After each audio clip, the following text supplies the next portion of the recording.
Hello, good afternoon Tribuners. Welcome back with me Kusnola Sheva in Indonesian News of Tribun Lampung. We will present you an updating and interesting information from every place in Indonesia. And here the complete news. The first news is legal expert it mentioned potential Verdi Sambo.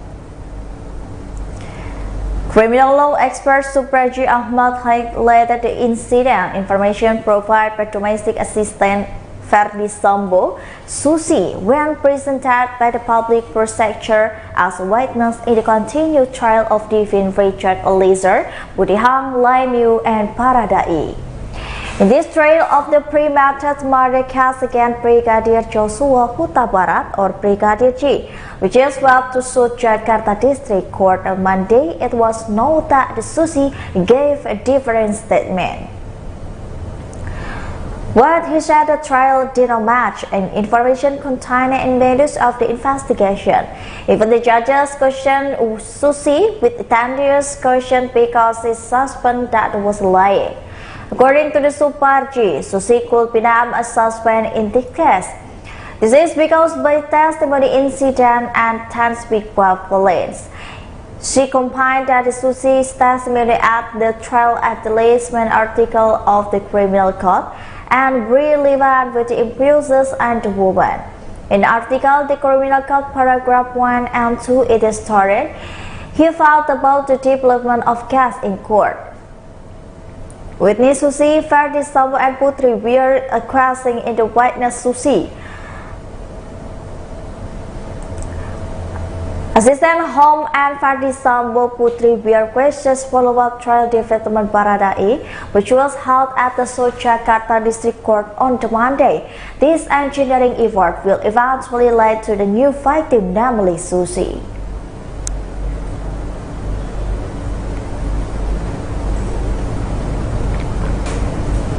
The next news is, resident in Sika find two bodies on the same day. Resident in Sika found two bodies on the same day on Monday, 31 October 2022. Information complained by the TribunFlores.com on Monday, it discovered after two bodies took place in two different places. Meanwhile, the disputes a deed of the people who were found the deed is still being handled by the authorities. At the discovery of the first corpse, it was noticed indeed was studying in Faril Tering village, Dorong district Sikarigansi. He died already being dragged by the waves while swimming at Names Beach, Dusun, Idekangkule, Monday, October. Information complained by the TribunFlores.com, the students was a two-grade student of Hammerstead Junior High School in Dorong district. He said after being found shot by the receipt that the victim was even evacuated to Habibola Health Center, after which was immediately taken to the Vernil Home at Dorong district.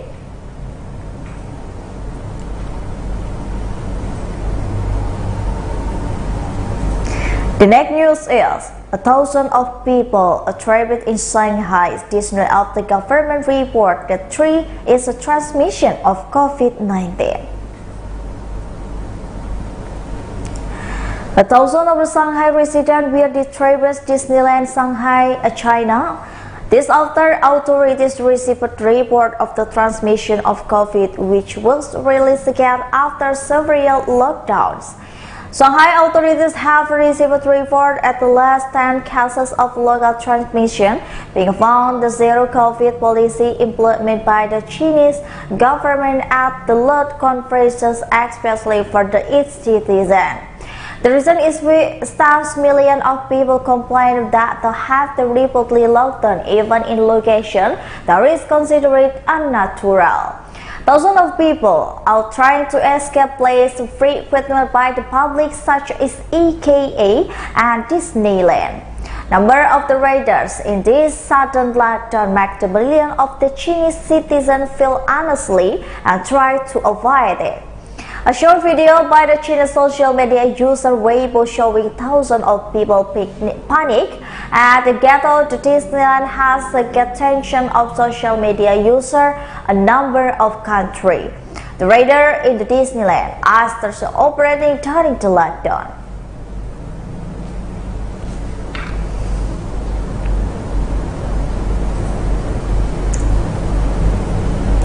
The next news is the trial of the great good and worth 21 million at the One Champago Elementary School. Elementary School One Champago in Champago District, Bayolali Regency was burglarized by the 30 on a Monday early in the morning. Some electronics goods as a means of the teaching and learning of the student also dispersed and perpetrators entered the teacher room after prying out in the window. The perpetrators prying open the door and broke iron trellis looked at the participant office. The two printers, DSLR camera, and two LCD projectors are missing. The discoveries of several student teaching and learning facilities was known for the first time by the Dwi Ian Arianto, a school guard. As usual, every morning he always come early to school, clean to school with his father. And when he cleaned the teacher office, three is noticed delicate suspicious. He felt school was still fine considering all the door and windows were still closed.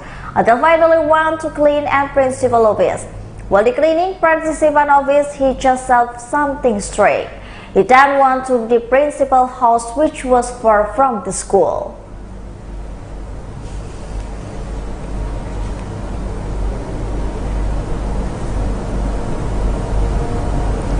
The next news is anticipating child kidnapping Payung Police sends member to school.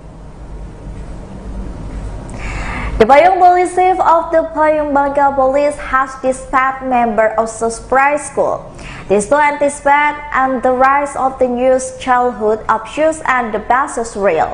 Surveil itself is carrying out in several elementary school to junior high school in the Payung and Pulau Basa district. Inspection 1 Junior told BangkaPost.com that his party was considering surveillance and checking for the students who were concluding learning activity duration. The goal of people will not anxious anymore and their children are the environment to know things happen. Arrest went on to the parents.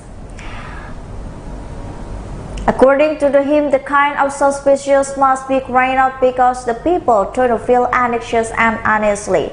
Our hope that will be a go to the down and while lacks on the community anxiety, anxiety will be larger and until we comfortable our member police going to school. He also appreciated will Payung in community remind vigilant and careful whether carried out activity or the virus will climb hard and waste the down.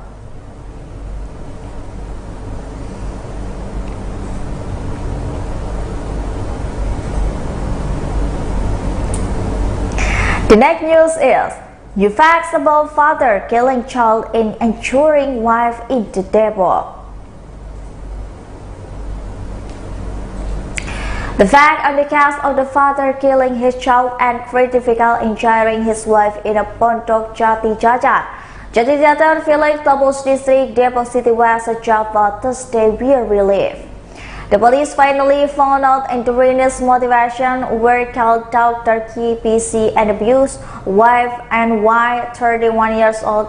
In addition, it was also relieved the second perpetrator crying at the Hague News action again, the 250 motives of persecution. Launching on the tribunjakarta.com, Depok Metropolitan Commissioner Police Imran Adwan Siregar relayed the motivated the perpetrator to kill the child and injure his wife. Imran explained the Hagenius Act was the trigger because there were a frequent domestic fight between The motive is because the perpetrator is upset after the fight and to victim his wife. The perpetrators often come early, a few hours before launching the action. The perpetrator was involved a verbal lecture with his wife, and the victim upset because the perpetrators come out early and quit one morning in the 90 finally for the divorce.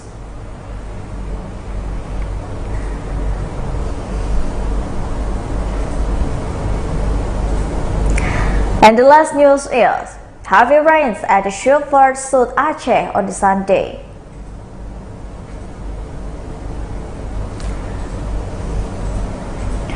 The first sub-district terus flooded near Aceh, Trubon, Central Trubon, and Happy City. The head of the South Aceh Regional Disaster Management Agency, Zainal, discovered at serambinews.com.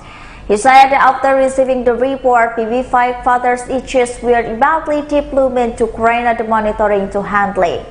Zainal said the officer resident for the East Trubon district, namely for the Kampung Kapesesek Research, is the family head.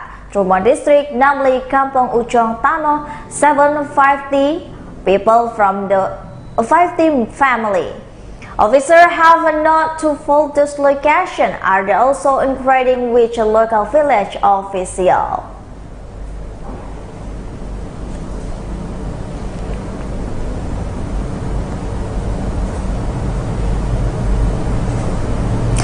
Well, I think those are the news for today with me, Kusul Ashaifa. Don't forget to follow us at the Tribun Lampung News video, Facebook Tribun Lampung, Instagram Tribun Lampung, and TikTok Tribun Lampung for more information. Thank you for watching and have a nice day.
Selamat siang Tribuners, saat ini Anda sedang menyaksikan program live update Tribun News Siang edisi Kamis 3 November 2022.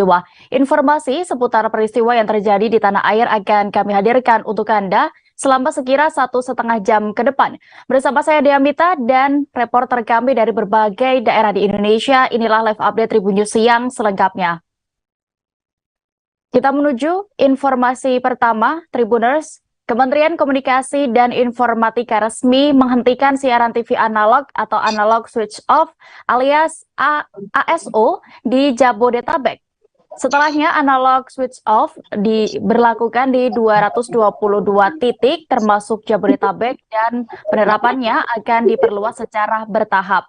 Dengan ini, masyarakat yang masih menggunakan TV analog hanya bisa menyaksikan siaran TV menggunakan set-top box atau STB. Informasi lengkapnya terkait kebijakan ini, Tribuners, akan diinformasikan rekan Nuriatul Hikmah, reporter dari Warta Kota yang sudah bergabung bersama kami. Silakan rekan. Ya, terima kasih. Benar sekali bahwasannya semalam Kementerian Komunikasi dan Informatika atau Kemenkominfo RI baru saja menggelar hitung mundur penghentian siaran TV analog di posko pemantauan penghentian siaran TV analog di Jalan Medan Merdeka Barat, Kecamatan Gambir, Jakarta Pusat, Rabu malam. Nah, pantauan Warta Kota Live di lokasi sekitar pukul 23.25 nampak terdapat satu layar besar yang sudah disiapkan oleh Kominfo itu sendiri yang menjadi monitor yang mana nantinya akan menampilkan proses hitung mundur tersebut. Di samping kanan kiri dari monitor besar tersebut terdapat 7 televisi yang masing-masing menampilkan gambar.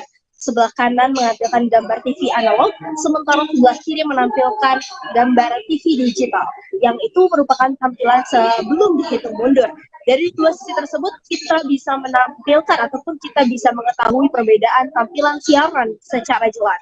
Di mana TV analog masih menghasilkan gambar, namun telah dipenuhi titik-titik berwarna abu-abu. Sementara TV digital menghadirkan gambar yang lebih penting, namun bisa tersendat apabila tak cukup sinyal ataupun tidak mendapatkan sinyal. Kemudian setelah adanya Kementerian ataupun Menko Komunikasi sendiri, kemudian juga ada Menko Polhukam datang, yakni Mahfud MD datang, bahwasannya migrasi TV analog ke TV digital juga dihadiri oleh berbagai jajaran seperti komunikasi ataupun Komisi Penyiaran Indonesia dan juga Komisi Penyiaran Daerah, terutama daerah-daerah di Jabodetabek. Karena memang siaran TV digital ini dimulai dari penghentian TV analog di Jabodetabek itu sendiri. Nah, kemudian setelah itu juga pada pukul 23.59 waktu Indonesia Barat, yakni 1 menit sebelum 00.00 waktu hitung mundur TV analog dimatikan, pada saat itu dari Menteri Kominfo, kemudian juga Menteri Pak Joni itu sendiri, kemudian juga dari Mahfud MD selaku Menteri Polhukam itu melakukan penghentian hitung mundur, yakni dengan menyentuh layar monitor besar yang berada di tengah-tengah. Bersamaan dengan itu juga secara otomatis TV analog di Jabodetabek mati. Hal tersebut nampak dari layar TV analog yang sebelumnya berada di sebelah kiri yang ditampilkan tak lagi menampilkan audio maupun visualnya. Adapun tampilannya berubah menjadi titik dan perlahan menjadi hitam pekat atau mati. Sementara TV digital sudah mulai mengudara dengan jernih. Untuk informasi juga bahwasannya saat ini terdapat 16 kabupaten kota di Indonesia yang tak lagi menerima siaran TV analog. Meski begitu, Menko Polhukam Mahfud MD dalam sambutannya menyebut ada bantuan set-top box atau STB gratis sebanyak 1 juta buah kepada masyarakat yang kurang mampu. Demikian deh, kembali pada Anda. Baik, terima kasih rekan Nuri untuk informasi Anda. Selamat bertugas kembali. Kita beralih ke Jawa Timur, Tribuners. Tim Densus 88 Mabes Polri mengamankan terduga teroris di kawasan Tandes, Surabaya pada Rabu 2 November 2022 siang kemarin. Polisi juga menggeledah gudang tempat kerja terduga pelaku di pergudangan Mutiara Margomulyo Permai A44 Tandes. Hasil penggeledahan, anggota Densus 88 mengamankan sejumlah barang bukti yang diwadahi dalam sebuah ransel tas. Saat ini kami sudah terhubung dengan reporter Tribun Jatim, ada rekan Luhur Pambudi. Rekan, bisa Anda informasikan terkait pengungkapan kasus ini? Oke, baik ya, terima kasih. Jadi anggota Densus 88 Mabes Polri kemarin melakukan penggeledahan di sebuah gudang penyimpanan barang perkakas rumah tangga yang berlokasi di Kompleks Pergudangan Mutiara Margomulyo Permai Blok A44 Kecamatan Tandes, Kota Surabaya pada Rabu 2 November siang. Jadi penggeledahan tersebut merupakan berkaitan dengan pengembangan penangkapan seorang terduga teroris asal Kabupaten Pasuruan yang dilakukan penangkapan pada hari yang sama, yakni pada siang harinya atau hanya berselang sekitar 1 hingga 2 jam dilakukan penangkapan atau 1 atau 2 jam sebelum dilakukan penggeledahan. Dan menurut keterangan dari Ketua RT 01 Agus yang juga saat itu diajak oleh anggota kepolisian dan juga anggota Densus 88 untuk melakukan penggeledahan di dalam gudang yang berlokasi di wilayah yuridisnya di Kecamatan Tandes atau di wilayah RT-nya.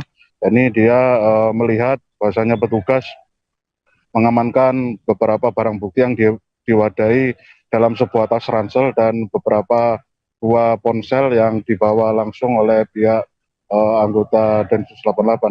Kemudian para anggota Densus 88 itu atau petugas kepolisian dari gabungan backup dari jajaran Polda Jatim datang ke lokasi tersebut menggunakan kendaraan jenis SUV dan kendaraan minibus berjumlah sekitar 5 kendaraan. Kemudian informasinya terduga teroris tersebut telah diamankan oleh pihak kepolisian pada siang harinya, yakni sekitar pukul 12 siang.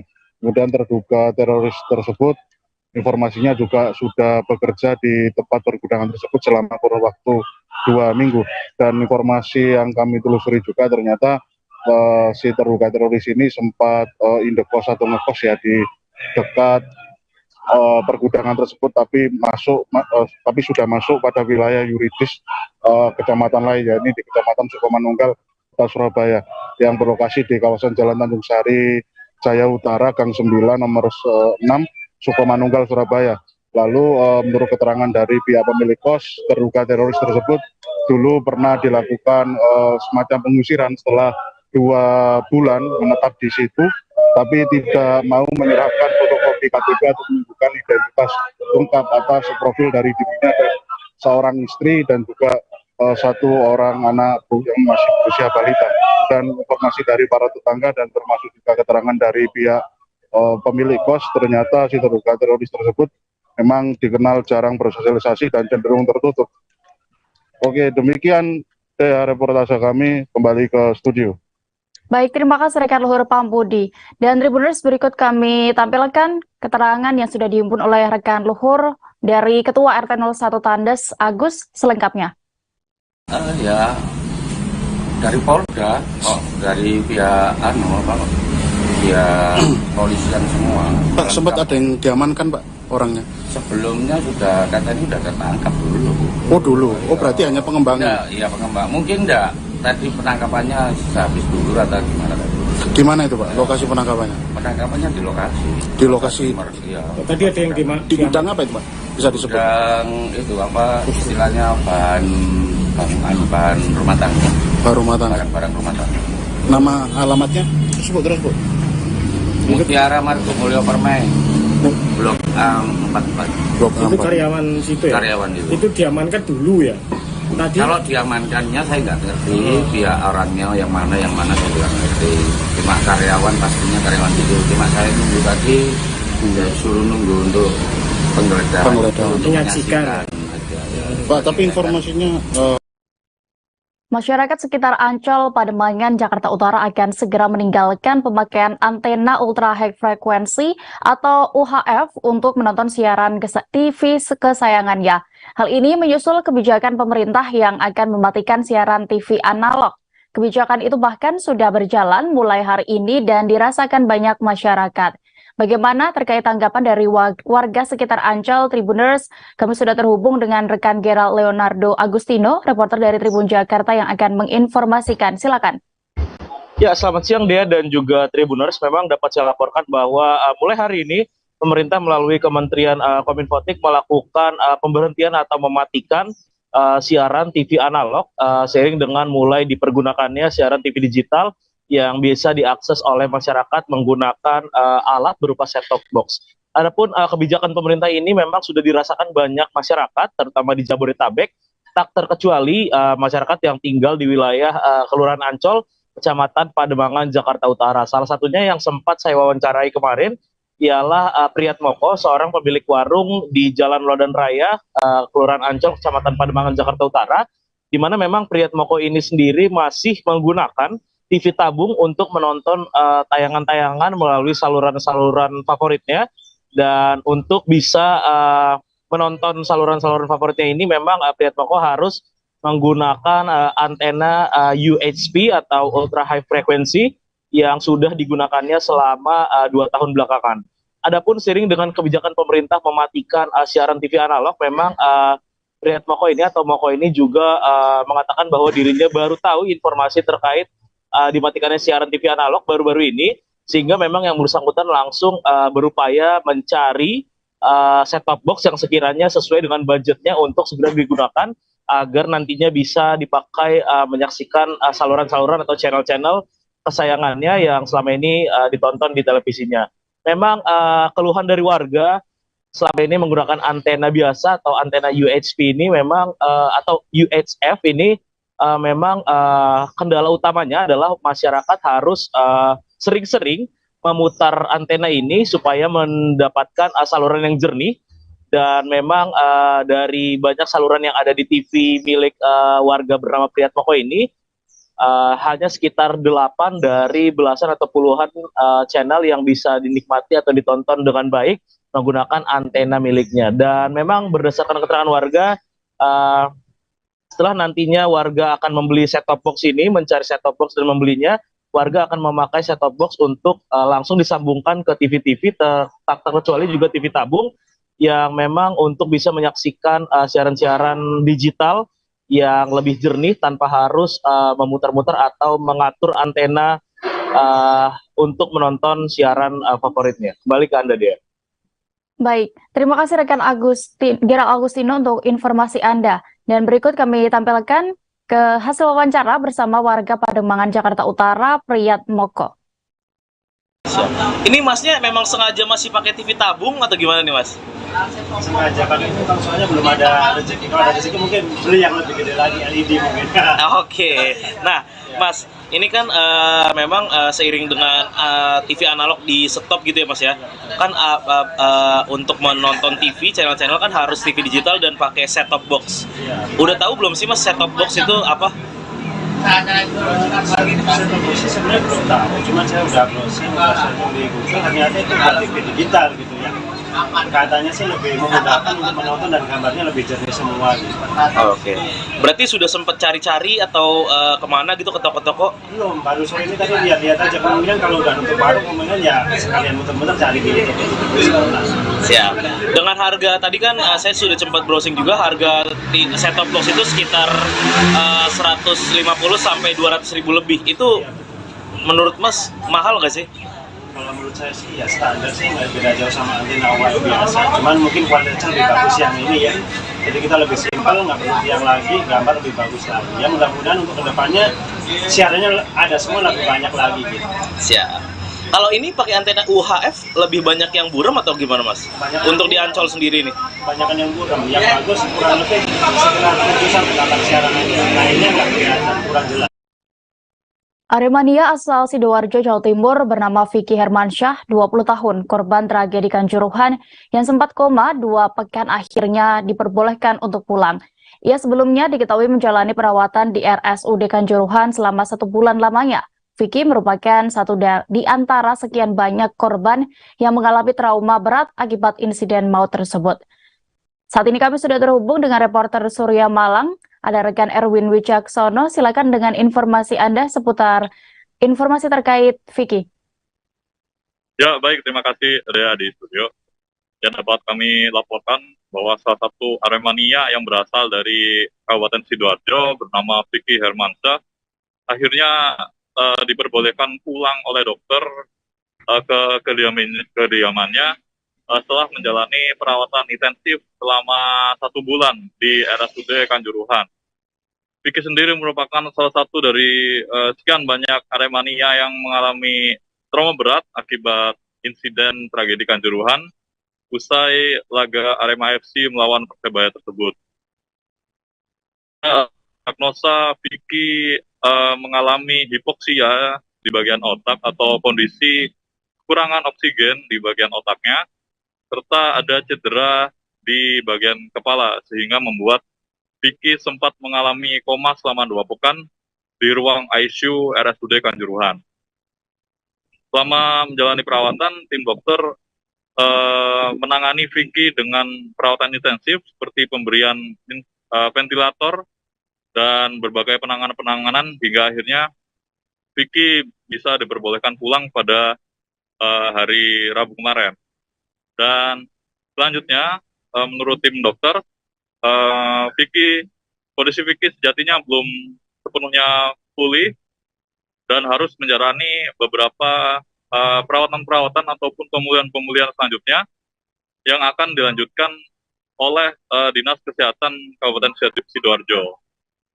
Direktur RSUD Kanjuruhan, Dr. Bobby Prabowo, menerangkan bahwa pihaknya telah berkoordinasi dengan Dinas Kesehatan Sidoarjo untuk memulihkan Vicky agar bisa dapat pulih kembali seperti sedia kala. Namun Bobby sendiri menerangkan bahwa apa yang dialami oleh Vicky cukup berat karena trauma cedera di bagian kepala dan hipoksia otak yang dialami Vicky cukup parah kala itu. Namun ia bersyukur bahwa pihaknya dapat memulihkan Vicky dan akhirnya bisa menjalani perawatan selanjutnya.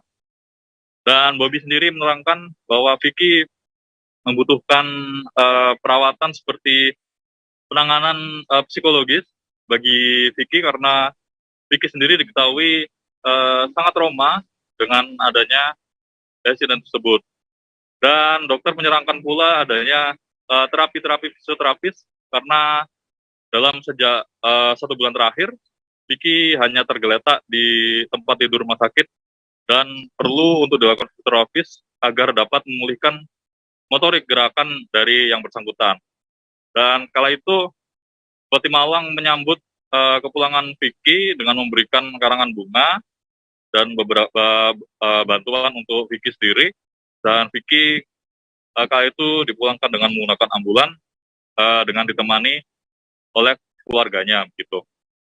Dan Pemkab Malang sendiri menegaskan telah membiayai seluruh biaya dari penanganan ataupun pengobatan para korban dari tragedi Kanjuruhan.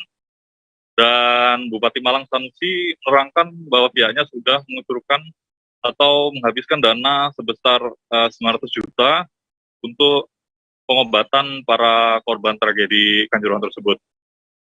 Begitu, Dea, di studio. Baik, terima kasih rekan Erwin Wicaksono untuk informasi Anda langsung dari Malang. Selamat bertugas kembali. Kita beralih ke informasi berikutnya. Nikita Mirzani masih harus ditahan di Rutan Serang selama sekira 20 hari. Sahabat Yeni Fitri Salhuteru memiliki cara tersendiri untuk menghibur dan menenangkan ketiga anak Nikita Mirzani. Apalagi ketiga anaknya itu diketahui sudah mengetahui bahwa sang ibu tengah ditahan di Rutan Serang. Saat ini kami sudah terhubung dengan reporter Tribun Banten, ada rekan Mildaniati di sana yang siap dengan informasinya. Silakan rekan. Ya, halo rekan Dea dan Tribuners, dapat melaporkan dari reporter Tribun Banten bahwa pada hari Senin sekitar tanggal 31 Oktober 2022, Besti Nikita Mirzani, Fitri Salhuteru didampingi oleh tim pengacara Fahmi Bahdim dan juga Ferdinand Hutahayan menyambangi rutan kelas 2B Serang. Tujuannya yaitu Fitri menyambangi Nikita Mirzani untuk menjenguk dirinya. Sebelumnya Fitri sudah mendapatkan izin dari Kejaksaan Negeri Serang untuk membesuk Nikita Mirzani di rutan. Fitri menyampaikan bahwa kondisi anak-anak Nikita Mirzani saat ini sudah diurus oleh Fitri Salhuteru dan juga terkait dengan ketika anaknya merasa rewel dan lain sebagainya, dia memiliki cara tersendiri untuk menenangkannya, yaitu dengan membawa ke mall, ke restoran, dan juga dibelikan mainan. Sementara itu ketiga anak Nikita Mirzani juga diterangkan oleh Fitri bahwa sudah mengetahui terkait permasalahan yang menyeret sang ibundanya tersebut. Fitri juga menyampaikan bahwa dirinya baru sempat menjenguk Nikita Mirzani usai sampai dari perjalanannya dari Korea. Sementara itu juga dia tidak terlalu banyak menjelaskan keadaan Nikita Mirzani di dalam sel, bahwa Nikita Mirzani malah menanyakan terkait kabar dirinya selama di Korea seperti apa. Dan juga Fitri juga menyampaikan bahwa saat ini Nikita Mirzani dalam kondisi baik-baik saja dan juga sudah berbaur dengan para warga binaan pemasyarakatan lainnya yang ada di rutan kelas 2B Serang. Perlu diketahui juga nih Tribuners bahwa Nikita Mirzani ditahan sejak tanggal 25 Oktober sampai tanggal 13 November atas dugaan kasus Undang-Undang ITE yang menyeret nama Dito Mahendra. Begitu Tribuners yang dapat disampaikan oleh reporter Tribun Banten. Kembali ke studio. Baik, Tribuners rekan kami Mildaniati juga sudah menghimpun wawancara bersama Fitri Salhuteru, sahabat dari Nikita Mirzani. Berikut liputannya. Pada saat ini gitu mungkin ada nggak sih pertanyaan dari anak-anak sendiri gitu, mami kemana apa segala macam, dan kakak mencoba untuk menjelaskan? Enggak lah, kalau anak-anak kan diajak ke mall aja beli mainan, diajak ke restoran udah semua. Baik-baik aja lah semua, nothing lah pokoknya. Sekali lagi buat teman-teman kalian semua, jangan pernah bilang giliran ditangkap marah, giliran ditangkap nangis, nggak ada itu. Kita menghadapi ini dengan kesatria ya, walaupun dia perempuan. Mungkin ada nggak sih Kak support dari mantan-mantan yang dahulu gitu?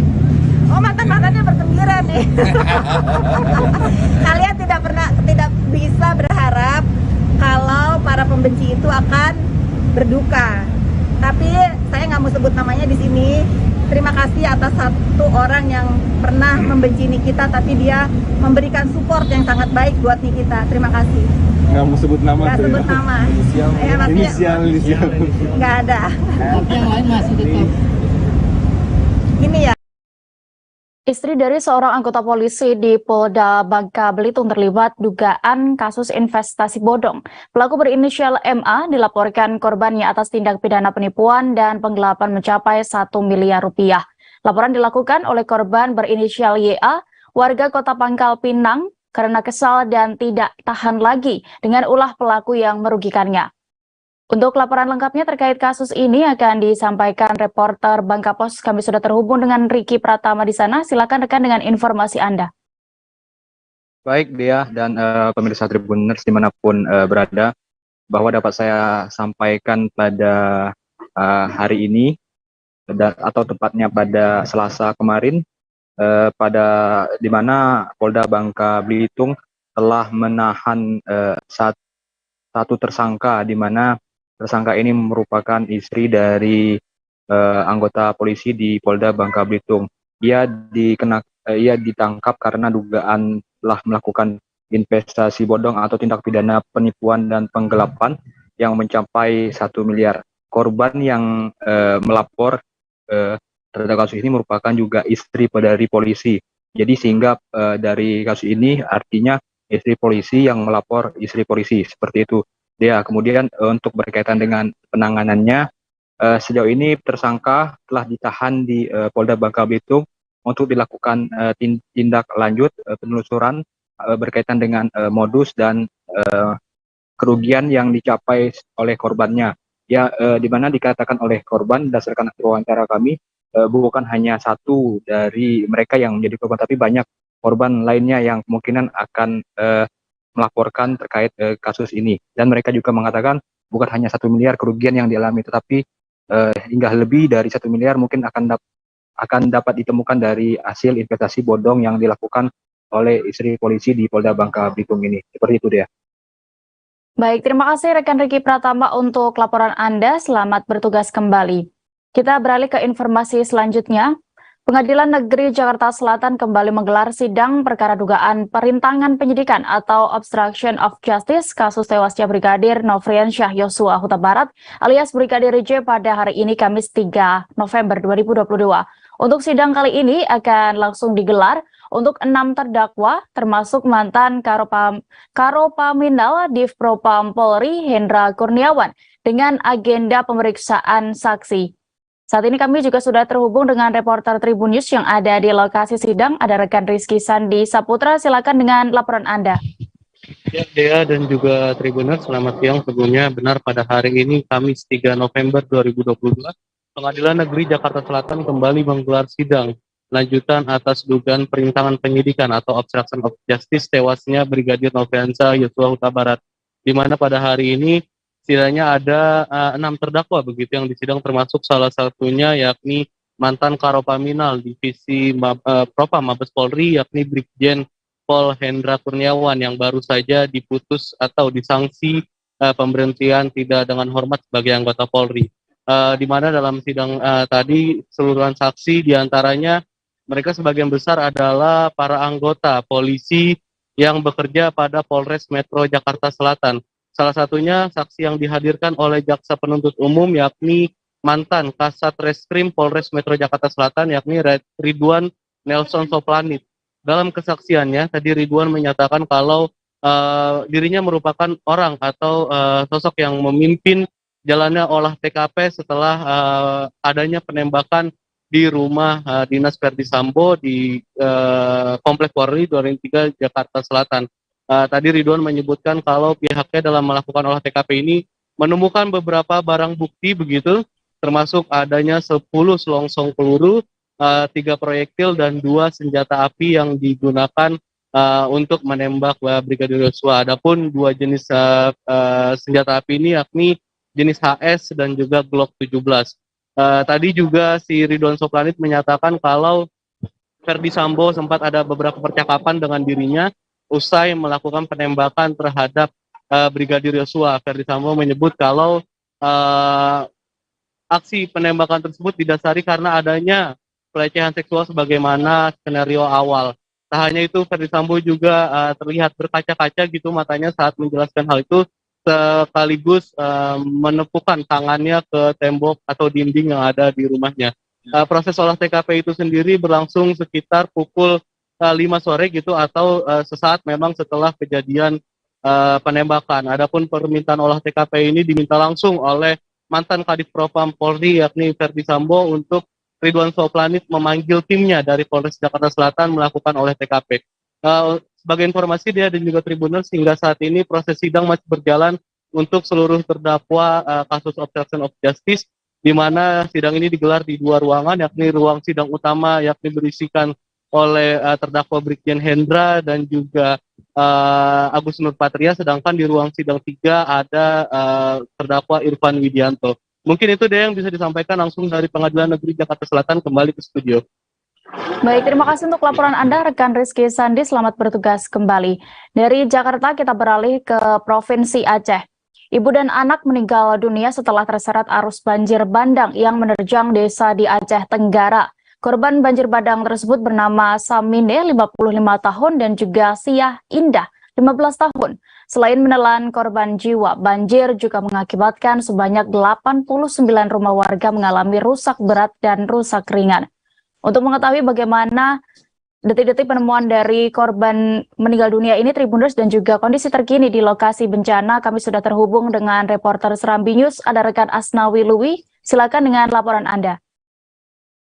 Baik, ya, makasih Tribuners. Dapat kami laporkan bahwa musibah banjir bandang yang terjadi di Desa Rambung Teldak, Kecamatan Darwasana, Kabupaten Aceh Tenggara, Provinsi Aceh, yang terjadi pada tanggal 1 November 2022 sekira pukul 9.30 WIB menimbulkan 2 orang korban jiwa, yaitu seorang ibu dan anak masing-masing bernama Samine, 55 tahun, dan anaknya bernama Siah Indah, 15 tahun. Kedua korban ini meninggal akibat terseret derasnya Sungai Lawe Leku, Kecamatan Darwasana, Kabupaten Aceh Tenggara. Dalam musibah terjadi banjir bandang ini juga menyebabkan sebanyak 89 rumah mengalami rusak berat dan rusak ringan. Dari jumlah 89 rumah ini, 9 diantara mengalami rusak berat dan 1 diantara yang hanyut. Ini adalah merupakan rumah korban banjir bandang yang meninggal akibat tragedi banjir bandang di Desa Rambung Teldak, Kecamatan Darwasana, Kabupaten Aceh Tenggara. Dapat Tribunnews, dapat kami sampaikan bahwa kondisi terakhir hari ini dapat kami sebutkan bahwa korban banjir bandang ini yang mengungsi mencapai sekitar 90 kakak yang terdiri dari Desa Rambung Jaya dan Desa Rambung Teldak, yang hingga saat ini kita sampaikan bahwa korban banjir bandang ini mengalami kesulitan air bersih karena air bersih yang di daerah itu tidak maksimal disebabkan akibat musibah banjir bandang ini menyebabkan PDAM desa rusak. Namun air yang disediakan BPBD Kabupaten Aceh Tenggara hanya menyediakan 1 tong air, dan kondisi ini hanya bisa digunakan untuk minum sementara. Untuk mencuci, mandi, dan kegunaan lainnya seperti mencuci piring dan cuci pakaian, mereka harus menggunakan air yang keruh, dan ini harus menjadi perhatian pemerintah kabupaten. Demikian, ya. Baik, terima kasih rekan Asnawi Lui untuk laporan Anda. Selamat kembali bertugas. Kita menuju informasi selanjutnya. 2 oknum hakim dan pegawai di Pengadilan Negeri Rangkas Bitung terjerat kasus penyalahgunaan narkoba. Saat sidang, terdakwa ex-hakim PN Rangkas Bitung atas nama Yudi Rosa Dinata mengaku menyesali perbuatannya. Terdakwa Yudi tampak menangis dan menyesal karena telah mencederai profesi dan instansi kehakiman. Laporan lengkapnya akan disampaikan rekan Tajudin, reporter dari Tribun Banten. Silakan rekan dengan informasi Anda. Baik, rekan Dea dan Tribuners, perlu diketahui bahwa terdakwa Yudi Rosa Dinata, mantan hakim PN atau Pengadilan Negeri Rangkas Bitung, menangis di hadapan majelis hakim saat di persidangan yang digelar di Pengadilan Negeri Serang pada Rabu tanggal 2 November 2022 kemarin, di mana Yudi merupakan salah satu terdakwa atas kasus penyalahgunaan narkoba di Pengadilan Rangkas Bitung. Yudi mengaku dirinya menyesal karena telah terlibat kasus penyalahgunaan narkoba, di mana dirinya saat ini mendekam di Rutan Serang untuk mendapatkan ganjaran dari apa yang telah dia lakukannya. Di mana menurut Yudi sendiri bahwa atas perbuatannya itu banyak hal yang telah dirugikan atas perbuatannya, mulai dari keluarganya, anaknya, orang tua, dan instansinya yang telah tercoreng karena beliau berposisi sebagai salah satu hakim di Rangkas Bitung. Kemudian untuk kasusnya sendiri, Yudi mengaku bahwa dirinya telah melakukan narkoba tersebut pada saat dirinya bertugas di Rangkas Bitung, di mana diakuinya bahwa dirinya telah melakukan penyalahgunaan narkoba itu lebih dari 4 bulan bersama dengan salah satu oknum hakim lainnya bernama Danu Arman, di mana untuk Danu sendiri merupakan salah satu oknum hakim di Rangkas Bitung, dan juga salah satu pegawai lainnya bernama Raja Adonia Sumanggam sebagai pegawai di PN Rangkas Bitung. Mereka bertiga melakukannya bukan hanya di pengadilan saja. Yudi mengaku bahwa dirinya sering melakukan hal penyalahgunaan narkoba itu baik di pengadilan, di kantor pengadilan, bahkan juga di rumah saudara Danu yang merupakan oknum hakim. Saat ini majelis hakim akan mengagendakan persidangan di minggu depan, yaitu untuk tuntutan dari terdakwa Yudi Rojadinata. Dia. Baik, terima kasih rekan Ahmad Tajudin untuk laporan Anda. Selamat bertugas kembali. Dari Provinsi Banten kita bergeser ke Provinsi Jawa Tengah. Kecelakaan beruntun terjadi di Jalan Raya Sidoharjo Ngadirojo, Wonogiri pada Rabu 2 November 2022 kemarin. Ada 3 kendaraan yang terlibat dalam kecelakaan beruntun tersebut, yakni 1 mobil dan 2 sepeda motor. Akibatnya seorang pengendara motor asal Sukoharjo meninggal dunia. Terkait kronologi kecelakaan ini akan dilaporkan selengkapnya oleh rekan Erlangga Bima, reporter dari Tribun Solo. Silakan rekan. Ya, terima kasih ya. Selamat siang, Tribuners. Jadi bisa saya laporkan untuk kejadian kecelakaan beruntun yang melibatkan 3 kendaraan terjadi kemarin di Wonogiri, di Rabu tanggal 2 November 2022 di Jalan Raya Sidoarjo Ngadirojo, tepatnya di Dusun Kepiat, Desa Ngadirojo itu, Kecamatan Ngadirojo, Kabupaten Wonogiri. Jadi menurut keterangan Kasat Lantas AKP Mariono, peristiwa kecelakaan itu terjadi sekitar pukul 10:30. Jadi dari 3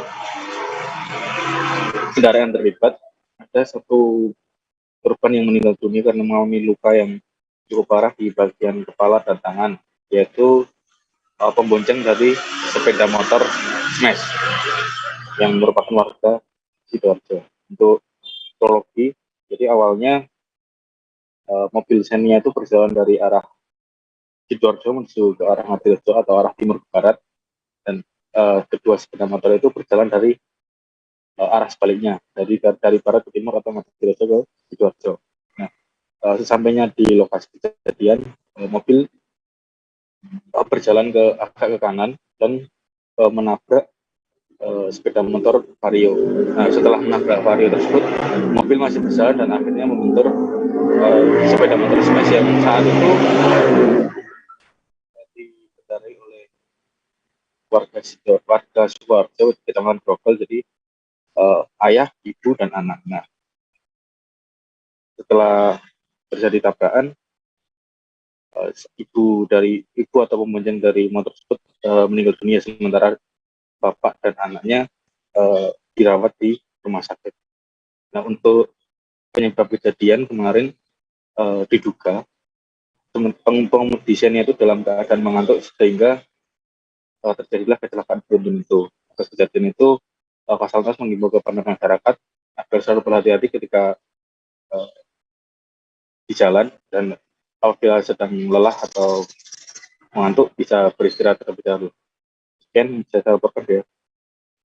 Baik, terima kasih rekan Erlangga Bima untuk laporan Anda di Wonogiri. Selamat kembali bertugas. Kita menuju kabar selanjutnya. PSM Makassar memasuki usia yang ke-107 pada Rabu 2 November 2022 kemarin.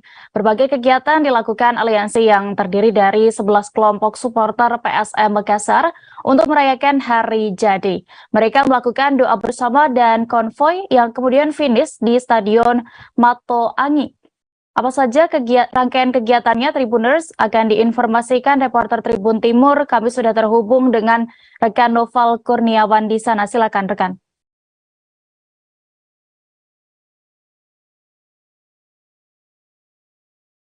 Halo, rekan Noval.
Mohon maaf Tribuners, terjadi sedikit gangguan. Kita beralih ke informasi berikutnya terlebih dahulu di Kepulauan Riau.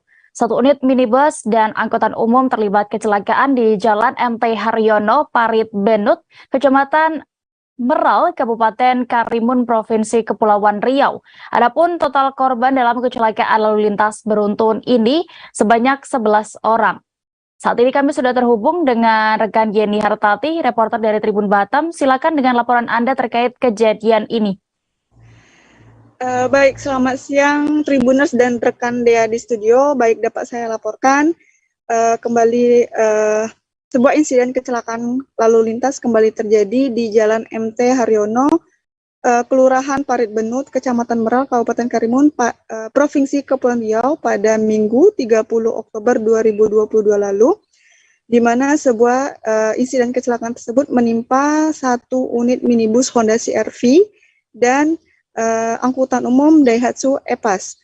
Nah, dari keterangan Kasat Lantas Polres Karimun, AKP Eko Aprianto mengatakan bahwa angkutan umum yang sebelumnya berada dari arah Desa Pangke, Kecamatan Meral Barat, Kabupaten Karimun, kemudian minibus Honda CR-V berada dari arah Kelurahan Parit Benut, Kecamatan Meral, dan terjadi kecelakaan beruntun tepat berada di depan mes PT Amreta Batam. Nah, sedikitnya ada 11 orang yang menjadi korban, namun 11 orang tersebut dinyatakan selamat. Nah, saat ini di mana 11 orang tersebut telah dilakukan pemeriksaan atau dilakukan perawatan di RSUD Muhammad Sahroni, di mana saat ini pihak RSUD dan pihak Satlantas Polres Karimun telah menemukan di mana adanya dari pengemudi dari minibus Honda CR-V mabuk ya, di mana dan saat ini untuk untuk supir dari angkutan umum yang bernama ZE mengalami patah tulang di bagian kaki. Nah, mungkin sekian yang dapat saya laporkan. Saya kembalikan ke rekan Dea di studio. Baik, terima kasih rekan Yeni Hartati untuk informasi Anda. Selamat bertugas kembali. Masih di Kepulauan Riau, Tribuners, pelaku pencurian di Kompleks Indah Permai Center, Kecamatan Lubuk Baja, Batam, akhirnya diringkus polisi. Kapolsek Lubuk Baja, Kompol Budi Hartono mengatakan pengungkapan kasus tersebut berawal pada Senin 18 Oktober 2022. Akibat kejadian itu, pelapor mengalami kerugian sebesar 41,7 juta rupiah. Untuk informasi lengkapnya terkait kronologi pencurian, kami sudah terhubung dengan reporter Tribun Batam, ada rekan Romanus Lodolaleng. Silakan rekan. Baik, selamat siang rekan Dea dan juga Tribuners. dari Kota Batam dapat kami laporkan bahwasannya baru-baru ini anggota Polsek Lubuk Baja meringkus seorang pria berinisial J. J ditangkap di wilayah Lubuk Baja karena terkait dugaan tindak pidana pencurian yang dilakukannya pada Senin 17 Oktober 2022 yang lalu. Hal itu dia lakukan di salah satu toko di Kompleks Indah Permai Center, Kecamatan Lubuk Baja, Kota Batam, Kepulauan Riau. Kapolsek Lubuk Baja Kompol Budi Hartono saat dikonfirmasi mengatakan pengungkapan kasus tersebut berawal pada Selasa 18 Oktober 2022 yang lalu, yang mana pada waktu itu pelapor datang ke toko dan melihat beberapa barang yang sebelumnya diletakkan di parkiran toko sudah hilang ataupun tidak ada. Namun barang-barang tersebut tidak begitu penting sehingga korban tidak melaporkan ke pihak kepolisian. Nah, dirinya baru melaporkan kejadian tersebut ke Polsek selang 2 hari karena pelaku kembali melakukan hal yang sama dan kali ini mengambil barang hingga ke dalam toko miliknya begitu. Nah, setelah dilakukan pengecekan di dalam toko, terdapat beberapa barang berharga ya di lantai 3 sudah hilang begitu. Akibat kejadian ini pelapor ya ataupun korban mengalami kerugian kurang lebih 41,7 juta. Dari laporan itu anggota Polsek Lubuk Baja kemudian melakukan pengejaran terhadap pelaku dan berhasil menangkap pelaku J pada Selasa 1 November 2022 di Kompleks Indah Permai Center, Lubuk Baja, Kota Batam. Nah, Tribunas, saat ini J sudah diamankan di Polsek Lubuk Baja dan penangkapan sendiri berkat adanya informasi dari warga setempat. Nah, Tribunas, adapun barang bukti yang ikut diamankan diantaranya 4 nota pembelian barang dan 1 rekaman CCTV. Atas perbuatannya pelaku dijerat dengan pasal 3631 KUH pidana ya dengan ancaman 7 tahun penjara. Demikian dia yang bisa kami sampaikan dari Batam. Baik, terima kasih rekan Romanus untuk laporan Anda. Selamat bertugas kembali. Kita beralih ke Jawa Timur. Tribuners, aksi sadis dilakukan oleh pria asal Sambi Kerep, Surabaya dengan nekat melakukan penusukan terhadap istrinya sendiri. Penganiayaan itu dilakukan di tempat pelaku dan sang istri bekerja, yakni di sebuah pabrik pengolahan makanan laut di Tandes Kidul. Akibat peristiwa itu, korban harus menjalani perawatan di Rumah Sakit Mitra Keluarga Sukomanunggal, Surabaya. Saat ini kami sudah terhubung dengan rekan Febrianto Ramadhani, reporter dari Suria yang akan melaporkan terkait kejadian ini. Silakan rekan. Baik, jadi Kapolsek Tandes Kompol Danu Anindito Kuncoro Putro mengatakan pihaknya mendapatkan informasi kejadian penusukan itu pada saat pihaknya petugasnya melaksanakan pengaturan pagi. Kemudian ada petugas keamanan melaporkan adanya penganiayaan berat. Lalu anggota datang dan melihat bahwa tempat kejadian perkara berada di lapangan parkir PT BNI, ujar Kompol Danu ketika ditemui di kantornya. Dari lokasi itu polisi menemukan barang bukti yang kuat diduga digunakan pelaku untuk melancarkan tindak kejahatan tersebut pada saat penusukan kemarin. Security dengan cepat langsung mengamankan pelaku dan melarikannya ke kantor polisi terdekat. Jadi ada 8 tusukan yang diterima korban, 6 di bagian depan dan 2 di bagian belakang. Motif sementara permasalahan rumah tangga antara suami istri yang kemudian cekcok dan berujung penusukan pada istri atau korban, jelas Kompol Danu. Dugaan asmara ketika ditanya soal dugaan asmara atau orang ketiga, pihaknya masih mendalami dan masih dilakukan proses pemeriksaan tahap selanjutnya. Untuk korban sendiri dalam penanganan medis di Rumah Sakit Mitra Keluarga karena mengalami luka yang cukup parah. Demikian yang bisa saya laporkan di Kota Surabaya. Kembali ke studio. Baik, terima kasih rekan Febrianto untuk laporan Anda. Selamat bertugas kembali. Kita menuju informasi berikutnya. PSM Makassar memasuki usia yang ke-107 pada Rabu 2 November 2022 kemarin. Berbagai kegiatan dilakukan aliansi yang terdiri dari 11 kelompok supporter PSM Makassar untuk merayakan hari jadi. Mereka melakukan doa bersama hingga konvoi yang kemudian finish di Stadion Matuangi. Saat ini kami sudah terhubung dengan reporter Tribun Timur, ada rekan Noval Kurniawan yang akan menginformasikan terkait acara tersebut. Silakan rekan.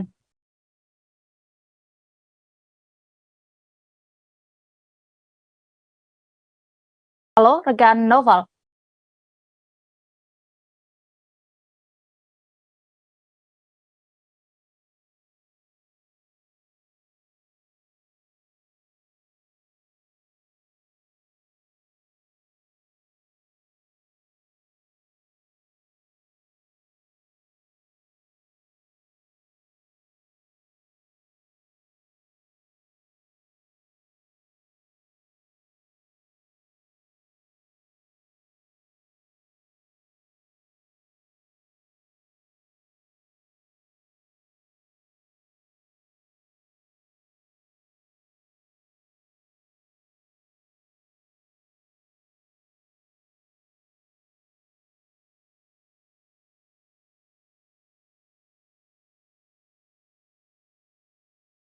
Mohon maaf Tribuners, terjadi kembali kesalahan teknis.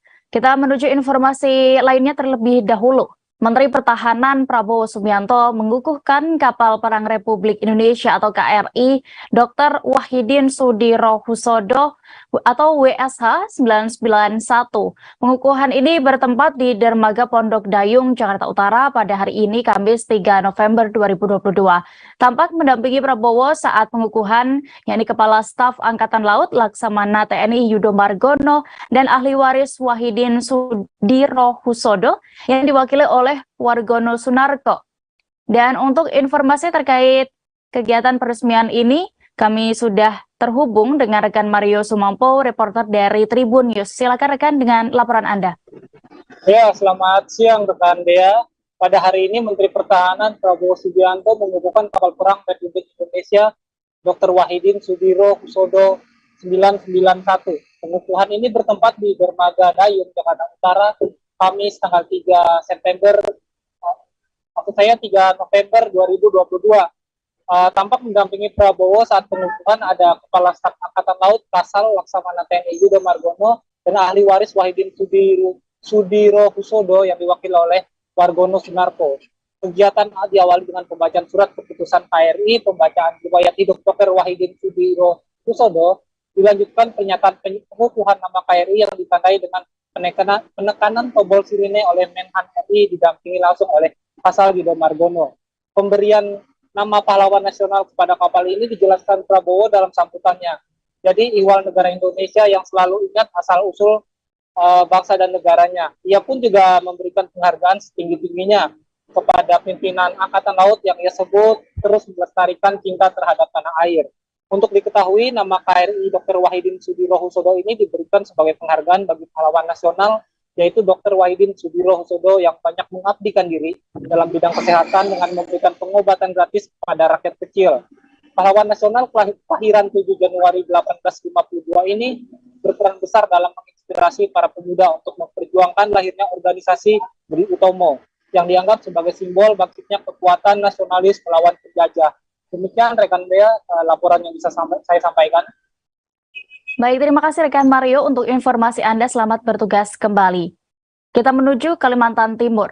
Pusat vaksinasi di Stadion Besai Barinta kembali dipadati oleh warga. Minat warga ikut vaksinasi kali ini cukup meningkat pasca Bontang kembali mendapatkan distribusi stok vaksin yang belakangan sempat kosong. Hal itu ditandai dari jumlah warga yang datang ke gerai vaksin cukup membludak.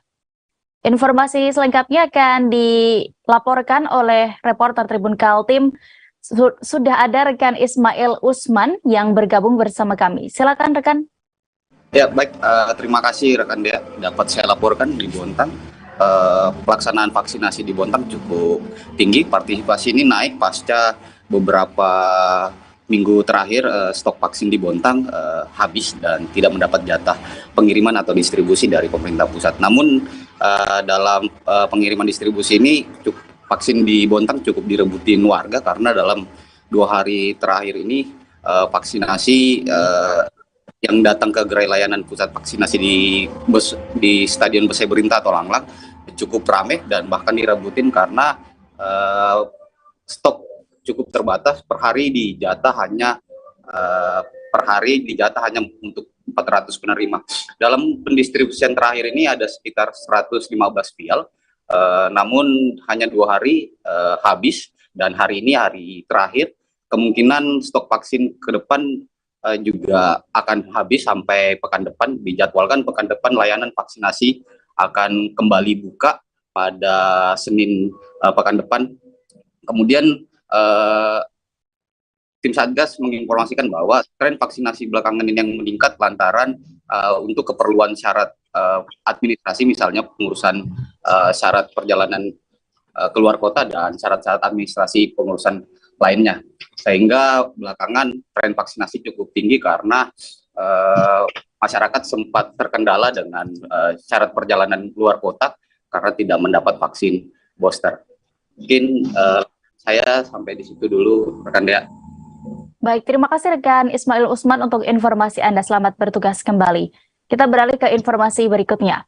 PSM Makassar memasuki usia ke-107 pada Rabu 2 November 2022 kemarin. Berbagai kegiatan dilakukan aliansi yang terdiri dari 11 kelompok supporter PSM Makassar untuk merayakan hari jadi. Mereka melakukan doa bersama hingga konvoi yang kemudian finish di Stadion Matoanging. Saat ini sudah bergabung bersama kami reporter dari Tribun Timur, ada rekan Noval Kurniawan di sana. Silakan dengan informasi Anda.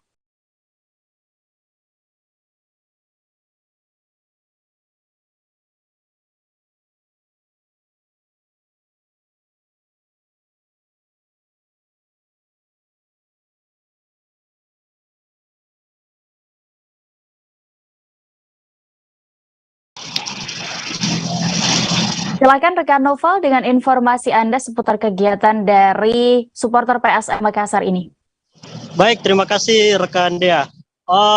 Kemarin tepatnya hari Rabu tanggal 2 November 2022, supporter PSM Makassar yang menamai diri mereka The Maxmen melakukan konvoi di kota Makassar. Titik kumpul konvoi berada di depan Monumen Mandala Kota Makassar.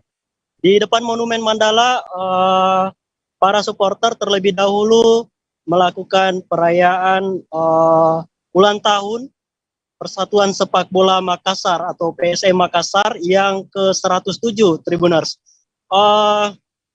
Kemudian setelah melakukan perayaan ulang tahun, para supporter dari The Maxmen ini, PSM Makassar, melakukan konvoi menuju ke kantor Gubernur Sulawesi Selatan. Nah, di depan kantor Gubernur Sulawesi Selatan mereka melakukan aksi unjuk rasa menagih janji dari Gubernur Sulawesi Selatan Andi Sudirman Sulaiman untuk merealisasikan kembali atau membangun kembali Stadion Matoanging yang kondisinya saat ini sedang mangkrak, Tribuners. Kurang lebih seperti itu, Dea. Baik. Tribuners, rekan Noval juga sudah mendapatkan keterangan dan melakukan wawancara bersama langsung Direktur Utama PSM Makassar, Sadikin Aksa. Selengkapnya kami tampilkan. Ini terkait ulang tahun di PSM ini bagaimana? Ya, saya sih terima kasih kepada teman-teman supporter, apalagi Maxmen yang mengundang saya hari ini. Cukup terharu saya di masa sulit kita ini. Maxmen kita tetap merayakan ulang tahun. Terima kasih dan kami harapkan semangat teman-teman supporter, apalagi Maxman, Liga kembali bisa bergulir karena sampai sekarang kita belum ada titik terang kapan dimulainya Liga. Itu aja.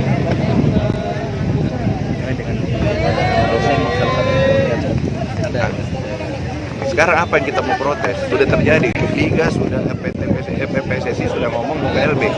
Apalagi yang mau diprotes? Tidak ada kan? Dia sudah mulai.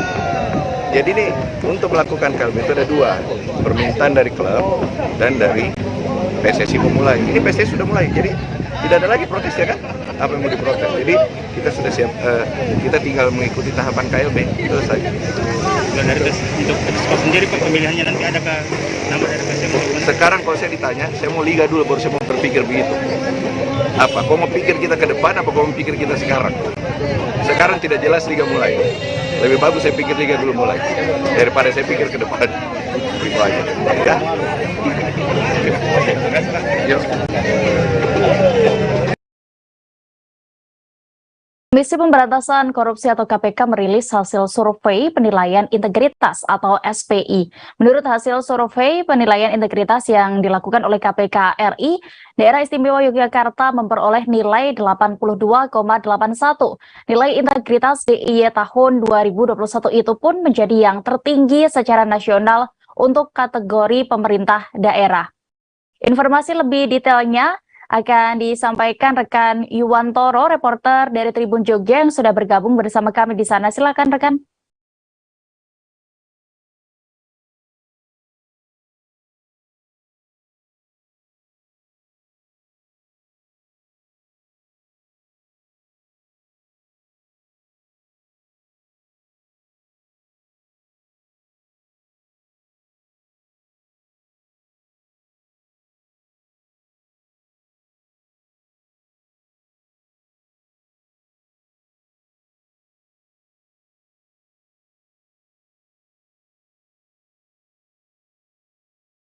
Baik, silakan rekan Yuwantoro dengan informasi Anda.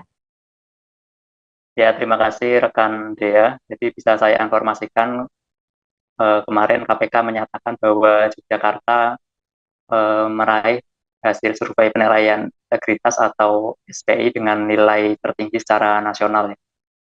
Jadi nilai yang diraih DIY itu sebesar 82,81 atau melampaui target nasional sebesar 72,84. Hal itu disampaikan langsung oleh Direktur Pembinaan Peran Serta Masyarakat KPK, Brigjen Polisi Kumbul Kusdwiyanto di Hotel Alana Sleman saat KPK melaksanakan bimbingan teknis soal antisipasi korupsi di kalangan keluarga. Jadi seperti diketahui SPI sendiri ditujukan untuk memetakan resiko korupsi, juga untuk menilai pengelolaan anggaran dan mengukur efektivitas pencegahan korupsi yang dilakukan oleh masing-masing pemerintah daerah maupun lembaga atau instansi yang diukur.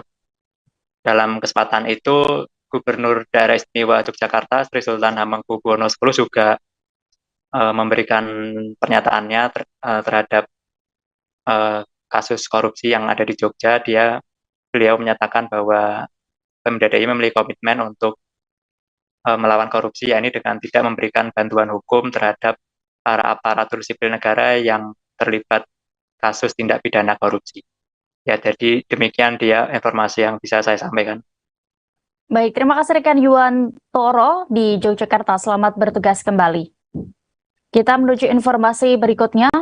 Kabupaten Sika, Nusa Tenggara Timur terkenal dengan banyaknya wisata rohani yang dibangun dengan desain unik dan memesona. Tempat wisata rohani di sana pun juga dibuat senyaman mungkin agar para peziarah yang berkunjung merasa betah ketika berada di sana. Kini juga terdapat sebuah sarana rohani baru yang telah dibangun di bagian pantai utara Kota Maumere. Seperti apa lokasi baru, maksud kami sarana rohani baru di sana, Tribuners, akan diinformasikan reporter Tribun Flores. Kami sudah terhubung dengan rekan Maria Mangkung. Silakan.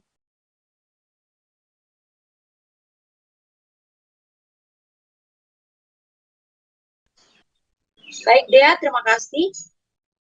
Selamat sore Tribuners, dapat saya laporkan dari Kabupaten Sika, tepatnya kemarin Senin 31 Oktober 2022, Pastor Paroki Santo Yohanes Maria Vianney Magipanda meresmikan Gua Maria, tempat ziarah baru di Kabupaten Sika. Memang di Kabupaten Sika terkenal dengan beberapa tempat ziarah atau sarana rohani baru yang dijadikan sebagai tempat ziarah untuk umat Katolik.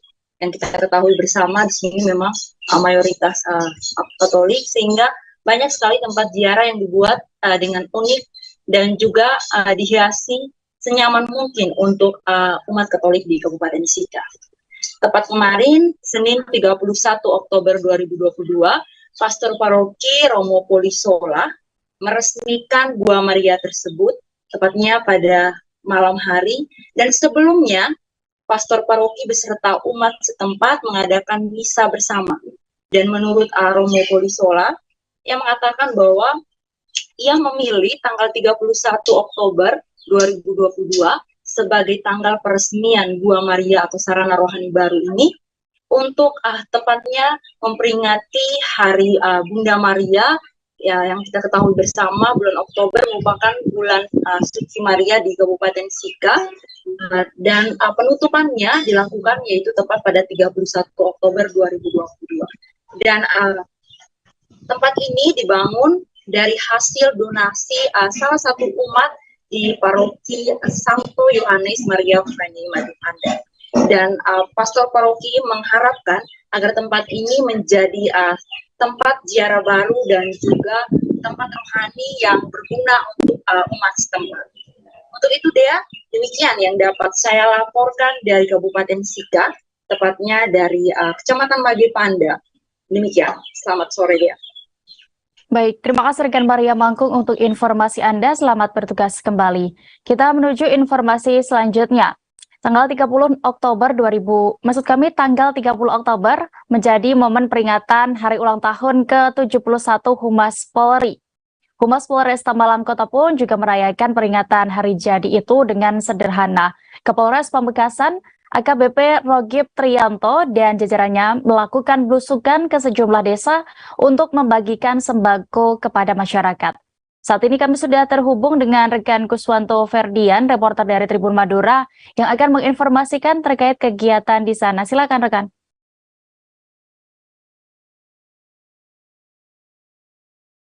Baik, selamat sore rekan Dea.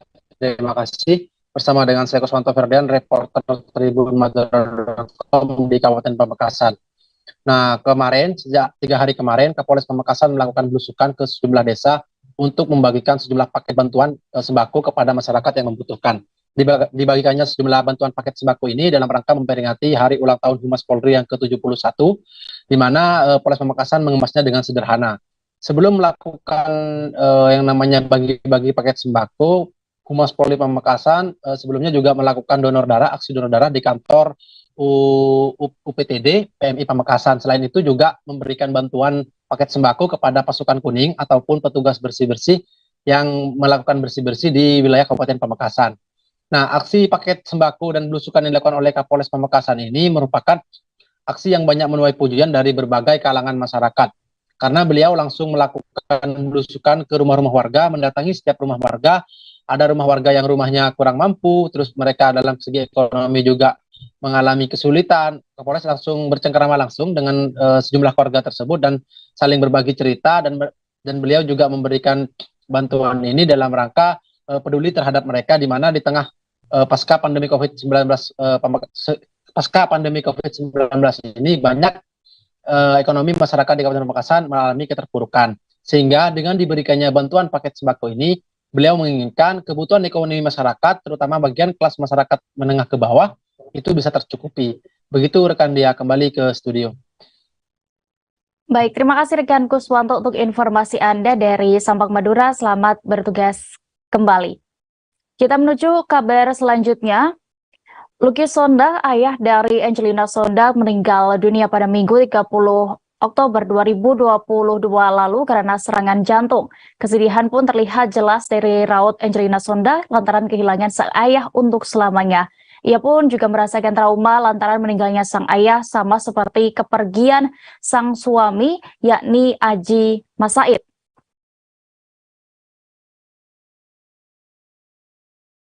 Angelina Sonda mengakui meninggalnya sang ayah yakni Lucky Sonda sama seperti kepergian sang suami.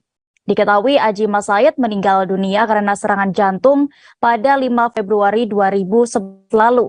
Sementara sang ayah Lucky Sonda meninggal dunia juga karena serangan jantung pada Minggu 30 Oktober lalu. Wanita yang akrab disapa NG itu tidak menampik dirinya begitu berat melepas kepergian sang ayah lantaran teringat saat Aji menghembuskan nafas terakhirnya. NG menyebut sebelum terkena serangan jantung, kondisi kesehatan sang ayah yakni Lucky Sonda memang sudah menurun dan meminta dirawat di rumah sakit. Angelina Sonda pun tidak bisa melawan takdir Tuhan dan ia kini harus mengikhlaskan sang ayah untuk pergi selama-lamanya. Benar, kami juga sudah menghimpun wawancara bersama Angelina Sonda. Berikut liputan lengkapnya untuk Anda. Kepada Allah nggak lihat lagi.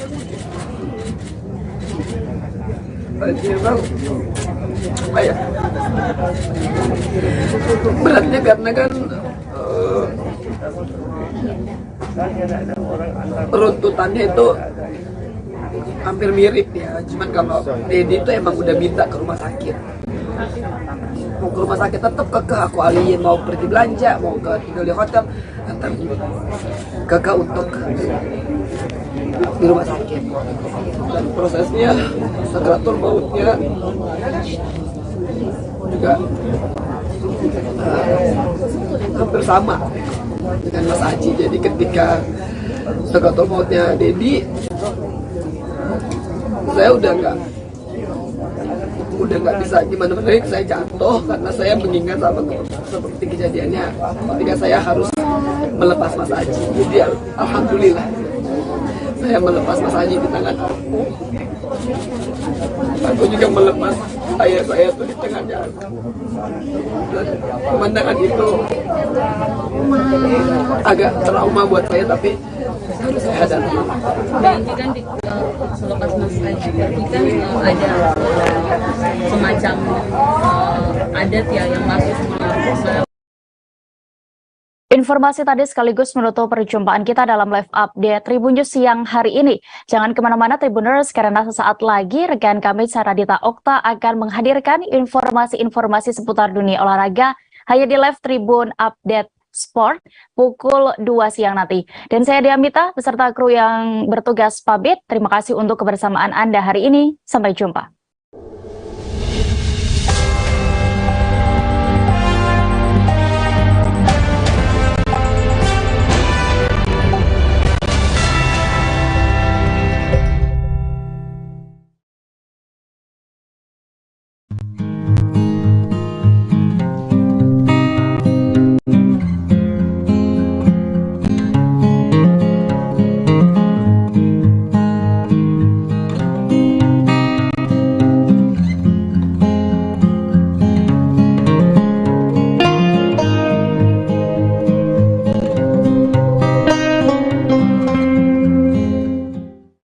Padang memiliki destinasi wisata yang menarik untuk dijelajahi, dari wisata alam, budaya, hingga kuliner.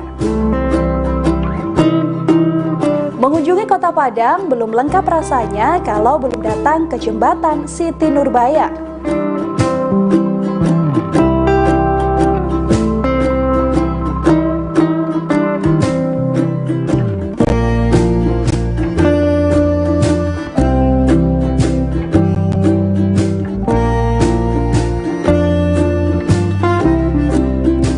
Jembatan Siti Nurbaya terletak di kawasan Padang Selatan, Kota Padang, Sumatera Barat. Menghubungkan antara Gunung Padang dan kawasan Kota Tua. Jembatan Siti Nurbaya, salah satu ikon wisata Kota Padang.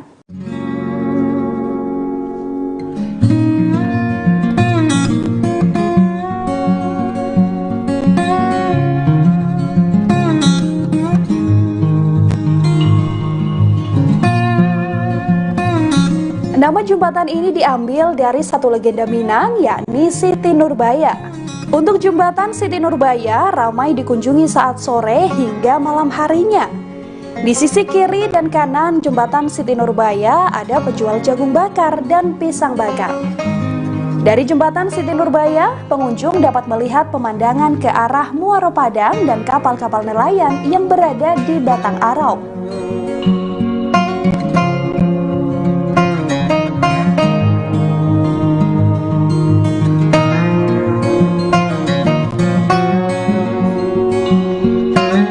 Bagi yang ingin mengunjungi jembatan Siti Nurbaya, dapat memesan transportasi online karena untuk transportasi umum seperti angkot tidak tersedia rute ke sini.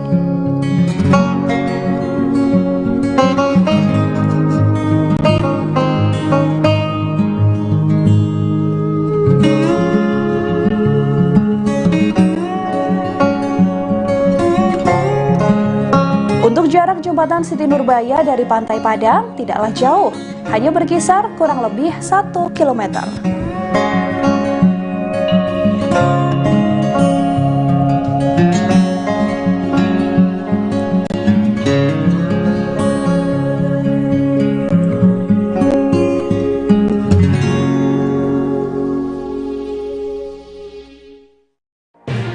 Tribun News Live Update. Tanggal 21. Selamat siang Tribuners, selamat sore Tribuners, selamat petang Tribuners, Anda sedang menyaksikan live up. Informasi teraktual dan terupdate dari siang hingga petang kami sajikan untuk Anda. Menewaskan 2 orang penumpang, yang mana kedua penumpang. Kami perdalam dengan laporan langsung dari lokasi kejadian dan narasumber terpercaya. Benar-benar menghukum mereka-mereka yang terlibat, menghentikan terduga pelaku yang ingin laporan terkait peristiwa pompong hilang kontak menabrak sejumlah pemotor yang melintas tepat. Saksikan live update siang, sore, dan petang hanya di channel YouTube Tribun News.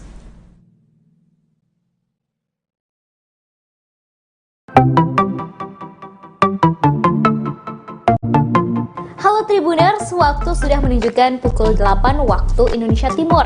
Langit tampak mendung dan tak lama kemudian hujan pun turun. Satu persatu dari kami menaiki speedboat dari Pelabuhan Usaha Mina, Sorong, Papua Barat. Yap, pagi itu Minggu 3 Juli 2022, kami akan berkeliling seharian di Raja Ampat, pulau yang berada di ujung barat Papua. Perjalanan kali ini akan dipandu oleh pemandu wisata kami bernama Randy. Keseluruhan bersama awak kapal berjumlah 14 orang. Mereka berasal dari berbagai daerah seperti Jakarta, Solo, Jawa Barat, Sumatera Utara, juga mereka dari Papua. Sebelum perjalanan, pemandu rombongan mengingatkan untuk tidak membuang sampah sembarangan. Deru suara mesin speedboat terdengar cukup kencang. Sampai-sampai kami harus mengeraskan suara ketika berbincang agar terdengar satu sama lain. Setelah menempuh perjalanan sekira 2,5 jam, akhirnya kami sampai di lokasi pertama, Piai Nemo. Tempat ini menjadi favorit banyak orang dalam mengabadikan momen. Gerimis tidak menyurutkan kami untuk menaiki tangga berbahan kayu hingga sampai di puncak spot berfoto yang sudah disediakan. Sesampainya di puncak, saya langsung menghela napas dalam-dalam. Takjub melihat betapa indahnya deretan batu karang yang tingginya hingga beberapa meter di atas permukaan air.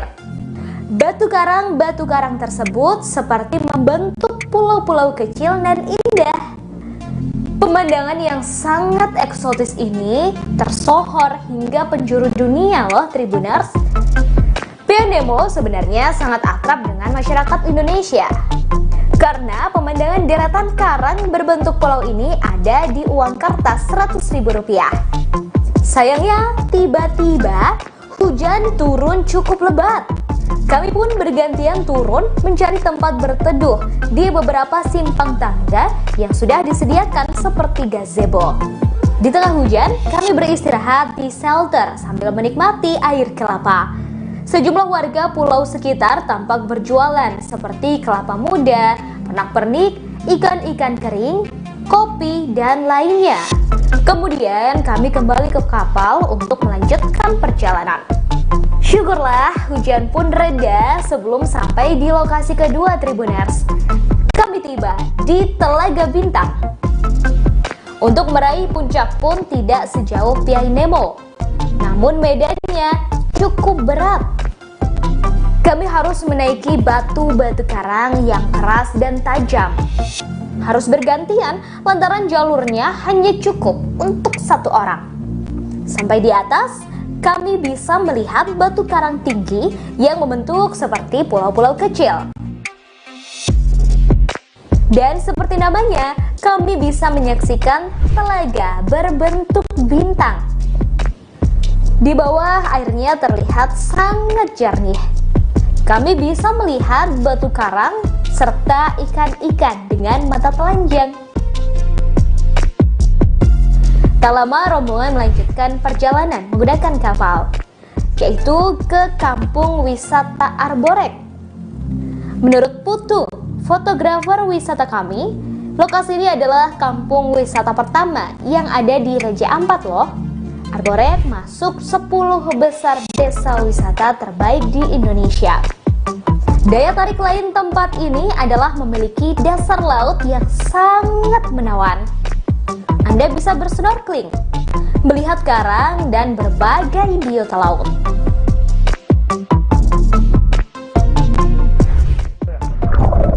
Selamat datang di Akuarium Raja Ampat. Yap, inilah Pulau Sawandarek. Pemandu rombongan mengajak untuk langsung bersnorkeling. Peralatan sudah disiapkan, seperti kacamata hingga masker snorkeling. Para wisatawan langsung melompat dari kapal untuk bersnorkeling. Di bawah terlihat ikan-ikan berparas cantik, biota laut, dan berbagai rupa batu karang. Tempat terakhir yang kami kunjungi tak kalah indah, yakni Pulau Pasir Timbul. Seperti namanya, pulau ini muncul 3 kali dalam satu hari. Pukul 6 waktu Indonesia Timur, pukul 11 waktu Indonesia Timur, dan 15 waktu Indonesia Timur. Masing-masing sekitar 30 menit. Tepatnya saat air laut surut. Kapal kami menepi di sekitar pasir putih pulau ini yang berada bukan di pinggir daratan, tetapi lebih menjorok seolah muncul pasir di laut. Wisatawan tampak berfoto di pulau ini berlatar pulau roti yang memang bentuknya menyerupai roti. Anak-anak pun terlihat senang bermain pasir putih.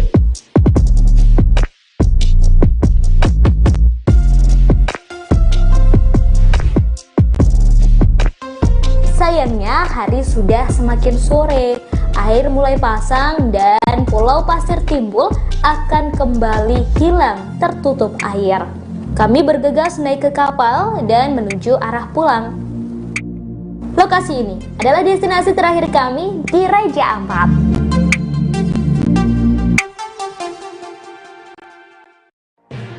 Tribun News Live Update. Tanggal 21. Selamat siang Tribuners, selamat sore Tribuners, selamat petang Tribuners, Anda sedang menyaksikan live update. Informasi teraktual dan terupdate dari siang hingga petang kami sajikan untuk Anda. Menewaskan 2 orang penumpang, yang mana kedua penumpang kami perdalam dengan laporan langsung dari lokasi kejadian dan narasumber terpercaya. Benar-benar menghukum mereka-mereka yang terlibat, menghentikan terduga pelaku yang ingin Laporan terkait peristiwa pompong hilang kontak menabrak sejumlah pemotor yang melintas tepat. Saksikan live update siang, sore, dan petang hanya di channel YouTube Tribun News.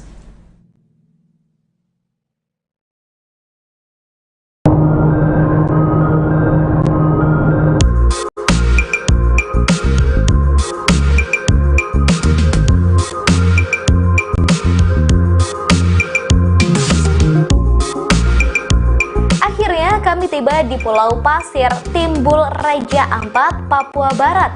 Hamparan pasir tersebut memang benar berada agak ke tengah lautan. Kami semua turun dan berlarian. Bahkan seorang wanita tampak asyik berjoget dan sang suami merekam aksinya menggunakan ponsel. Semua wisatawan sibuk mengabadikan momen menggunakan ponsel, kamera, dan drone. Kami tiba sekitar pukul 15 waktu Indonesia Timur, waktu di mana air surut dan pasir putih ini benar-benar seperti muncul. Menurut pemandu wisata kami, Randy, pulau pasir timbul muncul 3 kali dalam satu hari, yaitu pukul 6 waktu Indonesia Timur, 11 waktu Indonesia Timur, dan 15 waktu Indonesia Timur, masing-masing sekitar 30 menit, tepatnya saat air laut surut. Yang lebih menarik lagi, di ujung pulau pasir timbul ini terdapat pulau kecil menyerupai roti hingga disebut Pulau Roti. Sebelum ke Pulau Pasir Timbul, kami sempat ke lokasi wisata lain di Raja Ampat yang juga tak kalah indah, yakni Pieng Nemo, Telaga Bintang, Arbore, dan Sawandareng. Kami memulai perjalanan dari Kota Sorong menggunakan speedboat sejak pukul 8 waktu Indonesia Timur. Pulau Pasir Timbul menjadi destinasi terakhir kami dalam trip seharian di Pulau Raja Ampat.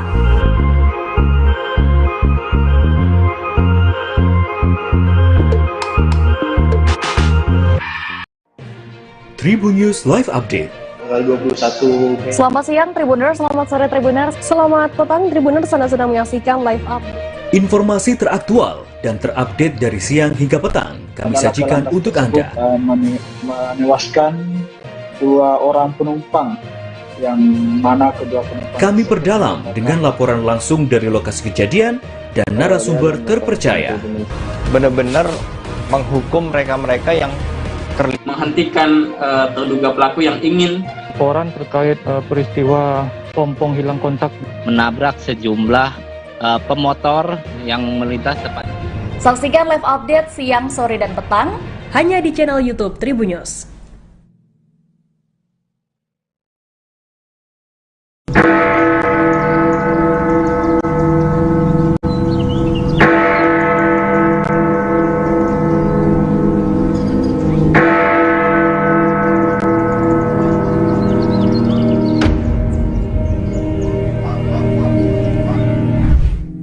Berkunjung ke Jam Gadang di Kota Bukit Tinggi, Provinsi Sumatera Barat menjadi impian banyak orang. Sebagai bangunan bersejarah yang menjadi ikon pariwisata Indonesia, hampir tak banyak orang yang tak kenal dengan menara itu. Terkadang berpose di depan Jam Gadang menjadi sebuah keharusan bila berkunjung ke Sumatera Barat, terutama Kota Bukit Tinggi. Tak hanya bagi pelancong dari luar Sumber, namun juga bagi warga Sumber sendiri yang tak pernah bosan berfoto dan menikmati Jam Gadang. Bangunan Jam Gadang terdiri dari 4 sisi seperti persegi panjang yang berdiri dengan lantai dasar mirip tapak bangunan beranjung. Sepintas dari luar bangunan Jam Gadang, setelah tapak bangunan hanya terlihat 4 tingkat. Namun aslinya dari dalam terdapat 6 tingkat. Hal itu karena pandangan mengikuti tiang bangunan yang berjumlah 4 buah setelah tapak dan jendela kaca yang ada pada keempat sisinya. Sebelum menaiki menara ini, terdapat 2 tangga yang berada di samping kiri pintu masuk menara. Pintu masuk menghadap ke arah barat. Setiap tingkat bangunan dihubungkan dengan tangga melingkar yang kian ke atas, kian kecil karena mengikuti pola bangunan yang mengerucut ke atas. Di bagian atas terdapat atap bergonjong 4 yang semuanya berbahan kayu dan penuh ukiran khas Minangkabau. Ruangan paling menakjubkan tentu ruangan yang berisikan mesin-mesin Jam Gadang. Mesin yang disebut-sebut hanya ada 2 di dunia. 1 di Jam Gadang dan 1 lagi dipakai untuk menggerakkan jam raksasa menara Big Ben di London, Inggris, yang juga menjadi kebanggaan negara itu. Beranjak ke bagian puncak menara, terdapat sebuah lonceng berukuran besar. Di tengah-tengah lonceng terdapat tulisan B. Fortman, Rellinghausen, dan IW Germany. Diketahui Fortman adalah nama belakang Bernhard Fortman si pembuat jam, dan Recklinghausen, nama kota di Jerman, tempat mesin jam ini diproduksi pada 1892. Lonceng ini selalu berbunyi setiap waktu menunjukkan menit ke 00. Misal pukul 8 waktu Indonesia Barat dan sebagainya.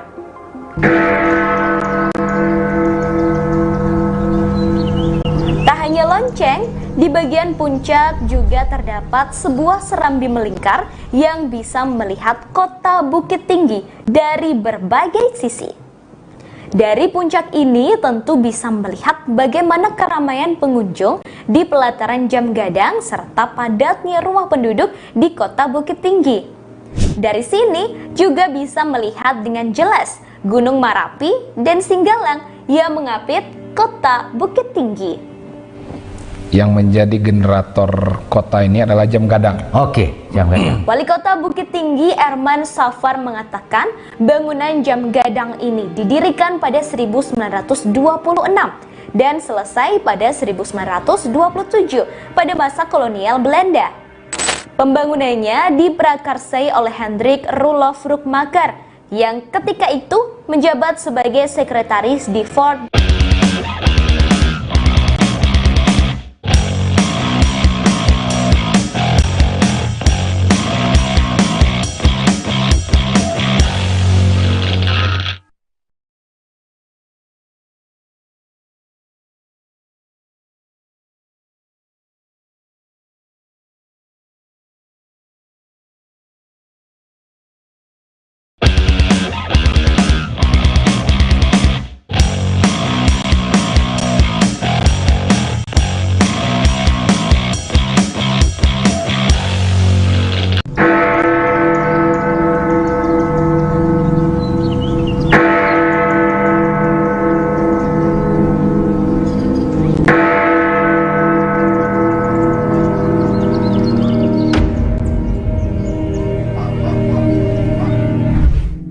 Berkunjung ke Jam Gadang di kota Bukit Tinggi, Provinsi Sumatera Barat menjadi impian banyak orang.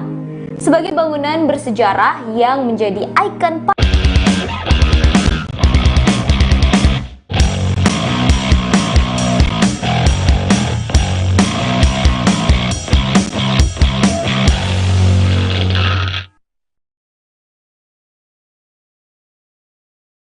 Selamat siang Tribuners, apa kabar Anda hari ini? Live Update Sport kembali hadir, edisi Kamis 3 November 2022. Selama beberapa menit ke depan, kami akan sajikan beragam informasi menarik seputar dunia olahraga. Tentunya bersama saya, Seradita, selengkapnya di Tribun News. Kita awali informasi pertama, sebanyak 16 tim telah lolos fase knockout Liga Champions musim 2022-2023. Terbaru ada AC Milan dan RB Leipzig yang melengkapi daftar tim lolos ke babak 16 besar. Rossoneri memastikan diri lolos ke fase 16 besar Liga Champions setelah mengalahkan RB Salzburg pada laga akhir di hari Kamis dini hari tadi. Pertandingan Milan versus Salzburg yang berlangsung di Stadion San Siro berakhir dengan skor 4-0 bagi kemenangan tuan rumah. AC Milan meraih kemenangan berkat gol-gol yang dicetak oleh Oliver Giroud pada menit 14 dan 57. Kemudian Red Krunic dan juga Junior Mesias. Hasil tersebut membuat AC Milan menempati peringkat kedua klasemen akhir grup E Liga Champions dengan koleksi 10 poin. Berjarak 3 angka dari Chelsea. Di sisi lain, RB Leipzig juga lolos ke babak 16 besar Liga Champions usai menang 4-0 atas Shakhtar Donetsk. Mereka berhak ke babak 16 besar menyusul Real Madrid yang terlebih dahulu lolos sebagai juara grup F. Sebelumnya 14 tim sudah lebih dahulu memastikan diri lolos ke babak 16 besar Liga Champions. Mereka ialah Liverpool, Napoli, Klub Brugge, Porto, dan juga Bayern Munchen. Kemudian ada pula Inter Milan, Tottenham Hotspur, Eintracht Frankfurt, dan juga ada Chelsea. Kemudian Real Madrid, Manchester City, Borussia Dortmund, PSG, dan Benfica. Drawing babak 16 besar Liga Champions akan dilakukan pada hari Senin mendatang. Dalam drawing tersebut, tim yang berasal dari grup yang sama dan negara yang sama tidak mungkin berjumpa di babak 16 besar. Sedangkan fase knockout akan bergulir pada Februari mendatang.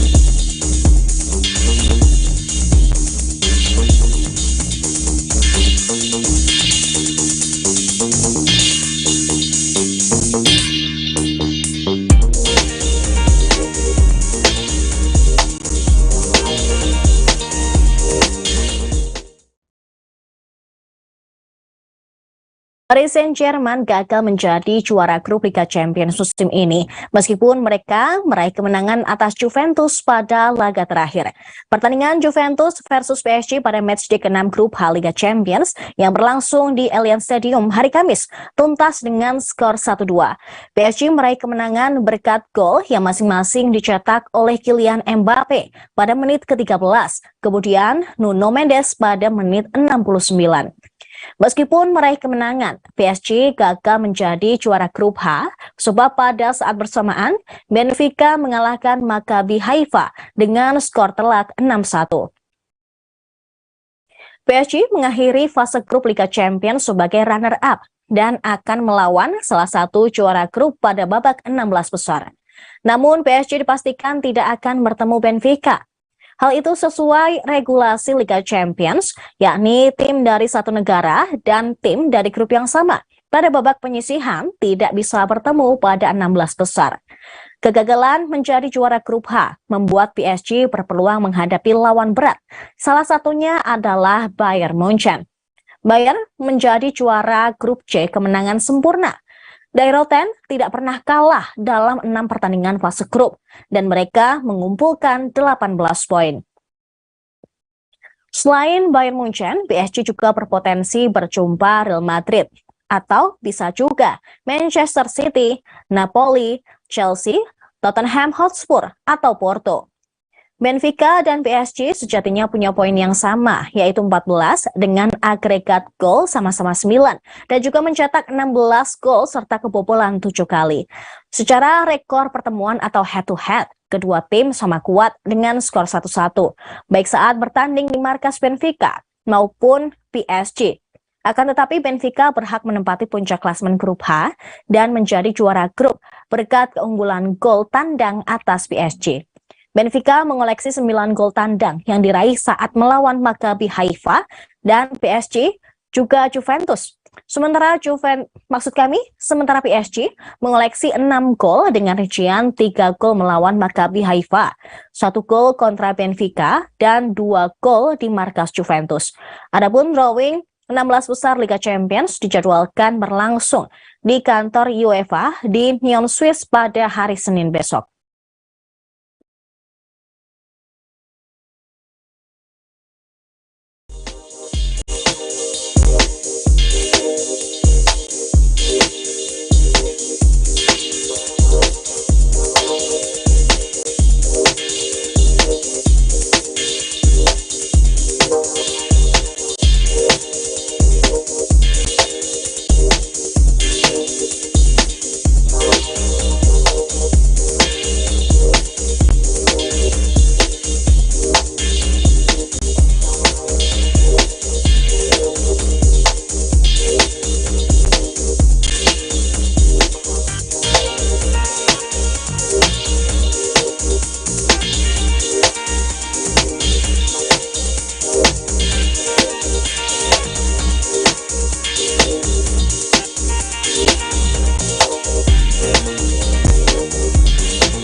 Tribuners, Lionel Messi merelakan rekor golnya untuk membantu Kylian Mbappe pada matchday pamungkas grup H Liga Champions musim 2022-2023. Bertandang ke Allianz Stadium pada hari Kamis, Lionel Messi sukses membawa PSG menang 2-1 atas Juventus. Pada laga PSG versus Juventus tersebut, Messi tidak membukukan gol, melainkan La Pulga sanggup memberikan assist untuk gol pertama PSG yang dicetak oleh Mbappe pada menit 13. Melihat Kylian Mbappe meminta bola, Lionel Messi lantas menyodorkan umpan mendatar terukur kepadanya. Mbappe kemudian mengocek dua pemain Juventus sebelum menyerangkan bola ke gawang dengan tendangan kaki kanan. Juventus sempat menyamakan kedudukan melalui sontekan kapten mereka Leonardo Bonucci pada menit 39. Namun PSG kembali unggul dan menutup laga dengan kemenangan berkat gol Nuno Mendes pada menit 69. Bagi Kylian Mbappe, lesakan ke gawang Juventus merupakan gol yang ke-40 di gelaran Liga Champions. Optagen mencatatkan Mbappe kini menjadi pemain termuda yang mencetak 40 gol dalam sejarah kompetisi tertinggi antar klub Eropa. Menariknya, Mbappe memecahkan rekor Messi yang merupakan sosok penting di balik keberhasilannya membobol gawang Juventus. Messi sebelumnya tercatat sebagai pemain termuda yang bisa membukukan 40 gol di Liga Champions pada tahun 2011.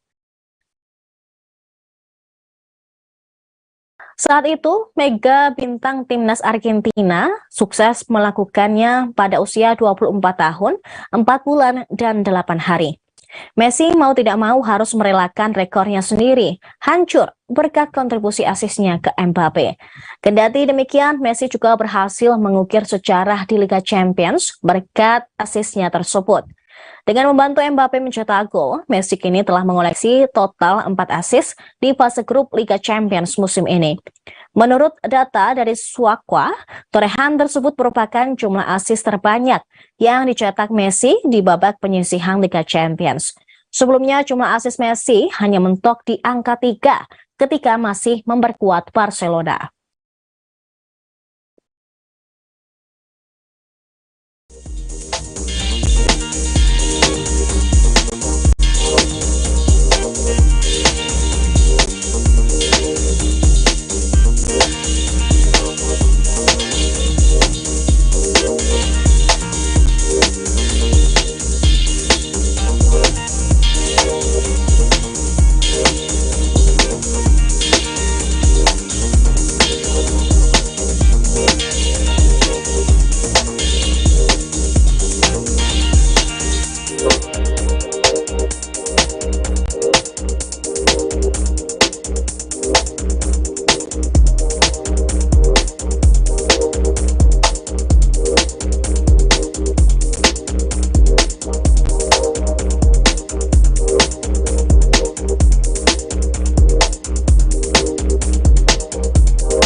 Kylian Mbappe terus berusaha menempel pergerakan Mohamed Salah dalam daftar top skor Liga Champions musim 2022-2023.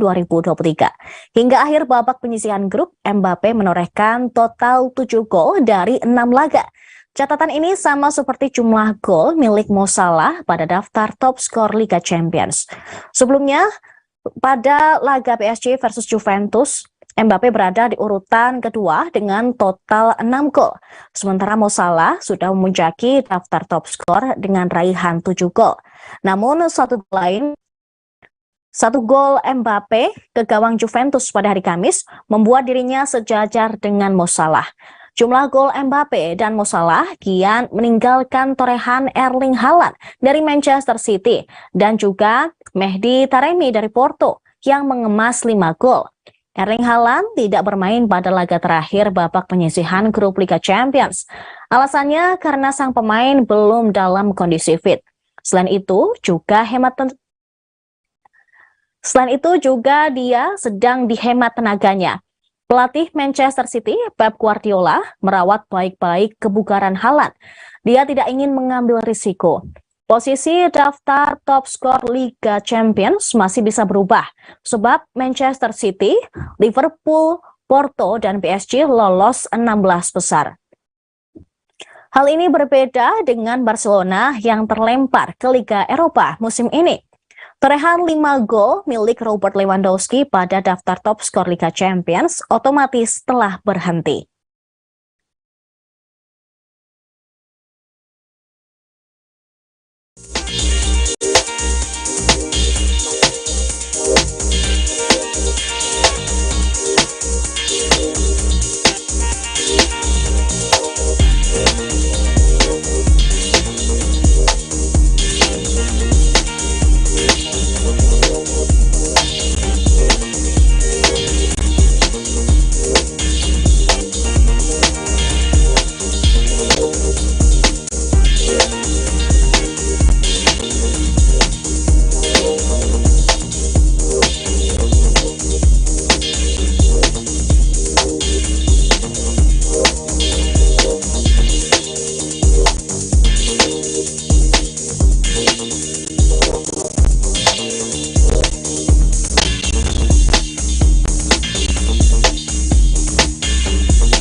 Sebanyak 8 tim harus turun kasta dari Liga Champions ke Liga Eropa. Juventus, Shakhtar Donetsk, dan RB Salzburg melengkapi 8 tim yang harus turun kasta berdasarkan hasil pertandingan pada hari Kamis ini. Sebelumnya ada 5 tim yang peserta Liga Champions yang terlebih dahulu dipastikan turun kasta ke Liga Eropa, menyusul hasil buruk mereka di Liga Champions musim ini. Mereka adalah Ajax Amsterdam, Bayer Leverkusen, Barcelona, Sporting CP, dan Sevilla. Dari grup A ada Ajax Amsterdam. Raksasa Belanda tersebut tak mampu bersaing dengan kekuatan Liverpool dan Napoli. Ajax finish di peringkat 3 dengan poin 6. Di grup B ada Bayer Leverkusen yang finish di peringkat 3 di bawah klub Brugge dan juga Porto. Raksasa Spanyol Atletico Madrid juga tak bisa bersaing dengan Brugge dan Porto. Grup C Barcelona. Raksasa Spanyol tersebut melempem di fase grup dengan hanya menang 2 kali, sekali imbang dan 3 kali kalah. Kemudian Sporting CP di grup D juga kalah saing dengan finalis Liga Eropa musim lalu, Frankfurt dan Tottenham. Shakhtar Donetsk di grup F harus bermain di habitatnya, usai kalah saing dengan Dortmund dan juga Manchester City. Satu lagi klub besar yang harus bermain di Liga Eropa adalah Juventus. Raja Liga Italia itu tak bisa mengalahkan dominasi PSG dan Benfica karena hanya menang sekali dari 5 kali kalah. 8 tim tersebut menghadapi tim-tim yang menempati peringkat 2 di klasemen Liga Eropa pada babak knockout round play-off. Sampai saat hari Kamis ini, belum ada satupun tim Liga Eropa yang dipastikan menempati peringkat kedua. Tim-tim Liga Eropa masih bersaing untuk memperebutkan tiket babak 16 besar Liga Eropa secara langsung. 4 tim telah memastikan diri menjadi juara grup atau berhak lolos ke babak 16 besar Liga Eropa.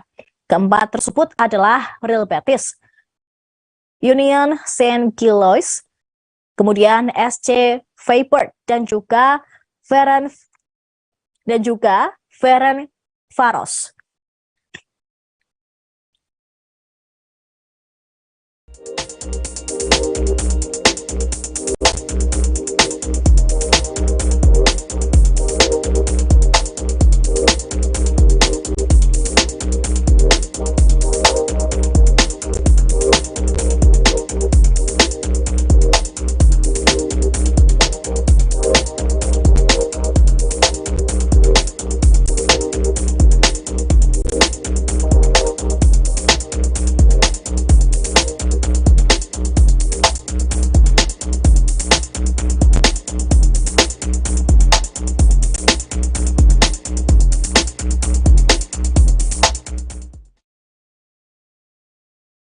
Manchester United akan menghadapi Real Sociedad pada matchday terakhir grup E Liga Eropa Jumat dini hari. Setan Merah membawa misi wajib menang dengan selisih minimal 2 gol atas Real Sociedad.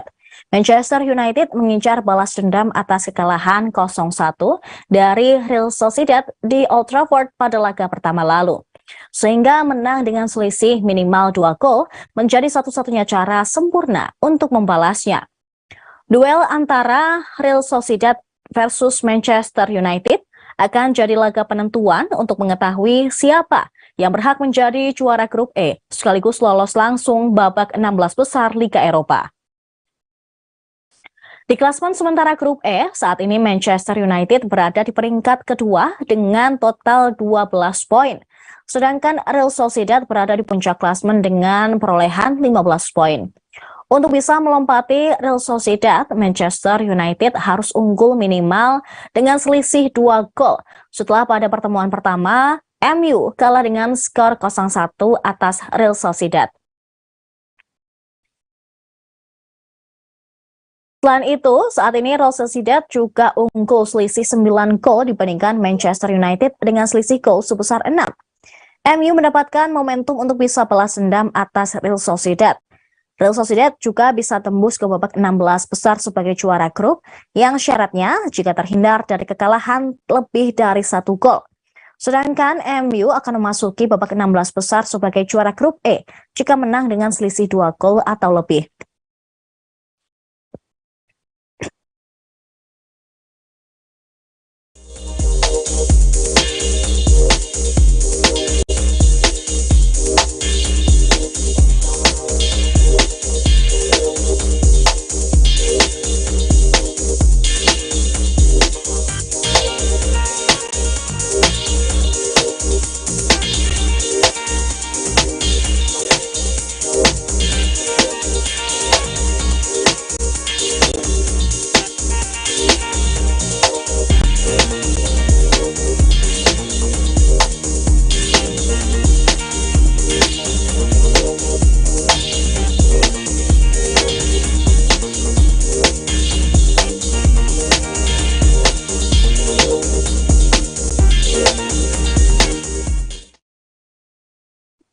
Kita beralih ke informasi selanjutnya, Tribuners. Kiper Bayern Munchen, yaitu Manuel Neuer, mengungkapkan bahwa ia sudah didiagnosis menderita kanker kulit di wajahnya.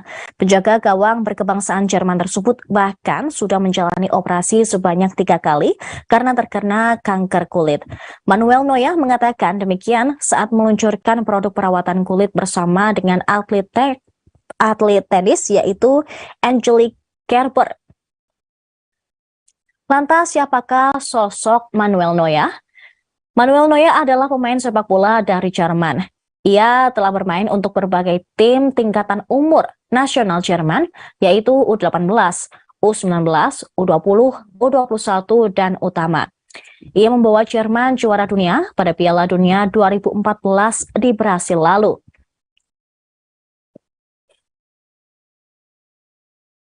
Meski Manchester United meminatinya, dia lebih memilih untuk berlabuh di Bundesliga bersama Bayern Munchen hingga saat ini. Ia bergabung dengan Bayern pada Juli 2011 dan sejak 2017 ditunjuk menjadi kapten sang raksasa. Pada Mei 2022, Bayern memperpanjang kontrak dengan Manuel hingga Juni 2024.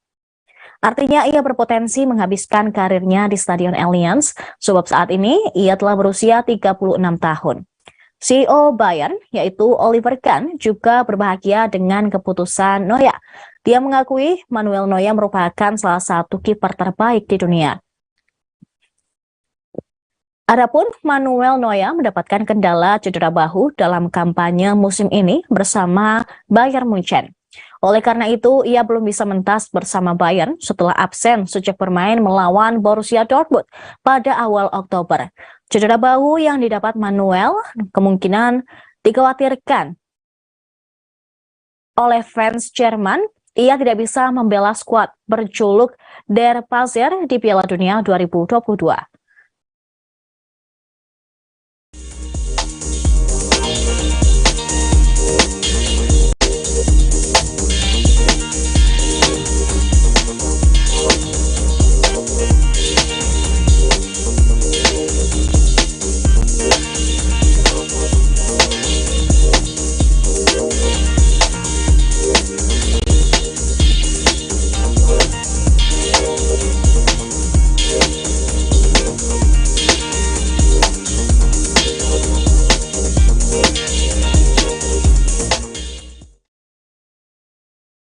Media Vietnam menyoroti keputusan AFC yang lagi-lagi menunjuk Indonesia sebagai tuan rumah kompetisi yang mereka naungi. AFC selaku induk sepak bola tertinggi di Asia kembali memberi kepercayaan Indonesia sebagai tuan rumah putaran final Piala Asia Wanita U17 2024. Ini jadi turnamen kelima dalam 2 tahun saja bagi Indonesia soal penunjukannya sebagai tuan rumah. Namun keputusan tersebut kemudian mendapatkan sorotan dari salah satu media asal Vietnam, The Tao 247. Mereka merasa bahwa kinerja pengamanan Indonesia sebagai tim tuan rumah patut dipertanyakan. Hal ini terkait tragedi Kanjuruhan yang menewaskan 135 orang pada Oktober lalu. Media Vietnam juga menyoroti turunnya Presiden FIFA ke Indonesia untuk meninjau langsung penyelesaian tragedi Kanjuruhan dan perbaikan sepak bola tanah air. Sementara itu, Indonesia sudah menjadi tuan rumah dalam 2 turnamen yang dinaungi oleh AFF, yaitu Piala AFF U16 dan Piala AFF U19 yang digelar di Jabodetabek dan Yogyakarta. Saat ini, Indonesia juga 2 kali mendapat kehormatan menjadi tuan rumah pada putaran kualifikasi Piala Asia di 2 kelompok usia. Pada gelaran kualifikasi Piala Asia U17, PSSI mempercayakan Stadion Pakansari Bogor sebagai home base seluruh laga kualifikasi. Sementara pada kualifikasi Piala Asia U20, PSSI memilih Stadion Gelora Bung Tomo Surabaya sebagai tempat digelarnya seluruh pertandingan. Pencapaian ini semakin lengkap usai Indonesia juga dipercaya sebagai tuan rumah Piala Dunia U20 2023.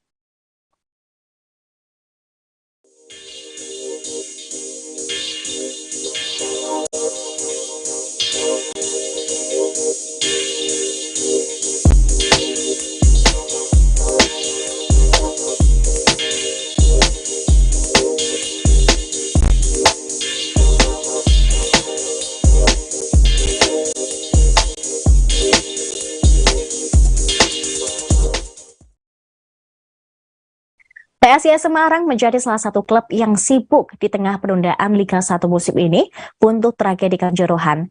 Tim berjuluk Laskar Mahesa Jenar aktif melakukan perombakan skuad, baik pemain maupun pelatih. Pertama, mereka tiba-tiba mendatangkan pemain asing asal Kroasia, Duce Javorčić, untuk mengikuti trial selama sebulan. Apabila dirinya dinyatakan lolos seleksi, tentunya PSIS harus mencoret salah satu pemain asingnya. Padahal kuota pemain asing PSIS sejatinya sudah lengkap. Keempat legium asing yang didaftarkan pada musim ini adalah Jonathan Cantilana, Taisei Marukawa, Ali Sisei, dan Carlos Fortes. Dari mereka berempat, hanya Fortes yang belum menunjukkan kiprahnya di Liga 1 karena cedera. Tak lama setelah kedatangan Javorčić, PSIS mengumumkan perpisahan dengan salah satu penyerang lokalnya, yaitu Rahmat Hidayat. Pemain asal Medan tersebut mengundurkan diri karena alasan keluarga. Bukan hanya komposisi pemain, komposisi tim kepelatihan juga mengalami pergeseran. Pada hari Selasa kemarin, pelatih kiper Rory Grant resmi angkat kaki setelah kontraknya berakhir. Rory manajemen sedianya ingin memperpanjang kontrak pelatih asal Inggris tersebut. Akan tetapi, Rory Grant menolaknya karena alasan ketidakjelasan kompetisi Liga 1 musim ini. PSIS tidak membutuhkan waktu lama mengumumkan pengganti pelatih berusia 36 tahun tersebut. Pada hari yang sama, manajemen menunjuk Basuki Setiabudi sebagai suksesor Rory Grant. Basuki Setiabudi menjabat asisten pelatih kiper mendampingi Iko Mangputra. Perombakan staf kepelatihan PSIS kemungkinan besar tidak berhenti sampai di situ, sebab mereka masih menyimpan calon pelatih kepala baru, penerus Sergio Alexandre yang dipecat awal musim ini. Saat ini posisi tersebut untuk sementara diisi oleh Ian Andrew Gillian sebagai syarat memenuhi regulasi. Ian Andrew bakal digeser kembali menangani PSIS Development setelah manajemen resmi menunjuk pelatih definitif.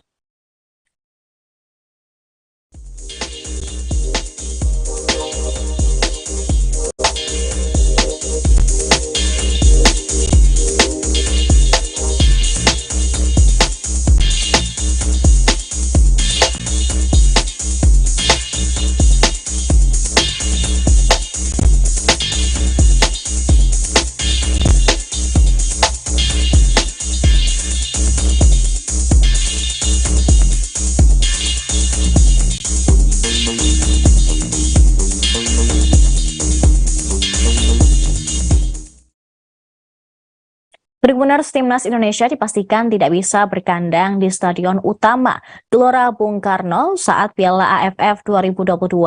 Hal itu dikarenakan Stadion GBK adalah salah satu venue untuk Piala Dunia U20 yang akan digelar di Indonesia pada Mei hingga Juni 2023. Kepastian tersebut disampaikan oleh Menteri Pemuda dan Olahraga Zainuddin Amali. Zainuddin Amali menuturkan bahwa semua stadion termasuk GBK yang akan menjadi venue Piala Dunia U20 2023 akan direnovasi mulai Oktober. Maksud kami mulai November ini. Sehingga stadion harus steril dari berbagai kegiatan. Utamanya adalah pertandingan sampai digelarnya Piala Dunia U20 tahun depan. Sementara pelaksanaan Piala AFF 2022 adalah pada Desember tahun ini hingga Januari tahun depan. Piala AFF 2022 akan diselenggarakan pada 23 Desember 2022 sampai 16 Januari dengan kembali memakai format home away. Format ini sempat dihapus pada edisi 2020 saat Singapura menjadi tuan rumah dan Indonesia keluar sebagai runner-up turnamen. Pada Piala AFF 2022, Timnas Indonesia tergabung di grup A bersama Thailand, Kamboja, Filipina, dan salah satu di antara Brunei Darussalam dan Timor Leste. Brunei dan Timor Leste diharuskan bertanding terlebih dahulu di babak playoff sebelum masuk ke putaran final Piala AFF 2022.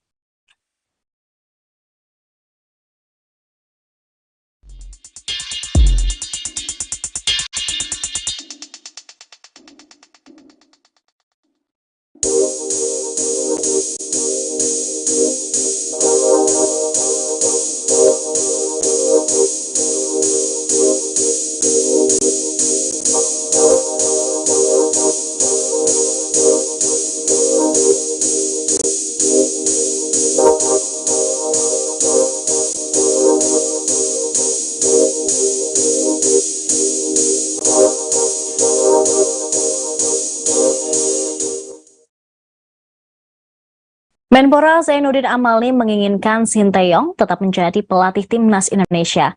Sebab sebelumnya Sinteyong mengatakan siap mundur jika Muhammad Iryawan alias Iwan Bule mundur dari jabatan Ketua Umum PSSI. Namun dalam video singkat yang beredar, Iwan Bule meminta agar Sinteyong tetap menjadi pelatih Timnas Indonesia meski dirinya nanti bukan lagi menjadi Ketua Umum PSSI. Iwan Bule menyiratkan agar dirinya saja yang mundur dari PSSI lewat cara KLB. Adapun Sinteyong, dia meminta tetap berada di Timnas Indonesia.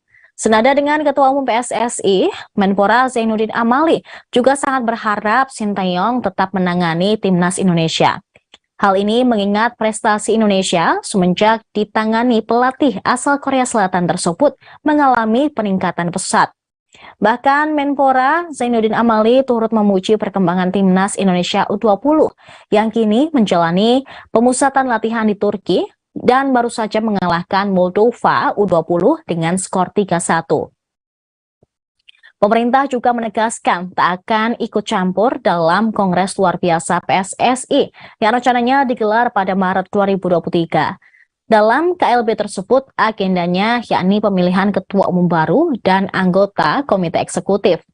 PSSI memutuskan mempercepat KLB, salah satu alasannya agar pemerintah bisa memberikan izin Liga 1, 2, dan Liga 3 bergulir kembali pasca dihentikan sejak 1 Oktober lalu akibat tragedi Kanjuruhan.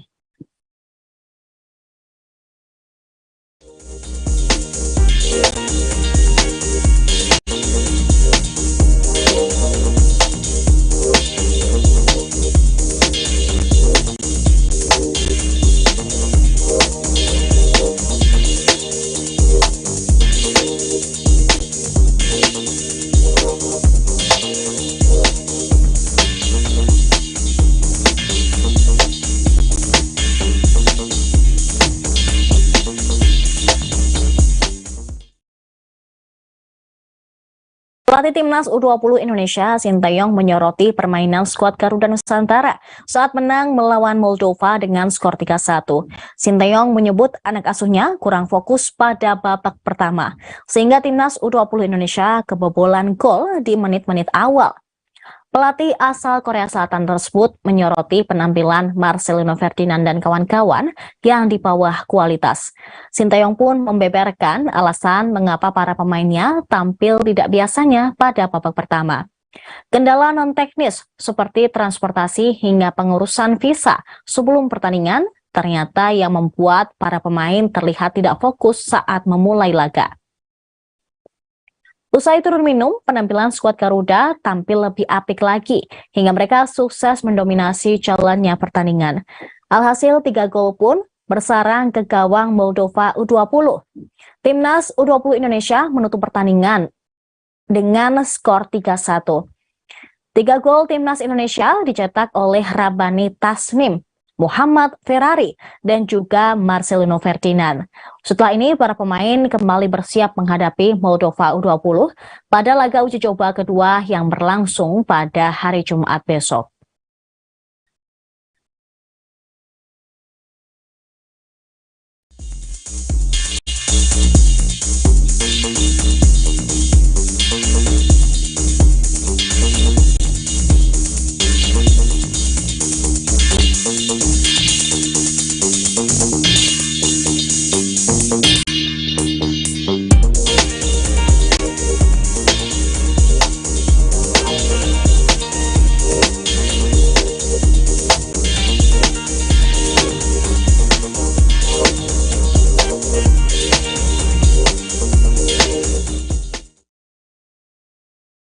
Tribuners, 6 wakil Indonesia sudah dipastikan menembus babak kedua atau 16 besar Hilo Open 2022. Kepastian itu didapat seusai rangkaian pertandingan babak 32 besar Hilo Open rampung bergulir di Jerman pada hari Kamis kemarin. Cesar Hiran Rustavito dan Jonathan Christie mendapatkan keuntungan sebab keduanya melangkah ke babak 16 besar karena lawannya memutuskan untuk mundur. Vito melaju ke 16 besar Hilo Open 2022 lantaran HS Pranoy memutuskan walkover sebelum laga dimulai. Sedangkan Jonathan Christie menyegel tiket ke babak kedua selepas lawannya dari India, yakni Samer Verma, retired. Saat itu Jojo memimpin dengan skor 10-5, namun Samer Verma memilih untuk mundur karena cedera. Di sisi lain, Chico Aura Dwi Wardoyo dan Anthony Sinisuka Ginting harus melewati pertandingan sulit untuk lolos. Chico berhasil menang lewat 3 game atas Brian Yang dari Kanada. Sedangkan Anthony Ginting membekuk Nat Nguyen dari Irlandia melalui 2 game. Dengan demikian, pasukan tunggal putra Indonesia di Hilo Open 2022 masih lengkap. Beralih ke ganda campuran, Rehan Naufal Kus Harjanto dan juga Lisa Ayu Kusumawati berhasil membuat kejutan. Rehan Lisa sukses membekuk wakil Jerman unggulan ketiga, yaitu Mark Lamfus dan juga Isabel Lohau melalui permainan 2 game dengan skor akhir 21-17 dan 21-14. Sementara itu, Gregoria Mariska Tanjung berhasil mengalahkan Liantan dari Belgia. Dia mengalahkan sang lawan lewat 2 game dengan skor 21-15 dan 21-10. Jika berkaca pada hasil-hasil di atas, wakil Indonesia yang bertanding pada hari kedua Hilo Open 2022 seluruhnya dipastikan melaju ke babak 16 besar.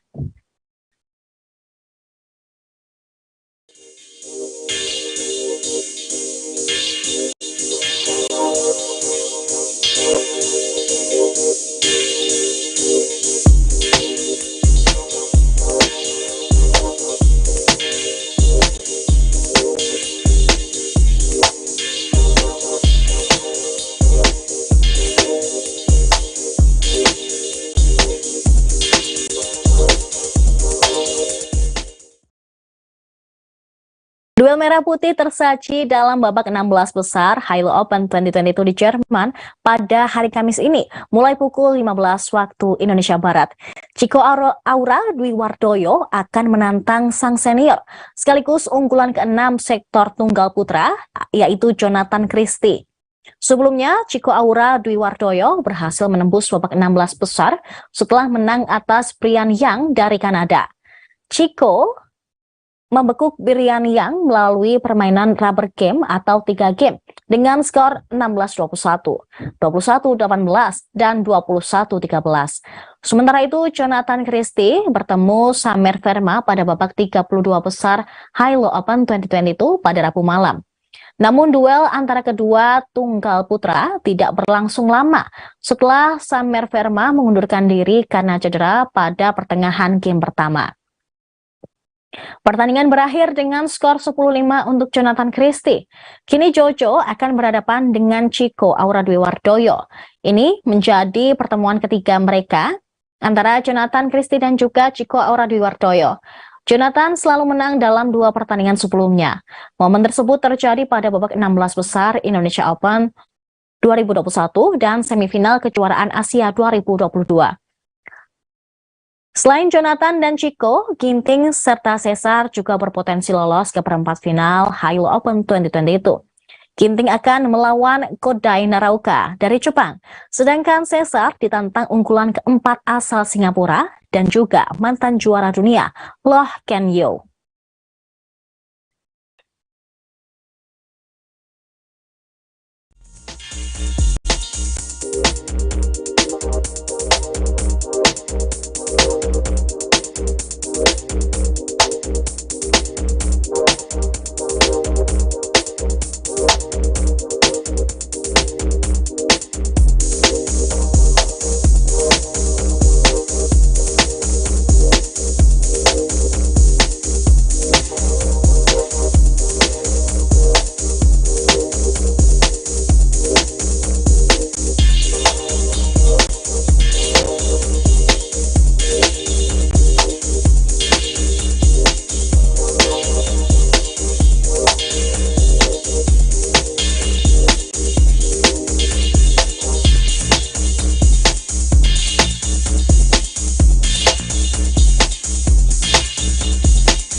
Rehan Naufal, Chris Haryanto, dan Lisa Ayu Kusumawati menang atas Mark Lamfus dan juga Isabel Lohau dari Jerman di Hilo Open 2022 berkat belajar dari 2 kekalahan sebelumnya.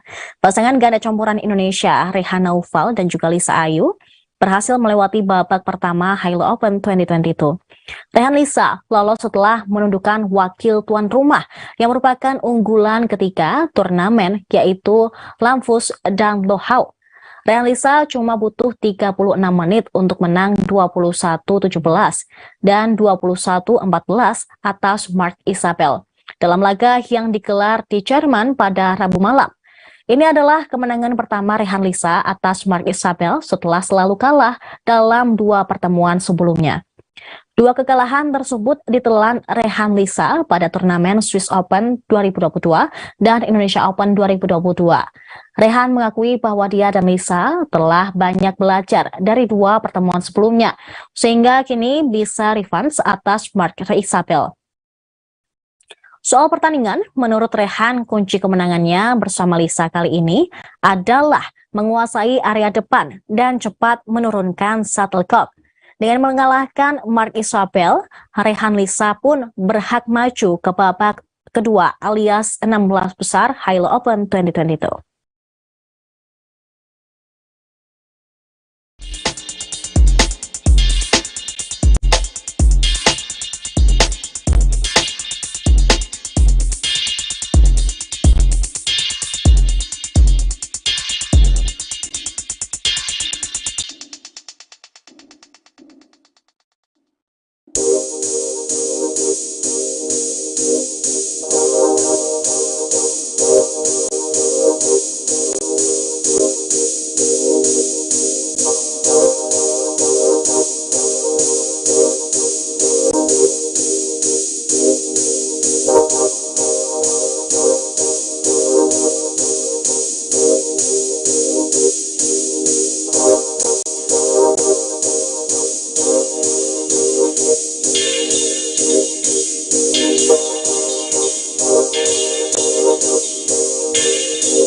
Kita berada di penghujung live update sport. Terima kasih atas kebersamaan Anda Tribuners. Saya Seradita dan segenap kru yang bertugas pamit undur diri. Sampai jumpa.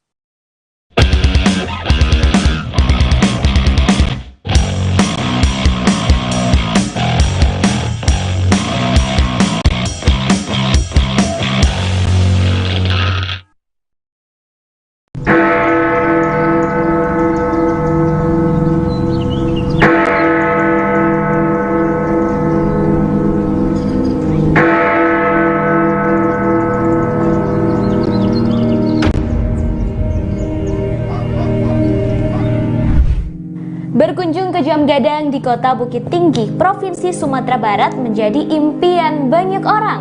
Sebagai bangunan bersejarah yang menjadi ikon pariwisata Indonesia, hampir tak banyak orang yang tak kenal dengan menara itu. Terkadang berpose di depan Jam Gadang menjadi sebuah keharusan bila berkunjung ke Sumatera Barat, terutama Kota Bukit Tinggi. Tak hanya bagi pelancong dari luar Sumber, namun juga bagi warga Sumber sendiri yang tak pernah bosan berfoto dan menikmati Jam Gadang. Bangunan Jam Gadang terdiri dari 4 sisi seperti persegi panjang yang berdiri dengan lantai dasar mirip tapak bangunan beranjung. Sepintas dari luar bangunan Jam Gadang, setelah tapak bangunan hanya terlihat 4 tingkat. Namun aslinya dari dalam terdapat 6 tingkat. Hal itu karena pandangan mengikuti tiang bangunan yang berjumlah 4 buah setelah tapak dan jendela kaca yang ada pada keempat sisinya. Sebelum menaiki menara ini, terdapat 2 tangga yang berada di samping kiri pintu masuk menara. Pintu masuk menghadap ke arah barat. Setiap tingkat bangunan dihubungkan dengan tangga melingkar yang kian ke atas, kian kecil karena mengikuti pola bangunan yang mengerucut ke atas. Di bagian atas terdapat atap bergonjong 4 yang semuanya berbahan kayu dan penuh ukiran khas Minangkabau. Ruangan paling menakjubkan tentu ruangan yang berisikan mesin-mesin Jam Gadang. Mesin yang disebut-sebut hanya ada 2 di dunia. 1 di Jam Gadang dan 1 lagi dipakai untuk menggerakkan jam raksasa menara Big Ben di London, Inggris, yang juga menjadi kebanggaan negara itu. Beranjak ke bagian puncak menara, terdapat sebuah lonceng berukuran besar. Di tengah-tengah lonceng terdapat tulisan B. Fortman, Rellinghausen, dan Iwe Germany. Diketahui Fortman adalah nama belakang Bernhard Fortman, si pembuat jam, dan Recklinghausen nama kota di Jerman, tempat mesin jam ini diproduksi pada 1892. Lonceng ini selalu berbunyi setiap waktu menunjukkan menit ke 00. Misal pukul 8 waktu Indonesia Barat dan sebagainya.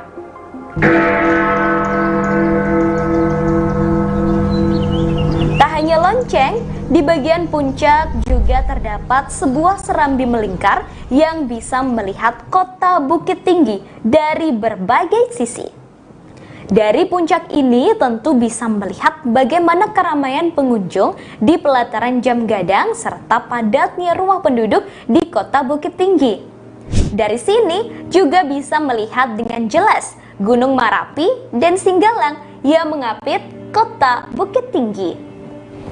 Yang menjadi generator kota ini adalah Jam Gadang. Oke, Jam Gadang. Wali Kota Bukit Tinggi Erman Safar mengatakan bangunan Jam Gadang ini didirikan pada 1926 dan selesai pada 1927 pada masa kolonial Belanda. Pembangunannya diprakarsai oleh Hendrik Roelof Roekmaker yang ketika itu menjabat sebagai sekretaris di Fort de Kock atau yang kini Bukit Tinggi. Sementara bangunan didesain oleh seorang arsitek asal Koto Gadang Agam bernama Yasid Raijo Mangkuto.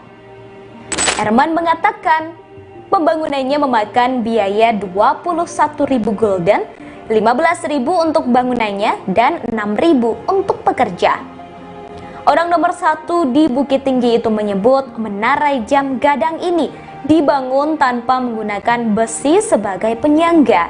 Sama halnya dengan menara masjid tua di Minangkabau, bangunannya dibangun hanya menggunakan bata merah dengan kapur putih bercampur pasir sebagai perekat.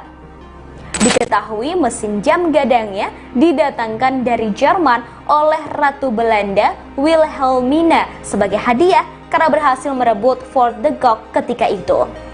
Setelah dibangun, jam gadang ini pernah mengalami perubahan bentuk saat pendudukan Jepang dengan bangunan khas negeri Sakura. Pasca kemerdekaan, bangunannya juga mengalami perubahan ke bentuk yang sekarang ini. Hingga berdiri kokoh saat ini, bangunan jam gadang sudah melewati berbagai perbaikan dan renovasi. Berdasarkan catatan yang ada, pada gempa darat 2007, bangunan jam gadang pernah mengalami kerusakan cukup parah. Bandul di dalam mesin raksasa patah yang membuat jam terhenti. Dampak gempa juga membuat bangunan miring 2 derajat dan retak kecil di beberapa bagian. Otoritas setempat melakukan perbaikan serius untuk menanganinya hingga pulih.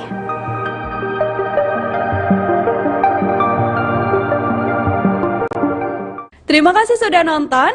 Jangan lupa like, subscribe, dan share ya.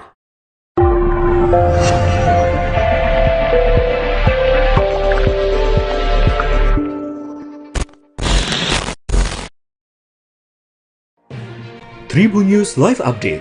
Tanggal 21. Selamat siang Tribuners, selamat sore Tribuners, selamat petang Tribuners, Anda sedang menyaksikan live update. Informasi teraktual dan terupdate dari siang hingga petang kami sajikan untuk Anda. Menewaskan 2 orang penumpang, yang mana kedua penumpang Kami perdalam dengan laporan langsung dari lokasi kejadian dan narasumber terpercaya. Benar-benar menghukum mereka-mereka yang terlibat, menghentikan terduga pelaku yang ingin Laporan terkait peristiwa pompong hilang kontak menabrak sejumlah pemotor yang melintas tepat. Saksikan live update siang, sore, dan petang hanya di channel YouTube Tribun News.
Halo Tribuners, jumpa lagi bersama dengan saya Mutiara dalam tayangan berita selebritis di Tribun Lampung.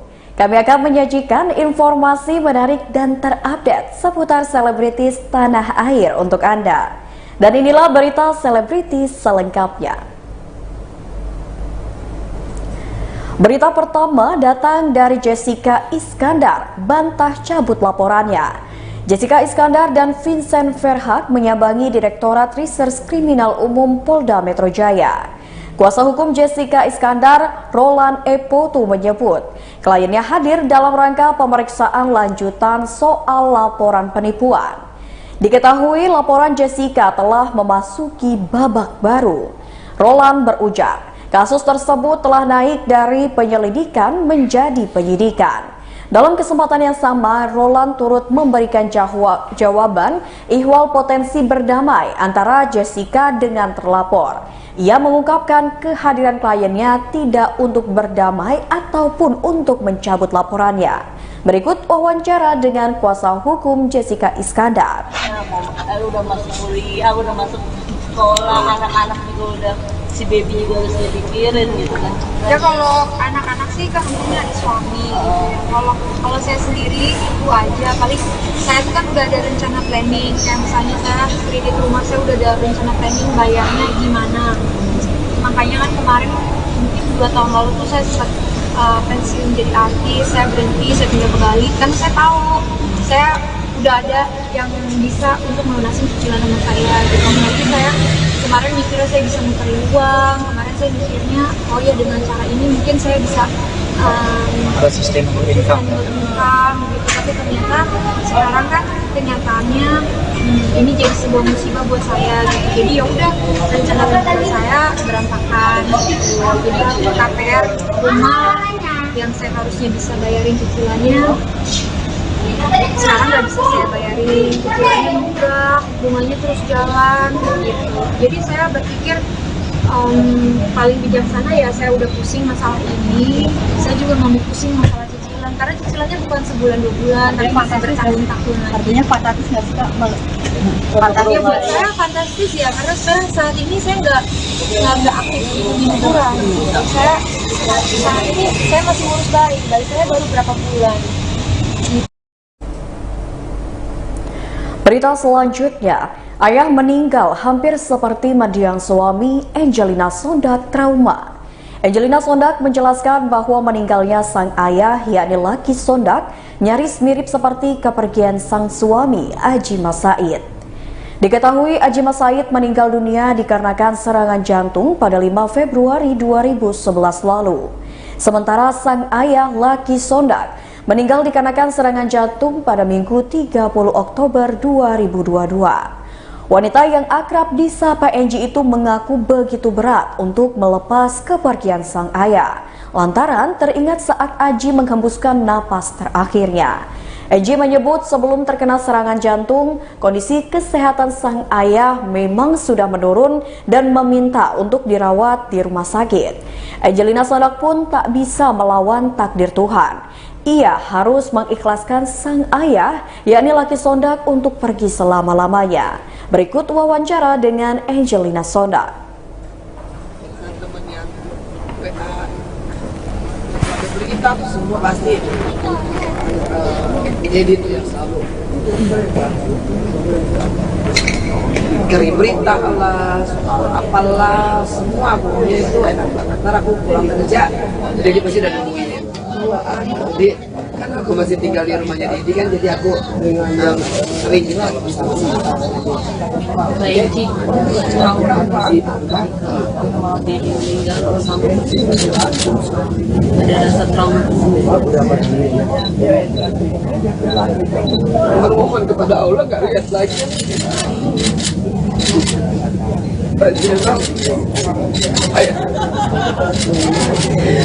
Beratnya karena kan runtutannya itu hampir mirip ya, cuman kalau Dedi itu emang udah minta ke rumah sakit, mau ke rumah sakit tetep kekeh aku alihin, mau pergi belanja, mau tinggal di hotel, gagal untuk di rumah sakit. Prosesnya teratur mautnya juga hampir sama dengan Saji. Jadi ketika teratur mautnya Dedi, saya udah nggak bisa gimana, saya jatuh karena saya mengingat sama seperti kejadiannya ketika saya harus melepas Mas Aji. Jadi alhamdulillah saya melepas Mas Aji di tangan aku. Aku juga melepas ayah saya di tangannya. Dan pemandangan itu. Berita selanjutnya, jadi istri Kapolres Uut Permatasari akui banyak keluhan di DM Instagramnya. Uut Permatasari kini berstatus sebagai istri dari Tri Gofarudin Pulungan, Kapolres Goa, Sulawesi Selatan. Menjadi istri dari Kapolres Goa, Uut Permatasari mengaku kerap menerima keluhan dari masyarakat di akun Instagram pribadinya. Masyarakat tersebut meminta bantuan Uut untuk menyampaikan permasalahan mereka kepada sang suami. Akan tetapi pelantun lagu Sinden Pagung itu mengatakan tak bisa menyelesaikan masalah masyarakat. Uut Permatasari mengatakan bahwa pesannya di Instagram akan mendadak ramai apabila terjadi kasus di daerah tempat sang suami menjabat sebagai Kapolres. Uut Permatasari kini berstatus sebagai istri dari Tri Gofarudin Pulungan. Berikut wawancara dengan Uut Permatasari. Saya tidak perlu mendengarkan sesuatu yang saya tidak perlu dengar. Artinya di sini garis besar bahwa tidak mau mencampuri urusan orang lain, tidak mau membuat statement-statement yang nggak ada yang merugikan orang lain. Artinya seperti itu. Jadi saya mau fokus, saya mendoakan suami saya agar bisa diberi keselamatan kesehatan dan juga diberikan kemudahan dalam menjalankan amanah dari Allah tugasnya sebagai abdi negara.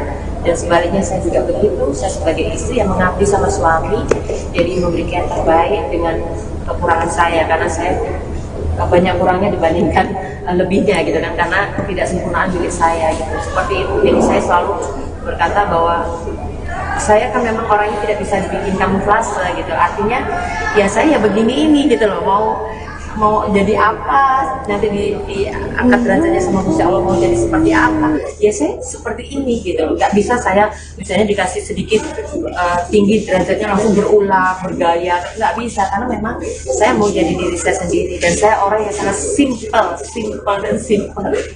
Bunda sebagai istri seorang Kapolres dan masih jadi gini, saya nggak pernah ada beban ya, artinya apapun amanah yang diberikan untuk suami saya tidak akan beban. Saya hanya mendoakan. Istri itu mendoakan, memberikan semangat tanpa harus menuntut, itu tugas saya. Cuman kadang-kadang saya di sini kan biasa ada kasus ya di wilayah, di daerah itu, tapi saya sering diserbu sama netizen. Saya sering diserbu, misalnya ada seperti apa, pokoknya ada masalah apa gitu, selalu Mbak Ut tolong dia disampaikan ke Pak Kapolres begini-begini. Mbak Ut kenapa sih ini kok belum ditangani, Mbak Ut soal ini. Tapi mohon maaf, sekali mohon maaf, saya tidak akan menjawab karena itu bukan kapasitas saya. Seperti itu ya. Jadi itu bukan kapasitas saya, jadi saya nggak berani jawab. DM saya penuh banget kalau lagi ada masalah apa gitu ya. Maksudnya masalah itu artinya misalnya ada perampokan, ada misalnya ada yang ditusuk, apa ada pemukulan gitu. Pasti DM ini gimana Mbak Ut, ini bagaimana ini. Nah kan saya nggak jawab gitu kan, karena memang bukan kapasitas. Berita selanjutnya, super sibuk Putri Tanjung punya trik jitu untuk me time. Di tengah aktivitasnya yang sangat padat, pengusaha muda Putri Tanjung memiliki caranya tersendiri untuk me time atau meluangkan waktu sejenak bagi diri sendiri. Putri Tanjung mengaku sangat peduli akan kesehatan sehingga ia menjadikan istirahat dan tidur sebagai salah satu bentuk me time. Selain itu, wanita kelahiran 22 September 1996 tersebut juga selalu meluangkan waktu untuk mengonsumsi makanan favorit. Menurutnya, menyantap makanan enak akan membuat diri menjadi bahagia. Lebih lanjut, Putri juga bersyukur memiliki suami yang selalu mendukung karirnya. Dari hal tersebut, ia merasa bisa terus berkarya dan mengembangkan potensinya. Berikut wawancara dengan Putri Tanjung. Dari mereka dan bangga banget dan mau mensupport apapun yang aku bisa untuk mereka makin bersinar. Kak, jadi kan udah menjadi seorang wanita yang sukses di sekarang ya Kak. Udah merasa atau akan mengembangkan lagi? Duh, aku masih jauh banget perjalanannya. Kayaknya aku masih harus banyak belajar, masih harus banyak lagi, belum banyak yang aku lakukan juga, masih banyak banget yang aku bisa lakukan. Jadi ini sebenarnya baru mulailah Mbak. Jadi aku sekarang senang banget karena opportunity semakin banyak, dengan opportunity dan privilege yang aku punya juga. Aku pikir semoga aku bisa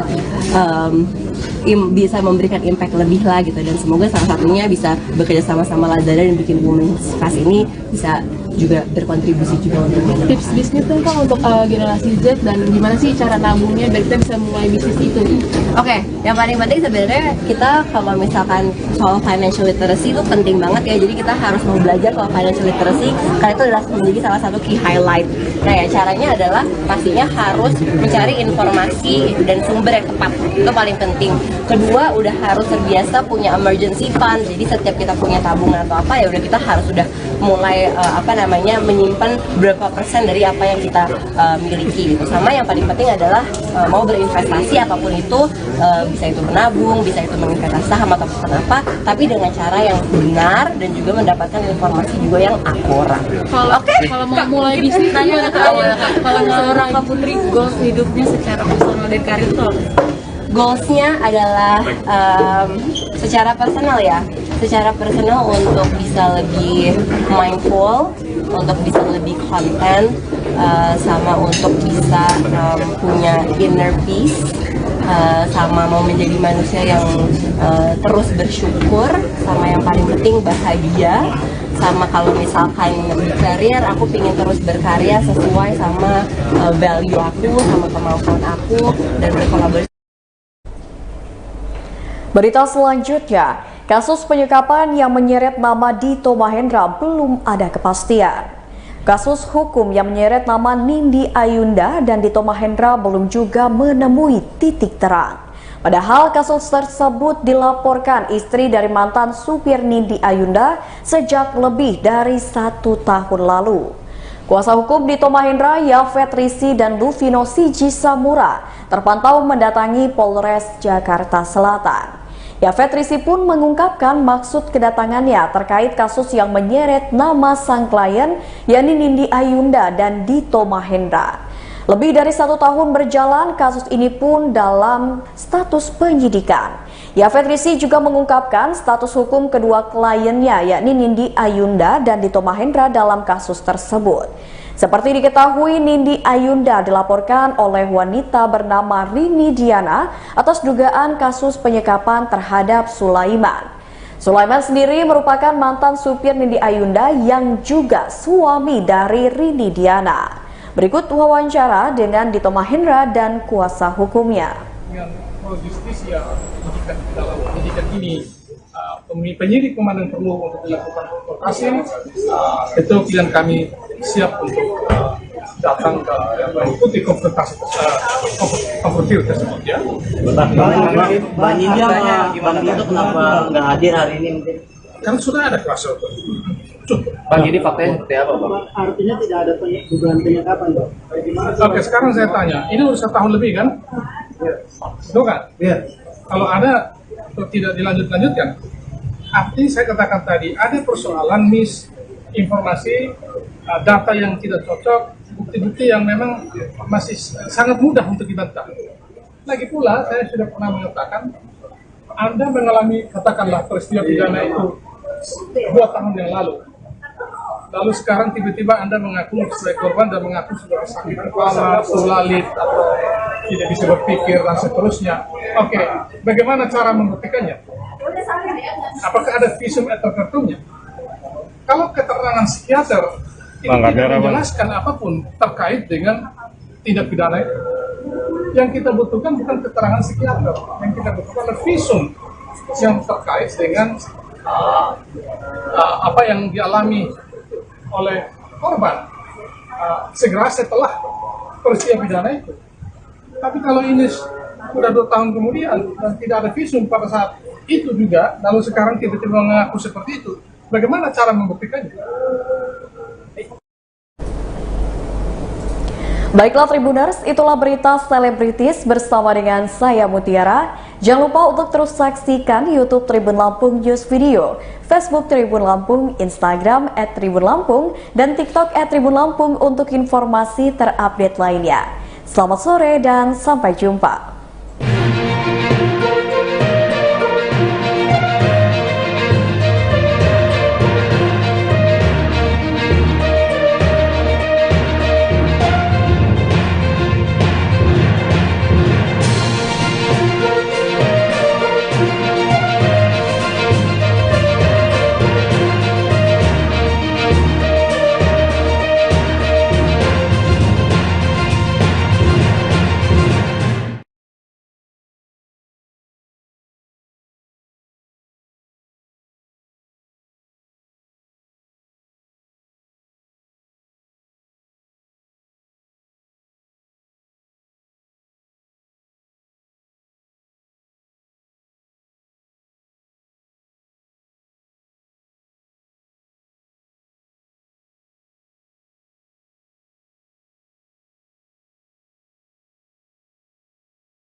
Selamat sore Tribuners, hari ini Ariska kembali hadir menemani Anda dalam live update travel edisi Kamis 3 November 2022. Seperti biasa, Ariska akan memberikan informasi terkait sejumlah wisata dan kuliner untuk Anda. Tentunya akan disampaikan secara langsung bersama sejumlah reporter kami yang ada di berbagai daerah. Inilah live update travel selengkapnya. Benar, di Provinsi Sumatera Barat, batu bara tak hanya dimanfaatkan dalam bidang industri saja. Namun di tangan pengrajin bernama Januri, batu bara juga bisa menjadi sebuah karya seni ukir yang cocok untuk buah tangan Tribuners. Mulai dari patung, asbak, mainan kunci, dan berbagai bentuk lainnya sesuai dengan pesanan. Dan bagaimana informasi lengkapnya akan dilaporkan oleh rekan Hafiz Ibnu Marsal dari Tribun Padang. Silakan rekan Hafiz. Ya, terima kasih rekan Ariska. Dapat kami sampaikan Tribuners, ukiran batu bara ini merupakan buah tangan atau souvenir khas dari kota Sawalunto, Sumatera Barat, yang mana itu 100% terbuat dari bahan bakunya itu adalah batu bara, yang mana kita ketahui kota Sawalunto merupakan penghasil batu bara terbesar di Sumatera Barat. Selain itu, Bapak Januri merupakan satu warga Sawalunto yang memanfaatkan batu bara tidak hanya di sektor industri, dia juga merubah batu bara tersebut menjadi seni ukiran yang tidak kalah atau menjadi souvenir khas Sawalunto, yang mana dia membuatnya menggunakan pahat yang dia gunakan itu seadanya saja, tapi bisa menghasilkan beberapa seni atau apa yang khas bagi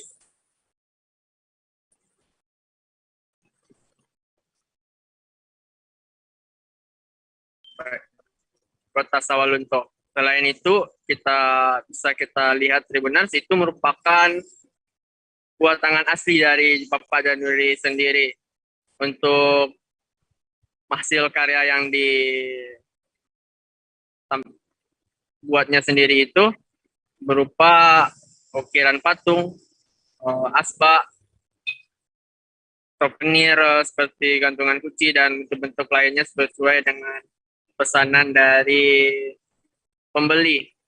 Nah, untuk patung hewan itu atau patung-patung seperti alat berat ataupun patung monumen itu dihargai berkisar dari harga 1 juta sampai 4 juta.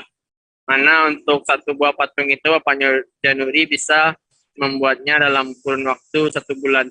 Sementara untuk asbak atau alat lainnya itu dibuatnya memakan waktu hingga satu hari satu, atau 1 hari itu bisa menghasilkan 1 asbak. Untuk harganya sendiri itu berkisar dari harga 100.000 hingga harga 200.000. Bagi Tribuners yang ingin mendatangi atau ingin membeli souvenir tersebut bisa langsung datang ke Pasar Remaja, Kecamatan Lembah Segar, Kota Sawalunto, Sumatera Barat untuk langsung berkunjung ke Cindai Cool Art milik dari Bapak Januri itu, Tribuners. Sekian rekan Ariska. Baik, terima kasih atas informasi Anda rekan Hafiz Ibnu Marsal dari tribunpadang.com. Tribuners, puncak pembukaan Festival Budaya Irau Tanah Tidung telah berlangsung dengan meriah pada Rabu 2 November 2022 kemarin. Pembukaan Irau Tanah Tidung ini ditandai dengan dipukulnya gong oleh Wakil Bupati MPR RI, Wakil Ketua MPR RI Yandri Susanto. Tribuners, kehadiran Yandri kali ini merupakan kali pertamanya ia mengunjungi Kabupaten Tanah Tidung, Kalimantan Utara. Dan bagaimana informasi lengkapnya akan dilaporkan oleh rekan Risnawati dari Tribun Kaltara. Silakan rekan Risna.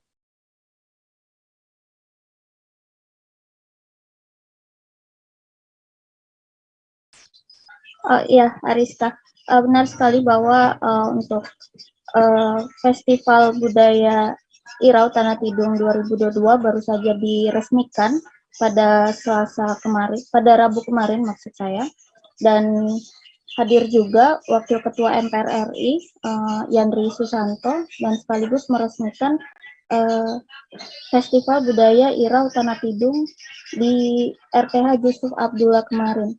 Nah, dari penyampaian Yandri bahwa dia terpukau dengan melihat kekompakan budaya di Kabupaten Tanah Tidung, sekaligus juga dia terharu begitu hebatnya ternyata Tanah Tidung dari sisi budayanya. Hal itu juga dia sampaikan bahwa tidak lepas dari kepemimpinan Bupati saat ini, yang mana di bawah kepemimpinan Bupati saat ini, Kabupaten Tanah Tidung dapat melaju kencang dalam memajukan pembangunannya, termasuk juga budayanya. Kemudian juga dia sampaikan pemerintah Kabupaten Tanah Tidung tentu perlu mengintensifkan komunikasinya bersama pemerintah pusat maupun pemerintah Provinsi Kalimantan Utara, sehingga hambatan-hambatan yang dihadapi dalam pembangunan Kabupaten Tanah Tidung dapat terurai. Kemudian juga disampaikan oleh Bupati Tanah Tidung bahwa untuk budaya Kabupaten Tanah Tidung sendiri itu tidak kalah dari daerah-daerah lainnya, hanya saja untuk Kabupaten Tanah Tidung ini sendiri kurang dalam mempromosikan budaya-budaya yang ada di Kabupaten Tanah Tidung, sehingga dia menyampaikan untuk Kabupaten Tanah Tidung harus memperkuat promosi terkait dengan budayanya, sehingga masyarakat ataupun wisatawan itu mau datang atau mengunjungi Kabupaten Tanah Tidung. Seperti itu, Arifah.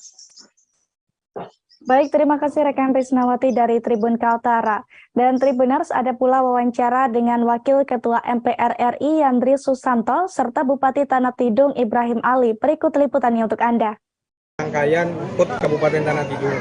Menyambut Kabupaten Tanah Tidung itu kita peringati setiap tanggal 10 Agustus, ya kan? Setiap tanggal 10 Agustus kita kemarin 2022 Tanah Tidung itu tepat berusia 15 tahun.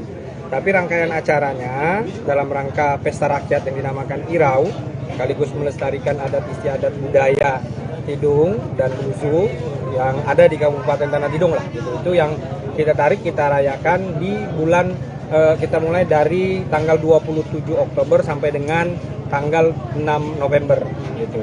Nah, ini rangkaian acara kita isi mulai dari pagi sampai dengan malam. Rangkaian acara semua kegiatan-kegiatan yang kita pertama berbicara tentang melestarikan adat istiadat budaya, tari-tarian kreasi, baik tarian kreasi pesisir pantai dan kemudian tarian kreasi-kreasi dari suku-suku Dayak, kemudian olahraga-olahraga kreasi seperti tarik tambang, kemudian panjat pinang dan lain-lainnya lah gitu. Dan tentunya harapan kita dengan pesta rakyat seperti ini, pertama tentunya harapan kita ini terjadi sebuah kegembiraan lah terhadap masyarakat kita. Selama hampir 2 tahun kita terkukung karena dihadapkan dengan masalah COVID-19 dan kemudian kita juga dihadapkan dengan inflasi gitu.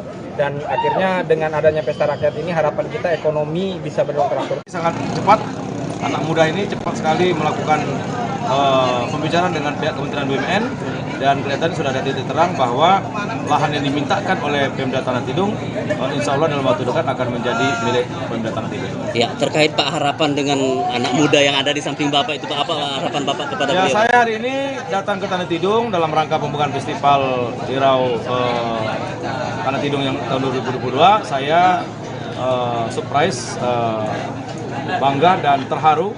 Begitu hebatnya ternyata Tanah Tidung dari sisi budaya, kekompakannya, tentu pemimpinnya anak muda Ibrahim Ali.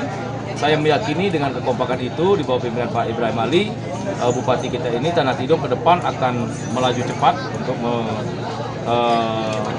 mengejar ketertinggalan di berbagai lini dengan daerah-daerah lain. Yang pasti yang saya katakan tadi, komunikasi, kemudian silaturahmi dengan pihak Jakarta.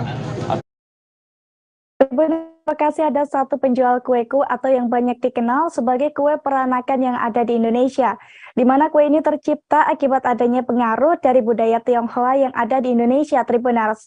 Kue berbentuk menyerupai cangkang kura-kura ini biasanya berwarna merah atau oranye dengan isian kelapa parut, gula merah, dan juga gula putih. Meski umumnya disajikan saat acara spesial atau hajatan, namun tak sedikit pula yang memilih kueku sebagai camilan keluarga. Dan bagaimana proses pembuatan kueku akan disampaikan oleh rekan Yolanda Putri dari Warta Kota. Silahkan rekan Yolanda. Ya baik Ariska, terima kasih dan selamat sore Tribuners. Memang kueku yang biasa dikenal sebagai salah satu kue tradisional peranakan yang ada di Indonesia. Masakan peranakan sendiri adalah masakan yang tercipta karena adanya pengaruh dari budaya Tionghoa di Indonesia. Imigran keturunan Tiongkok yang menetap di Indonesia dan melakukan pernikahan dengan warga lokal sehingga terciptanya makanan peranakan ini. Bentuknya sangat unik nih Tribuners, menyerupai cangkang kura-kura karena menggunakan cetakan khusus. Umumnya kueku berwarna merah ataupun orange dengan isian kelapa parut, gula merah, dan juga gula putih yang dilumatkan. Ditemui warta kotalife.com, yakni Yana selaku salah satu pedagang kue legendaris tersebut mengatakan bahwa ia sudah berjualan selama 30 tahun lebih. Di mana Yana pada umumnya membuat kueku ini saat ada acara spesial atau acara pernikahan, tetapi bisa juga menjadi cemilan untuk keluarga. Ia mengaku usahanya banjir orderan ketika menjelang perayaan Tahun Baru Imlek.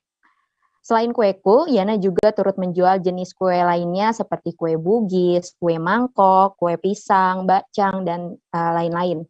Harga yang dibanderol di Tribuners sangat terjangkau. Untuk satu piece-nya kueku dibanderol dengan harga 2.500 saja. Adapun bahan-bahan yang digunakan untuk membuat kueku yakni gula pasir, gula merah, garam, tepung ketan, santan kelapa, kelapa yang sudah diparut, dan perwarna makanan secukupnya. Begitu Ariska. Baik, rekan Yolanda Putri dari Warta Kota, terima kasih atas informasi Anda. Tribuners, untuk memperingati Hari Santri 2022, pemerintah Kota Banjarmasin menggelar sejumlah acara menarik, mulai dari apel hingga kirap akbar 1000 santri dengan mengambil tema berdaya menjaga martabat kemanusiaan. Tepatnya acara ini digelar di halaman Balai Kota Banjarmasin, Jalan R.E. Marta Dinata pada Rabu 2 November 2022. Dan bagaimana kemeriahannya akan dilaporkan oleh rekan Frans Rumbon dari Banjarmasin Post. Silakan rekan Frans. Baik, Rizka. Jadi kemarin itu bertempat di halaman Balai Kota atau juga yang dikenal dengan Kantor Wali Kota Banjarmasin. Itu dilaksanakan kegiatan apel dalam rangka memperingati Hari Santri tahun 2022. Jadi ada ratusan santri yang hadir dan setelah dilaksanakannya apel itu dilaksanakan juga kegiatan kirap 1000 santri. Meskipun jumlah santri yang hadir itu hanya berjumlah sekitar 300-an, namun kegiatan kirap itu berjalan cukup menarik, di mana saat itu dilepas langsung oleh Bapak Wali Kota Banjarmasin, yaitu Bapak Haji Ibnu Sina. Kemudian para rombongan santri itu berjalan sambil dipimpin oleh rombongan barisan marching band. Mereka berjalan menuju luar halaman kantor wali kota, kemudian menuju jalan R.E. Marta Dinata, selanjutnya menuju jalan Lambung Mangkurat, kemudian mereka kembali lagi ke halaman Balai Kota Banjarmasin. Turut hadir dalam kegiatan tersebut Forum Koordinasi Pimpinan Daerah atau Forkopimda Banjarmasin, misalnya ada Bapak Kapolresta Banjarmasin, Kombes Pol Sabana Atmojo, kemudian juga ada perwakilan dari DPRD Kota Banjarmasin, dan kegiatan tersebut juga diramaikan dengan adanya pembagian door prize yang disediakan oleh panitia, diantaranya berupa kulkas, sepeda gunung, dan lain sebagainya. Nah, pada kesempatan itu, Wali Kota Banjarmasin, Haji Ibnu Sina, berharap pada momen Hari Santri 2022 ini menjadi ajang bagi santri dan juga kalangan muda di Banjarmasin khususnya itu ikut berperan atau berpartisipasi dalam melakukan pembangunan di Kota Banjarmasin, termasuk juga menjaga berbagai macam fasilitas publik di Banjarmasin. Jika dahulu pendahulu itu melakukan perjuangan untuk merebut kemerdekaan, maka menurut Wali Kota Banjarmasin Bapak Haji Ibnu Sina, maka untuk saat ini perjuangan itu bisa dilakukan dengan berpartisipasi melakukan pembangunan, mengisi pembangunan di Kota Banjarmasin. Demikian Ariska. Baik rekan Frans Rumbon dari Banjarmasin Post, terima kasih dan selamat bertugas kembali. Tribuners Festival Bunaken 2022 dibuka kemarin 2 November 2022 di Malalayang Beach Walk, Kota Manado. Pembukaan event ini dilakukan langsung oleh Wagub Sulawesi Utara bersama Ketua Umum Panitia Festival Bunaken dengan menekan tombol sirine. Kegiatan pembukaan ini juga dimeriahkan dengan sejumlah atraksi Tribuners. Dan seperti apa kemeriahan di sana akan disampaikan oleh rekan Rio Nur dari Tribun Manado. Silakan rekan Rio. Ya, terima kasih ya rekan Ariska. Jadi Festival Bunaken 2022 yang diselenggarakan oleh pemerintah Provinsi Sulawesi Utara itu dihelat selama 3 hari, mulai dari pembukaannya 2 November, nanti berakhir tanggal 4 November 2022, di mana lokasinya diadakan di 3 tempat populer di Kota Manado, yaitu di Malalayang Beach Walk, di kawasan Megamas, di Pohon Kasih kawasan Megamas, kemudian di Pulau Bunaken, merupakan destinasi wisata yang populer di Kota Manado, di mana pembukanya sendiri diadakan di Malalayang Beach Walk. Ini adalah tempat yang baru saja di launching, baru saja selesai dibangun oleh merupakan tempat baru yang ikon baru Kota Manado, di mana dalam pembukaan Festival Bunaken ini ada sejumlah atraksi. Pertama, atraksi Parade Kebaya Goes to UNESCO, di mana ini merupakan kampanye kebaya untuk menjadi warisan budaya nasional Indonesia tak benda di UNESCO, di mana para ibu-ibu dari Dekranasda dan dari PKK mengadakan parade dengan mengenakan kebaya. Mereka berjalan kaki dari Monumen Kuekalan di Malalayang Beach Walk hingga ke panggung utama, jaraknya sekitar 100 meter. Setelah itu selain parade kapal dan perahu hias, di mana ada sekitar 65 kapal dipimpin oleh kapal KRI dari TNI Angkatan Laut.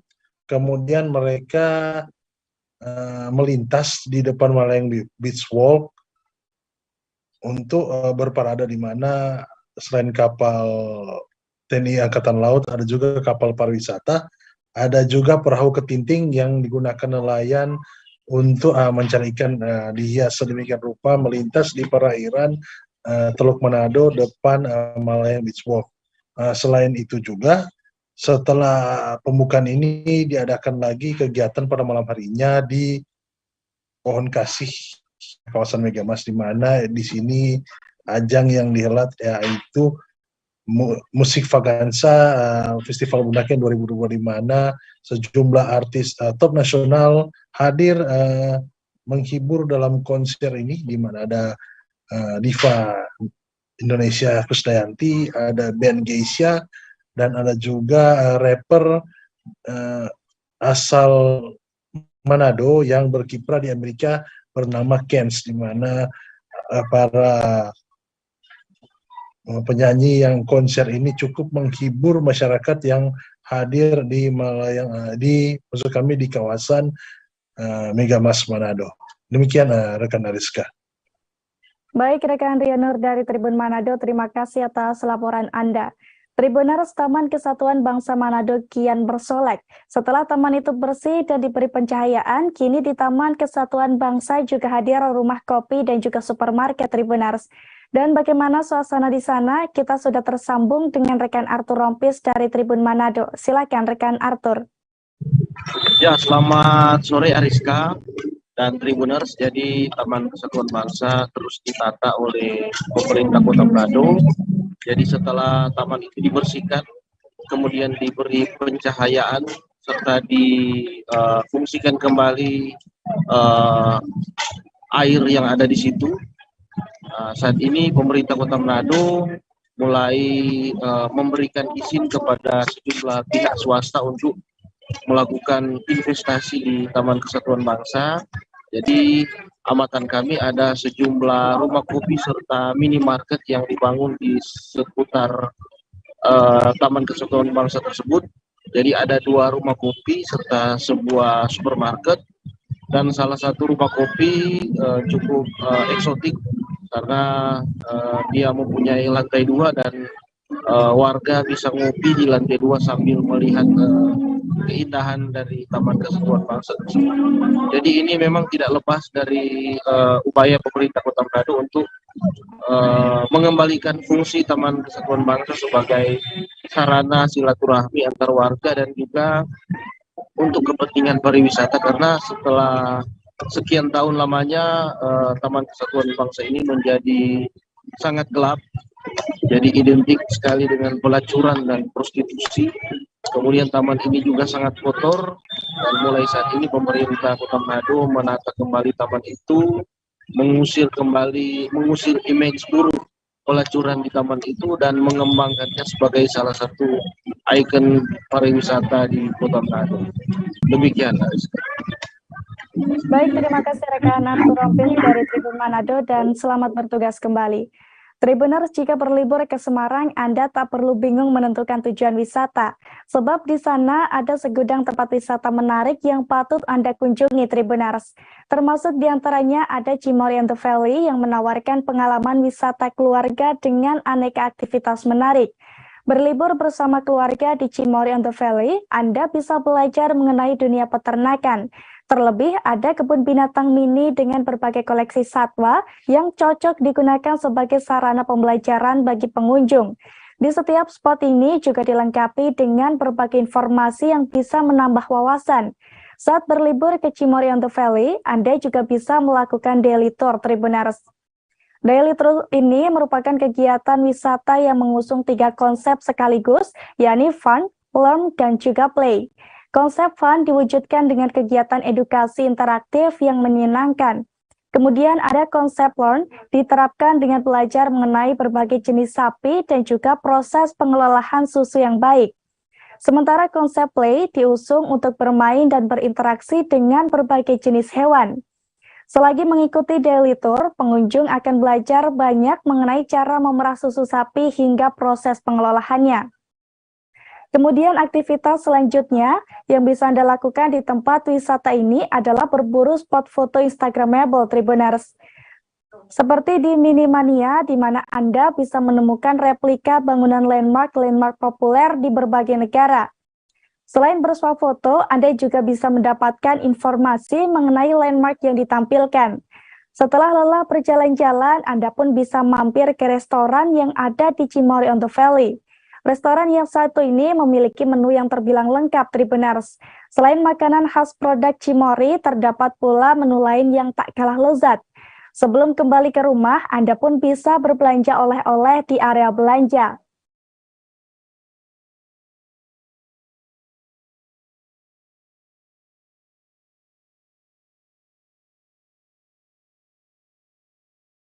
Tribuners, otoritas Korea Selatan mengumumkan bahwa Korea Utara menembakkan rudal balistik jarak pendek pada Rabu 2 November 2022. Setelah adanya peristiwa tersebut, pengoperasian tempat-tempat wisata diberhentikan sepenuhnya. Seperti di kota Madhya Paju dekat perbatasan Korea Utara, operasi Observatorium Dora, terowongan ketiga, serta gondola perdamaian Imjingak. Selain itu, beberapa jam seusai provokasi rudal Korea Utara, akses pengunjung di lokasi tersebut juga dibatasi.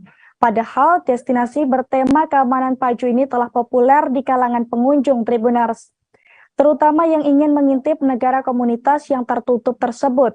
Diketahui pada Rabu 2 November kemarin, Korea Utara menembakkan sekitar 10 rudal. Ada satu di antaranya juga mendarat di dekat perairan teritorial Korea Selatan. Terkait hal ini, pemerintah Kota Paju juga melarang petani Korea Selatan untuk masuk ke desa unifikasi dan daerah lainnya yang masuk di zona kontrol sipil dekat perbatasan antar Korea. Meskipun larangan tersebut dicabut pada pukul 13.40 waktu setempat, para pejabat mengatakan penduduk daerah perbatasan Paju saat ini tengah memperhatikan situasi antar Korea sembari melanjutkan kehidupan sehari-hari mereka.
Tribuners, Ayam Betutu adalah restoran keluarga di Bandar Lampung yang mengusung konsep Balinese.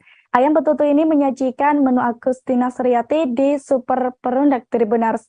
Lokasinya Ayam Betutu ini ada di Jalan Tuan Rais nomor 9, Kecamatan Kedamaian, Kota Bandar Lampung.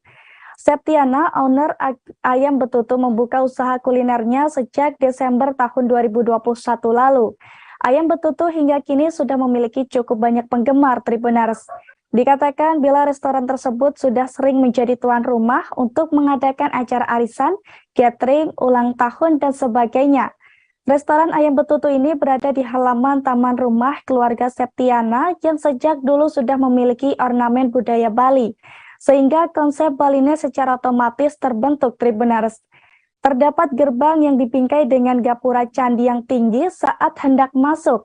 Beberapa gazebo bambu dan meja serta kursi kayu tersusun di halaman rumput hijau Tribuners. Tempat santai tersebut mampu menampung setidaknya ratusan pengunjung. Kemudian ada ruangan-ruangan indoor ber-AC di dalamnya yang mampu memuat sekira 20 orang. Toilet dan juga musola tersedia juga untuk pengunjung. Seluruh ruangan Ayam Betutu juga dijangkau jaringan internet gratis atau Wi-Fi. Suasana otentik dan tidak bising dari suara kendaraan. Selain suasananya yang unik, menu masakan Bali yang disajikan di sini rasanya sedap Tribuners. Menu makanan dan minuman di Ayam Betutu bervariasi. Ada menu andalannya, diantaranya ada nasi Bali, sate lilit, hingga camilan khas Bali seperti laklak dan juga makorala. Nasi campur menjadi paling banyak dicari pelanggan. Sate lilit memiliki ciri khas pada gagang tusuknya yang menggunakan bumbu khas selebar daun jari tangan. Rasanya gurih dan tekstur dagingnya ayam yang sudah digiling begitu terasa. Terlebih masakan terkadung yang masih memiliki rasa gurih dan juara ini serta memiliki tekstur dagingnya yang super lembut. Camilan laklak dan makorala menjadi penutup sederhana dengan rasa yang mengesankan. Laklak ini merupakan camilan berbentuk mirip dengan surabi atau kue putu Tribuners. Berwarna hijau bertabur parutan kelapa dan dioles dengan cairan gula merah. Saat digigit, tekstur adonan empuk berongga mirip dengan kue apem. Sementara pada camilan makorala bentuknya mirip dengan risol dan takoyaki. Di atasnya dilumuri mayones dan juga saus sambal Tribuners. Saat dicicipi, tekstur makorala hampir mirip dengan takoyaki tapi punya rasa yang unik dan terbaru. Sementara untuk minumannya yang paling segar adalah kopi susu aren, dukan jelly, dan juga jus alpukat. Harga menu makanan dan minuman di tempat ini dibanderol mulai dari 10.000 sampai dengan 80.000 khusus untuk 1 ekor saja. Jam operasional restoran Ayam Betutu ini buka mulai pukul 11 hingga 21 waktu Indonesia Barat.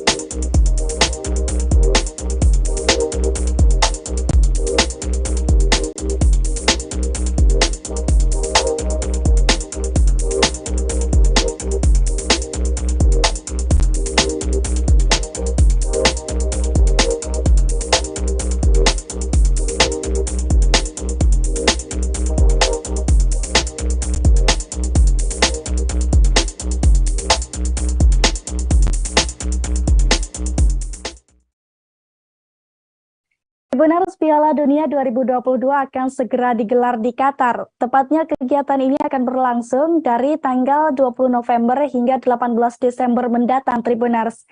Terkait gelaran ini, pemerintah Qatar berencana untuk membayarkan tiket pesawat dan hotel bagi supporter Piala Dunia 2022. Dengan syarat para supporter Piala Dunia 2022 ini memberikan komentar positif dan juga pujian untuk negara tersebut di media sosial. Selain itu, untuk bisa mendapatkan hadiah tersebut, mereka juga harus melaporkan tulisan negatif yang bersifat merendahkan dan merundung disertai bukti tangkapan layar. Dilansir dari tribunnews.com, informasi ini pertama kali dilaporkan oleh stasiun televisi Belanda, di mana saat itu disebutkan bahwa sebanyak 50 supporter Belanda akan mendapatkan hak istimewa tersebut. Kabar ini juga telah dikonfirmasi oleh Supreme Committee of Delivery and Legacy selaku divisi panitia penyelenggara yang mengadakan turnamen ini, Tribuners. Pasalnya, hal ini dilakukan sebagai bentuk terima kasih atas kerjasama mereka dengan para supporter. Diketahui sebelumnya, program tersebut merupakan jaringan yang terdiri dari 400 supporter dan influencer dari 60 negara, di mana mereka telah memberikan pendapat, menciptakan konten, dan juga menciptakan pesan ke pencipta sepak bola di media sosial untuk ajang Piala Dunia 2022. Panitia penyelenggara meminta para peserta program ini untuk memasukkan konten terkait Piala Dunia 2022 di unggahan media sosial mereka, sekaligus memberikan likes dan juga membagikan unggahan mereka. Namun hingga saat ini pihak Supreme Committee tidak membeberkan secara jelas berapa orang supporter yang akan mendapatkan hadiah terbang dan menginap gratis di Qatar. Selain Belanda, media Belgia dan juga Prancis juga melaporkan bahwa sejumlah reporter dari dua negara tersebut sudah mendapatkan penawaran untuk pergi ke Piala Dunia 2022 secara gratis.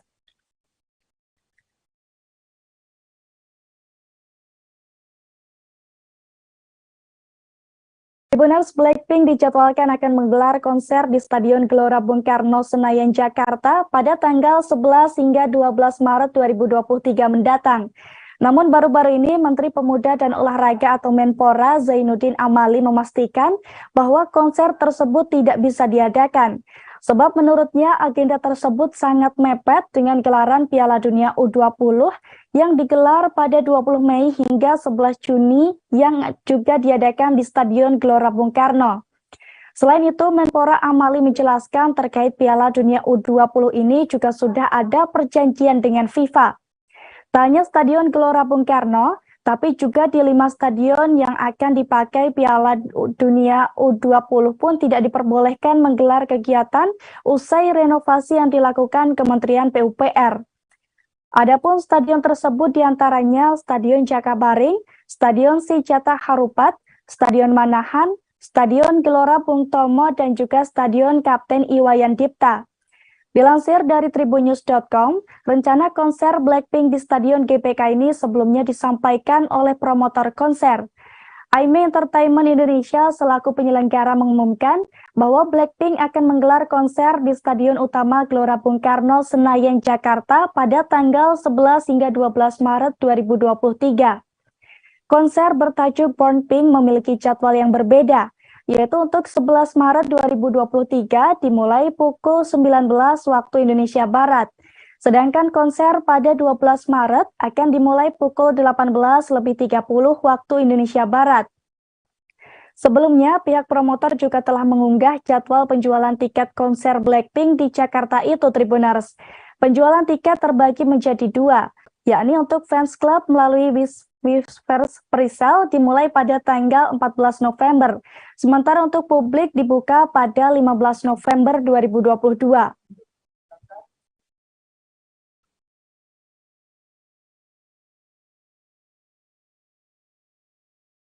Benar, Sheila on 7 menjadi salah satu grup band yang banyak dinantikan di tanah air.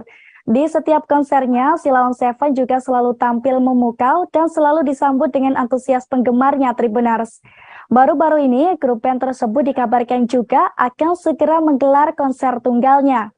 Setelah sukses tampil di kota Casablanca, Sheila on 7 rencananya akan kembali menyapa penggemarnya di ibu kota. Kabar ini disampaikan langsung oleh pihak promotor Antara Suara dan Loket.com melalui Instagram resminya pada tanggal 1 November lalu, Tribuners. Dalam unggahan tersebut, pihaknya mengatakan bahwa konser tunggal Sheila on 7 akan hadir sebentar lagi. Tepatnya konser tersebut dijadwalkan akan berlangsung pada 28 Januari 2023 mendatang. Melalui akun Instagram @antara.suara, pihaknya juga mengatakan bahwa konser tunggal Sheila on 7 ini akan bertajuk Tunggu Aku Di. Sementara untuk lokasi venue-nya sendiri, rencananya Sheila on 7 memilih G-Expo di area PRJ Kemayoran, Jakarta Pusat, DKI Jakarta. Apabila tidak mau ketinggalan, tiket konser Sheila on 7 ini akan dijual secara online melalui laman resmi Loket.com, Tribuners. Jadwalnya sendiri akan dibuka sebentar lagi, tepatnya pada 7 November 2022. Diketahui selain di Jakarta, Sheila on 7 juga bakal menggelar konser serupa di kota-kota lain. Pasalnya, melalui event ini, grup band Sheila on 7 berharap bisa lebih dekat dengan para fansnya.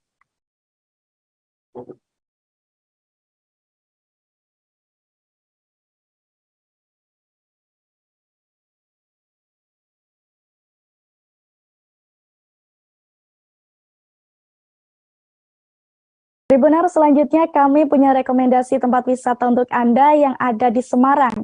Ada Umbul Sidomukti, Tribuners. Berlibur ke tempat wisata yang satu ini, Anda tak perlu merogoh kocek dalam-dalam. Sebab Umbul Sidomukti memiliki tiket masuk murah meriah seharga 5.000 saja per orang. Meski demikian, di tempat wisata yang berdiri sejak 2007 ini, Anda bisa menjelajahi beragam area menarik bersama teman-teman dan keluarga. Seperti di Pondok Wisata. Pondok Wisata sendiri merupakan bagian resort yang memiliki kapasitas besar dan cocok digunakan untuk rombongan, Tribuners. Di Pondok Wisata ini tersedia tempat duduk dan meja dalam jumlah banyak, sehingga sangat pas jika ingin nongkrong atau makan siang di tempat ini. Sementara bagi pengunjung yang ingin menginap, bisa ke area Pondok Panorama. Ya, Pondok Unggul Sidomukti ini memang menyediakan villa bagi pengunjungnya yang ingin bermalam dengan pemandangan 5 gunung. Selain itu, Umbul Sidomukti juga memiliki area lain yang tak kalah menarik, Tribuners, yakni Taman Renang Alam atau kolam renang yang diapit oleh keindahan alamnya. Sementara bagi Anda yang gemar menikmati secangkir kopi, Anda bisa ke area Pondok Kopi. Di area ini, Anda bisa menyeruput kopi hangat sambil menikmati pemandangan alamnya di sana. Selain 4 area wisata ini, ada juga wahana memacu adrenalin yang menarik untuk dicoba, Tribuners.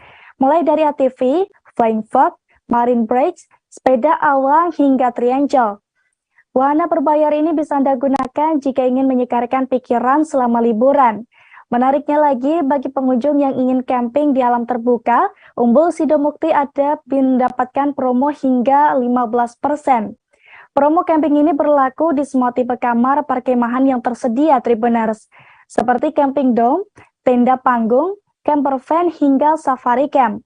Dilansir dari tribuntravel.com, promo camping di Umbul Sidomukti ini ditawarkan bertepatan dengan anniversary Raja Amtar yang ke-15 tahun. Untuk promo camping di Umbul Sidomukti berlangsung mulai tanggal 23 Oktober hingga 6 November 2022.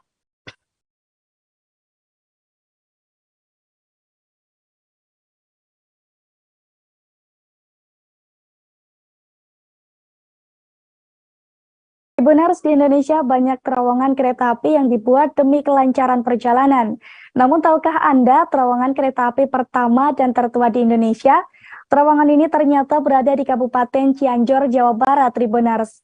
Berlokasi di Desa Cibokar, terowongan kereta api tertua di Indonesia tersebut dikenal sebagai terowongan Lampegan. Dilansir dari tribuntravel.com melalui laman Instagram KAI 121, terowongan Lampegan memiliki panjang awal 686 meter dan dibangun pada 1879 hingga 1882 oleh Stadspoorwegan. Saat itu, Stadspoorwegan membangun terowongan ini untuk mewujudkan mimpi besarnya, yakni membangun jaringan kereta api dari barat sampai ke timur Pulau Jawa, Tribuners. Lantaran dinilai bisa mendukung pengangkut hasil bumi, pembangunan terowongan ini juga didukung oleh pengusaha perkebunan di Cianjur yang bernama Van Beckham. Saat itu, pengusaha tersebut mengerahkan para pekerjanya untuk ikut membangun terowongan. Pembangunan terowongan ini pun terbilang cukup sulit, sebab harus menembus bukit besar di Gunung Kencana yang memiliki bebatuan keras dan juga bertanah labil, Tribuners. Setelah selesai dibangun pada 1882, terowongan ini jadi dengan dilengkapi halte dengan penjaga terowongan yang saat itu dikenal sebagai Stasiun Lampegan. Selain itu, peresmiannya dilakukan oleh para pejabat Hindia Belanda dan pejabat lokal. Namun seiring berjalannya waktu dan semakin tua usianya, ditambah rembesan air dan lemahnya bagian dinding, mengakibatkan terowongan Lampegan ini longsor. Tercatat terowongan Lampegan mengalami longsor sebanyak 3 kali, yakni pada tahun 2000, 2001, dan juga 2006. Bencana longsor tersebut menyebabkan terputusnya jalur Sukabumi Cianjur. KAI lalu merenovasi terowongan ini dengan mengupas kulit dinding yang longsor dan diganti dengan lapisan beton yang lebih kuat. Setelah renovasi selesai pada 2010, panjang terowongan ini tinggal 415 meter. Pada 2014, kereta api Perintis Siliwangi adalah kereta reguler pertama yang melewati terowongan Lampegan setelah renovasi selesai.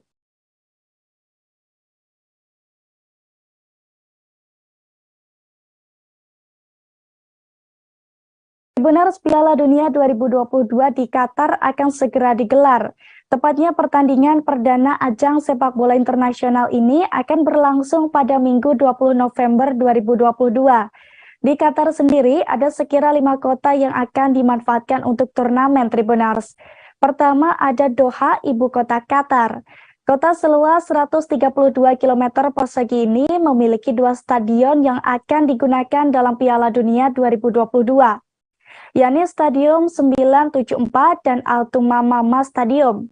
Lalu di kota berikutnya ada Lusail dengan luas 38 km persegi. Di kota ini terdapat Stadion Lusail Stadium yang akan dimanfaatkan dalam Piala Dunia 2022.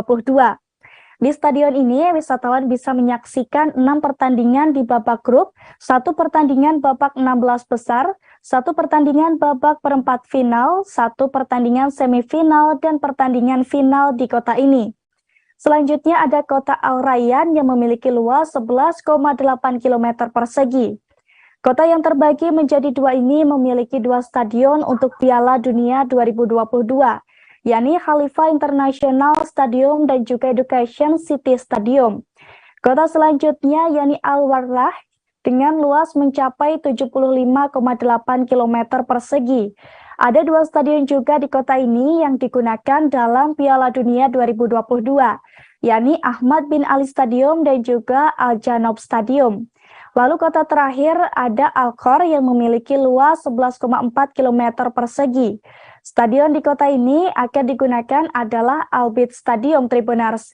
Nantinya di stadion ini digunakan untuk menggelar 6 pertandingan babak grup, 1 pertandingan babak 16 besar, 1 pertandingan babak perempat final, dan juga 1 pertandingan babak semifinal.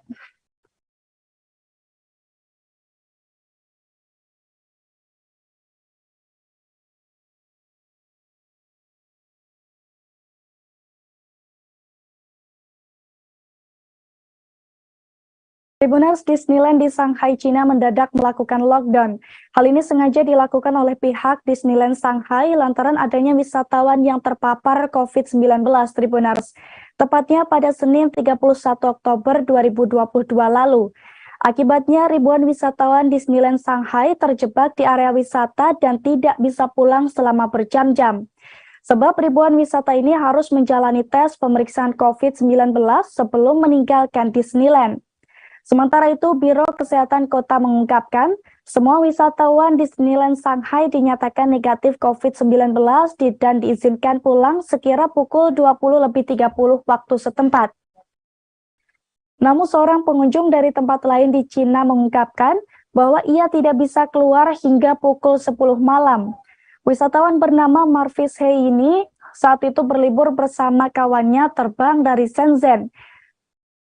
Melalui pernyataannya, ia mengatakan bahwa kedatangan mereka ke Disneyland Shanghai untuk menikmati kembang api Halloween di Taman Disneyland.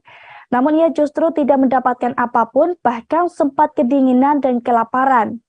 Diketahui sebelumnya, otoritas kota mengatakan resort ini menutup gerbangnya tiba-tiba setelah menemukan kasus COVID-19 yang menimpa pengunjungnya. Sebagaimana diketahui, kasus tersebut menimpa wanita 31 tahun yang sebelumnya sempat berlibur ke Disneyland Shanghai beberapa waktu lalu. Tak hanya Disneyland Shanghai, lockdown mendadak juga dijatuhkan pada sekira 1,3 juta penduduk sekitar. Masyarakat di distrik Yongpu di pusat kota Shanghai juga telah memerintahkan untuk tetap tinggal di rumah. Nantinya akan ada pemeriksaan virus pada Jumat mendatang dan itu diperkirakan terkait dengan kasus yang sama.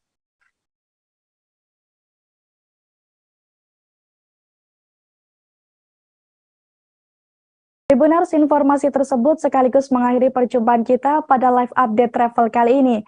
Dan jangan lupa nantikan informasi lainnya hanya di kanal YouTube Tribun News. Saya Ariska Khairina beserta segenap kru yang bertugas pamit undur diri. Terima kasih dan sampai jumpa.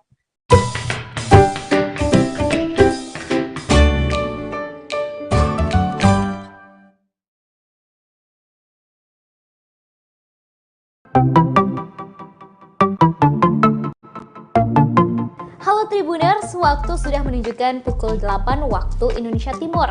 Langit tampak mendung dan tak lama kemudian hujan pun turun. Satu persatu dari kami menaiki speedboat dari Pelabuhan Usaha Mina, Sorong, Papua Barat. Yap, pagi itu Minggu 3 Juli 2022, kami akan berkeliling seharian di Raja Ampat, pulau yang berada di ujung barat Papua. Perjalanan kali ini akan dipandu oleh pemandu wisata kami bernama Randy. Keseluruhan bersama awak kapal berjumlah 14 orang. Mereka berasal dari berbagai daerah seperti Jakarta, Solo, Jawa Barat, Sumatera Utara, juga mereka dari Papua. Sebelum perjalanan, pemandu rombongan mengingatkan untuk tidak membuang sampah sembarangan.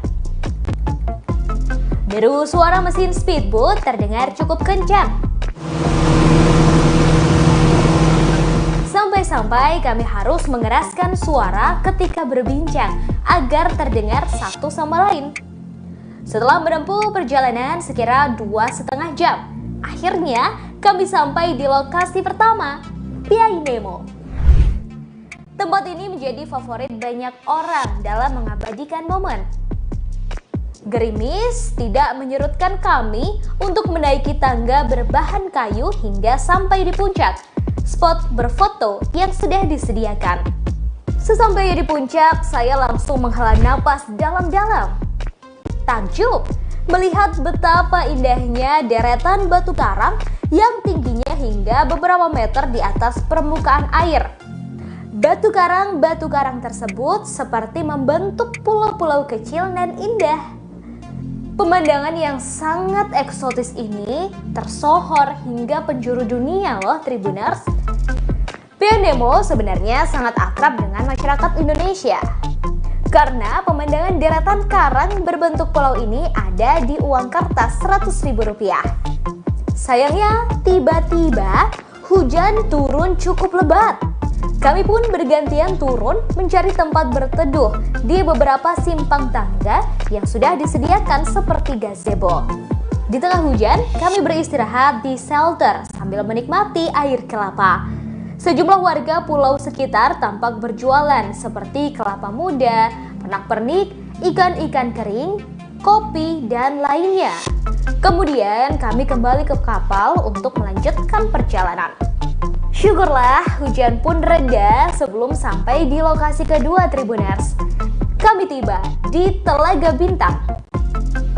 Untuk meraih puncak pun tidak sejauh Piai Nemo, namun medannya cukup berat. Kami harus menaiki batu-batu karang yang keras dan tajam.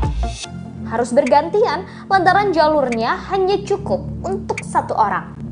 Sampai di atas, kami bisa melihat batu karang tinggi yang membentuk seperti pulau-pulau kecil. Dan seperti namanya, kami bisa menyaksikan telaga berbentuk bintang. Di bawah airnya terlihat sangat jernih. Kami bisa melihat batu karang serta ikan-ikan dengan mata telanjang. Tak lama rombongan melanjutkan perjalanan menggunakan kapal, yaitu ke kampung wisata Arborek. Menurut Putu, fotografer wisata kami, lokasi ini adalah kampung wisata pertama yang ada di Raja Ampat loh. Arborek masuk 10 besar desa wisata terbaik di Indonesia. Daya tarik lain tempat ini adalah memiliki dasar laut yang sangat menawan. Anda bisa bersnorkeling, melihat karang, dan berbagai biota laut.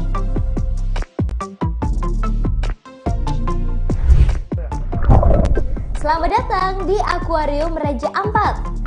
Yap, inilah Pulau Sawandarek. Pemandu rombongan mengajak untuk langsung bersnorkeling. Peralatan sudah disiapkan, seperti kacamata hingga masker snorkeling. Para wisatawan langsung melompat dari kapal untuk bersnorkeling. Di bawah terlihat ikan-ikan berparas cantik, biota laut, dan berbagai rupa batu karang. Tempat terakhir yang kami kunjungi tak kalah indah, yakni Pulau Pasir Timbul. Seperti namanya, pulau ini muncul 3 kali dalam satu hari. Pukul 6 waktu Indonesia Timur, pukul 11 waktu Indonesia Timur, dan 15 waktu Indonesia Timur. Masing-masing sekitar 30 menit. Tepatnya saat air laut surut. Kapal kami menepi di sekitar pasir putih pulau ini yang berada bukan di pinggir daratan, tetapi lebih menjorok seolah muncul pasir di laut. Wisatawan tampak berfoto di pulau ini berlatar pulau roti yang memang bentuknya menyerupai roti. Anak-anak pun terlihat senang bermain pasir putih.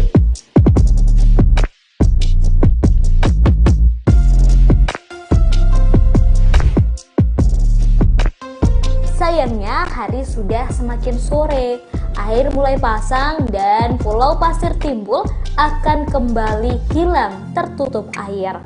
Kami bergegas naik ke kapal dan menuju arah pulang. Lokasi ini adalah destinasi terakhir kami di Raja Ampat.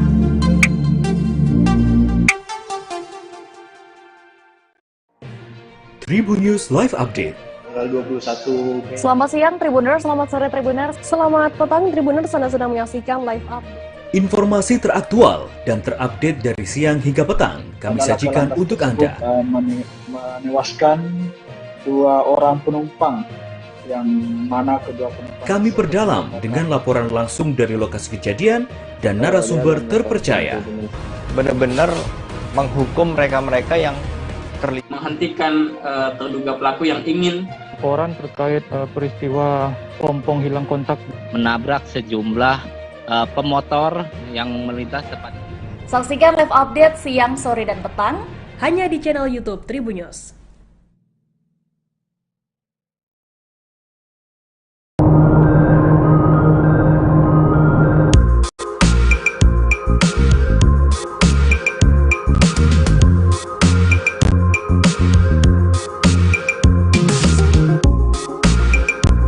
Akhirnya kami tiba di Pulau Pasir, Timbul, Raja Ampat, Papua Barat. Hamparan pasir tersebut memang benar berada agak ke tengah lautan. Kami semua turun dan berlarian. Bahkan seorang wanita tampak asyik berjoget dan sang suami merekam aksinya menggunakan ponsel. Semua wisatawan sibuk mengabadikan momen menggunakan ponsel, kamera, dan drone. Kami tiba sekira pukul 15 waktu Indonesia Timur. Waktu di mana air surut dan pasir putih ini benar-benar seperti muncul. Menurut pemandu wisata kami, Randy, Pulau Pasir Timbul muncul 3 kali dalam satu hari, yaitu pukul 6 waktu Indonesia Timur, 11 waktu Indonesia Timur, dan 15 waktu Indonesia Timur, masing-masing sekitar 30 menit, tepatnya saat air laut surut. Yang lebih menarik lagi, di ujung Pulau Pasir Timbul ini terdapat pulau kecil menyerupai roti hingga disebut Pulau Roti. Sebelum ke Pulau Pasir Timbul, kami sempat ke lokasi wisata lain di Raja Ampat yang juga tak kalah indah, yakni Piai Nemo, Telaga Bintang, Arbore, dan Sawandareng. Kami memulai perjalanan dari Kota Sorong menggunakan speedboat sejak pukul 8 waktu Indonesia Timur. Pulau Pasir Timbul menjadi destinasi terakhir kami dalam trip seharian di Pulau Raja Ampat.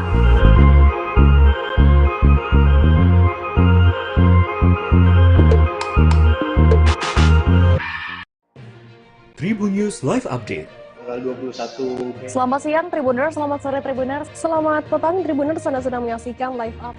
Informasi teraktual dan terupdate dari siang hingga petang kami sajikan untuk Anda. Menewaskan 2 orang penumpang yang mana kedua penumpang. Kami perdalam dengan laporan langsung dari lokasi kejadian dan narasumber terpercaya.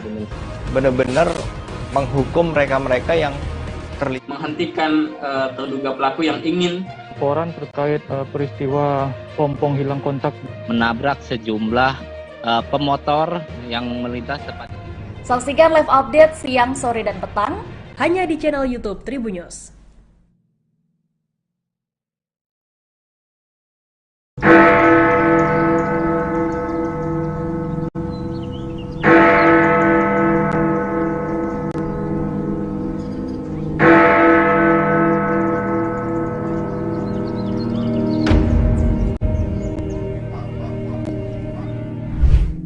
Berkunjung ke Jam Gadang di Kota Bukit Tinggi, Provinsi Sumatera Barat menjadi impian banyak orang. Sebagai bangunan bersejarah yang menjadi ikon pariwisata Indonesia, hampir tak banyak orang yang tak kenal dengan menara itu. Terkadang berpose di depan Jam Gadang menjadi sebuah keharusan bila berkunjung ke Sumatera Barat, terutama Kota Bukit Tinggi. Tak hanya bagi pelancong dari luar Sumber, namun juga bagi warga Sumber sendiri yang tak pernah bosan berfoto dan menikmati Jam Gadang.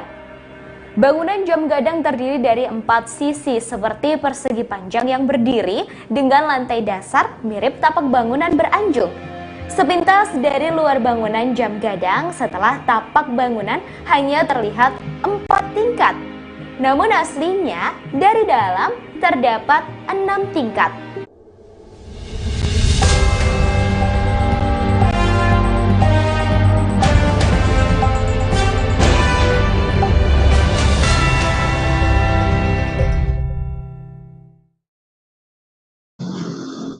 Selamat Selamat sore Tribuners, Anda sedang menyaksikan live update Tribun News edisi Kamis 3 November 2022. Sore ini akan kami sajikan informasi teraktual dan menarik yang dilaporkan secara langsung oleh reporter lapangan kami. Bersama saya Meisada Sirait, inilah live update selengkapnya. Kita ke informasi pertama Tribuners. Satuan Polisi Pamong Praja Jeneponto bersama beberapa personel TNI Kodim 1425 Jeneponto menggelar razia senjata tajam di beberapa sekolah di Kecamatan Tamalatea Binamu, Kabupaten Jeneponto, Sulawesi Selatan pada Rabu 2 November.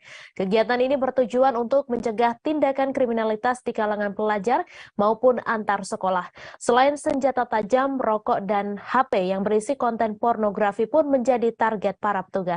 Informasi selengkapnya akan disampaikan langsung oleh wartawan Tribun Timur Agung Pratama yang kini sudah terhubung bersama kami. Silakan rekan Agung. Terima kasih rekan Mai. Pada hari Selasa, maksud kami Rabu kemarin, tanggal 2 November 2022, Satuan Polisi Pamong Praja atau Satpol PP Kabupaten Jeneponto bersama TNI dari Kodim 1425 Jeneponto menggelar razia dadakan ke sejumlah sekolah di Kabupaten Jeneponto, di mana 5 target sekolah tersebut adalah SMP Negeri 2 Tamalatea, kemudian Madrasah Sanawiyah Tamalatea, SMA Negeri 2 Jeneponto, Madrasah Alia Negeri 1 Jeneponto, dan SMK Negeri 1 Jeneponto. Nah, dari hasil razia petugas kemarin, sebanyak 4 siswa didapati melanggar tata tertib yang dilakukan oleh Satpol PP, yakni 3 siswa dari MAN 1 Jeneponto. Salah satunya siswa tersebut sedang membawa rokok, kemudian yang satunya lagi membawa rokok elektrik, dan yang terakhir di HP-nya didapati konten dewasa yang tak pantas untuk mereka tonton. Nah, kemudian dari pihak kepala sekolah sendiri akan menindaki siswa tersebut dan mengatakan bahwasanya pihak sekolah akan melarang seluruh siswa untuk membawa HP. Nah, kemudian 1 siswa diantaranya berasal dari sekolah menengah kejuruan ke atas, maksud kami di dekat Stadion Mini Turatea. Nah, sebanyak 1 siswa yang berhasil dirazia oleh petugas kemarin. Siswa tersebut kedapatan membawa rokok elektrik. Nah, kemudian pihak sekolah sendiri akan mendatangkan orang tua siswa tersebut untuk dilakukan panggilan orang tua dan diberi sanksi. Nah, atas razia dadakan ini, pihak kepala sekolah SMK 1 yakni Ibu Salma sangat berterima kasih kepada Satuan Polisi Pamong Praja dan maksud kami TNI karena telah mengadakan razia dadakan tersebut dengan tujuan untuk meminimalisir angka kriminalitas antar sekolah maupun pelajar. Sementara pihak dari Satpol PP sendiri yaitu Kepala Seksi Penyidik dan Penyelidikan yaitu Bapak Ismail menghimbau kepada seluruh orang tua siswa untuk memeriksa tas anaknya sebelum berangkat ke sekolah. Demikian rekan Mai. Terima kasih rekan Agung Pratama atas laporan Anda, dan Tribuners, wartawan kami juga telah menghimpun wawancara dengan Ketua Seksi Penyidikan dan Penyelidikan Satpol PP Jeneponto. Berikut tayangannya untuk Anda. Kegiatan pengawasan pengaturan daerah tentang penyelidikan siswa. Itu ada berapa titik Pak yang dilakukan razia per hari ini? Cuma 5. 5.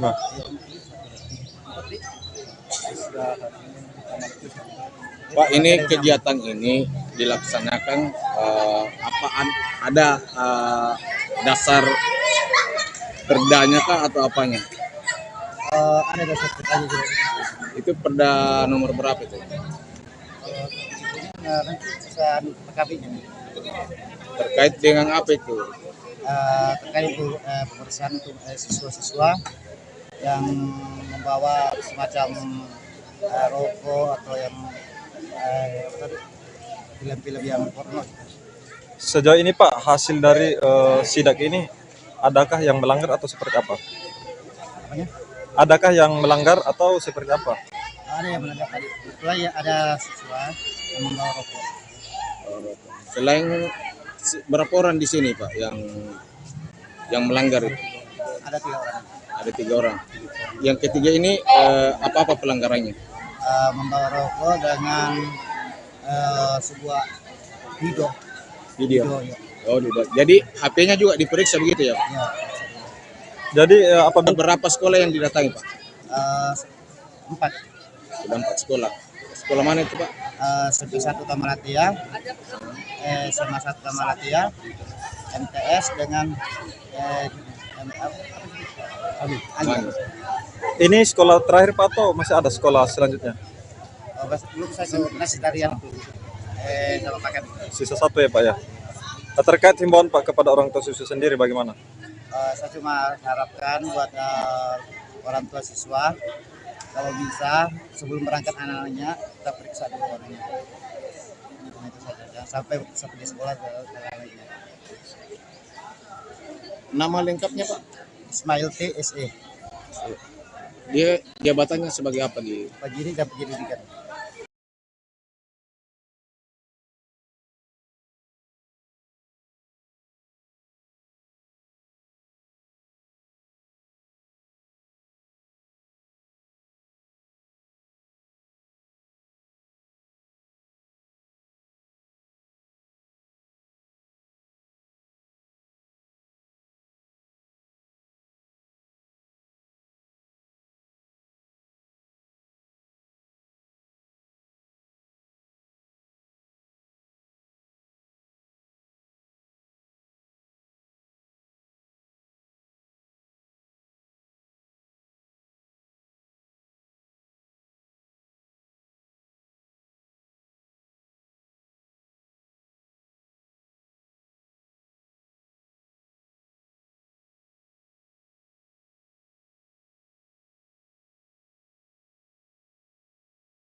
NS oknum anggota TNI AL Lanal Maumere yang diduga terlibat pencaloan chassis Tamtama tahun 2021 saat ini sudah ditahan di sel Mako Lanal Maumere, Jalan Raya Magepanda, Kecamatan Alok Barat, Kabupaten Sika, Flores, Nusa Tenggara Timur.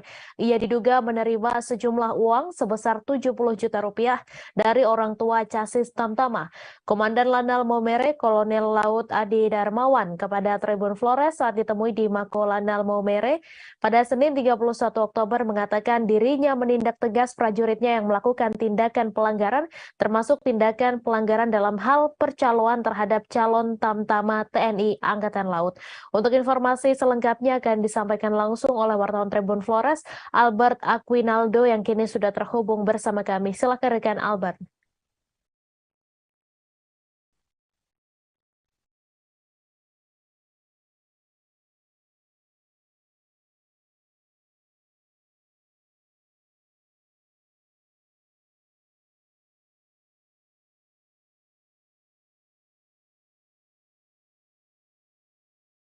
Selamat sore rekan Mei dan sahabat Tribuners di mana saja berada. Dari Kabupaten Sika, Flores, Nusa Tenggara Timur dapat kami laporkan bahwa NS, salah seorang oknum anggota TNI yang bertugas di Lanal Maumere yang diduga terlibat kasus pencaloan chassis Tamtama tahun 2021 dan sudah menerima uang sebesar 70 juta rupiah, saat ini sudah ditahan di Mako Lanal Maumere di Jalan Raya Magepanda, Kecamatan Alok Barat, Kabupaten Sika, Flores, Nusa Tenggara Timur.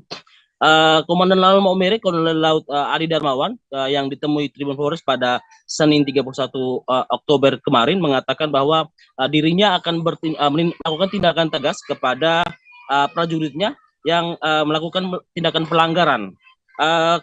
Dan Lanal juga mengatakan bahwa apabila NS melakukan pungutan atau percaloan, dirinya akan melakukan tindakan tegas, dan ancaman yang paling berat yang diberikan kepada NS adalah pemecatan. Kolonel Laut Adi Darmawan juga berharap adanya kasus tersebut menjadi pelajaran bagi anggota Lanal Maumere lainnya sehingga tidak terulang lagi kasus yang sama. Dia juga meminta kepada seluruh masyarakat di wilayah kerja Lanal Maumere, Flores Lembata hingga Alor untuk segera melaporkan apabila ada oknum anggota TNI Lanal Maumere yang melakukan tindakan percaloan. Rekan Mei dan sahabat Tribuners, dapat kami laporkan bahwa sebelumnya ada warga Kabupaten Sika atas nama Paulus Samuel yang melaporkan bahwa dirinya dimintai sejumlah uang sebesar 80 juta oleh oknum NS untuk diiming-imingi agar anaknya bisa lolos saat seleksi chassis Tamtama tahun 2021 lalu. Namun anaknya ternyata gugur di tes kesehatan pertama.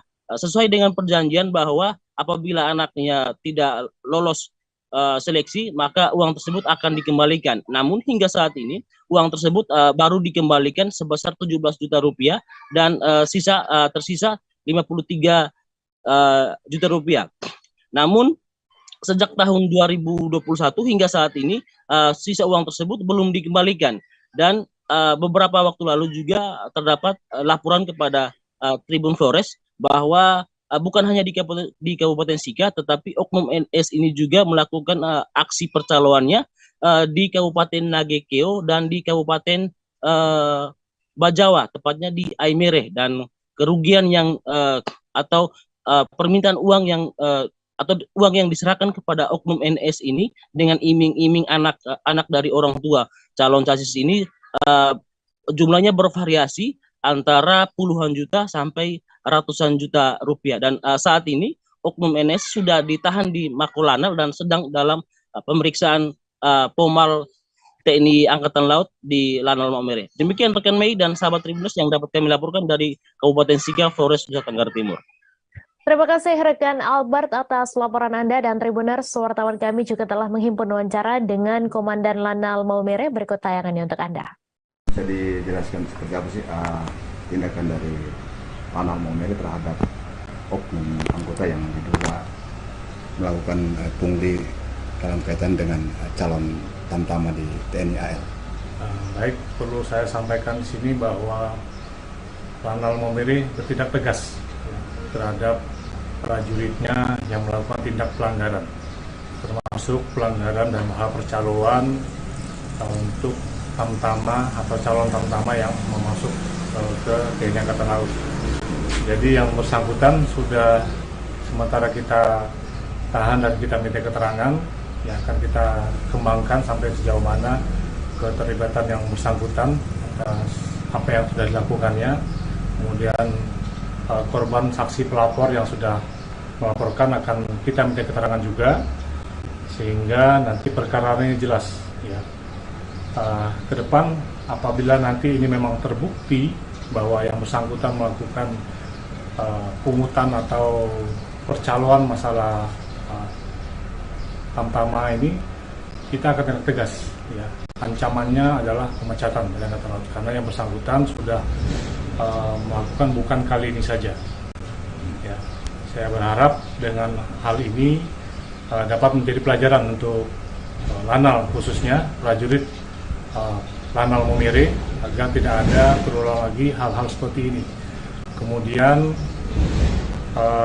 saya berharap juga untuk seluruh masyarakat yang apabila masih menemukan ya prajurit Lanal Maumere yang melakukan hal seperti ini, segera laporkan. Segera laporkan. Lanal tidak akan mentolerir hal-hal seperti ini. Ya, saya akan hapus semuanya masalah percaloan di lingkungan wilayah kerja Lanal Maumere.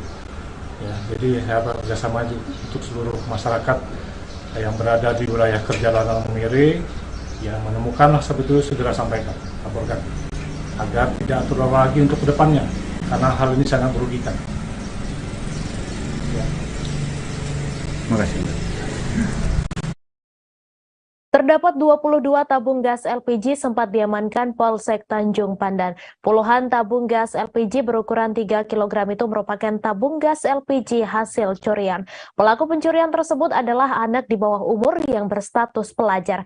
Para pelajar ini mencuri tabung gas LPG dari 19 lokasi berbeda, mulai dari rumah warga hingga toko. Informasi selengkapnya akan disampaikan langsung oleh wartawan Pos Belitung, Disa Ariandi, yang kini sudah terhubung bersama kami. Silakan rekan Disa.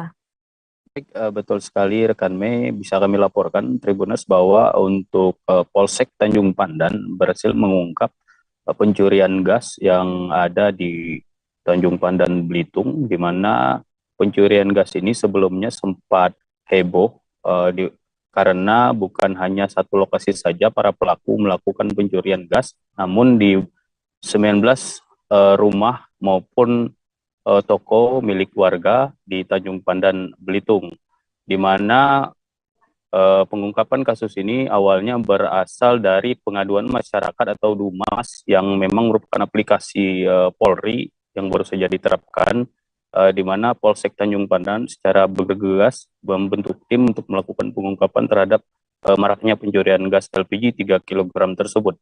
Di mana setelah dilakukan pengungkapan terdapat 4 orang pelajar di Tanjung Pandan yang masih berusia 15 hingga 16 tahun, yaitu pelajar SLTA, melakukan pencurian gas tersebut. Di mana ditemukan dari pengungkapan Polsek Tanjung Pandan bahwa gas tersebut ditemukan barang bukti sebanyak 22 tabung. Dari hasil pengungkapan ini, secara keseluruhan 22 tabung tersebut dibawa oleh pihak kepolisian ke Polsek Tanjung Pandan untuk dilakukan proses lebih lanjut. Namun dari hasil proses tersebut disepakati antara pelaku dan korban, waktu mediasi korban dan pelaku berdamai karena mengingat pelaku tersebut adalah anak di bawah umur ataupun masih pelajar di SLTA, sehingga polisi sepakat melakukan perdamaian.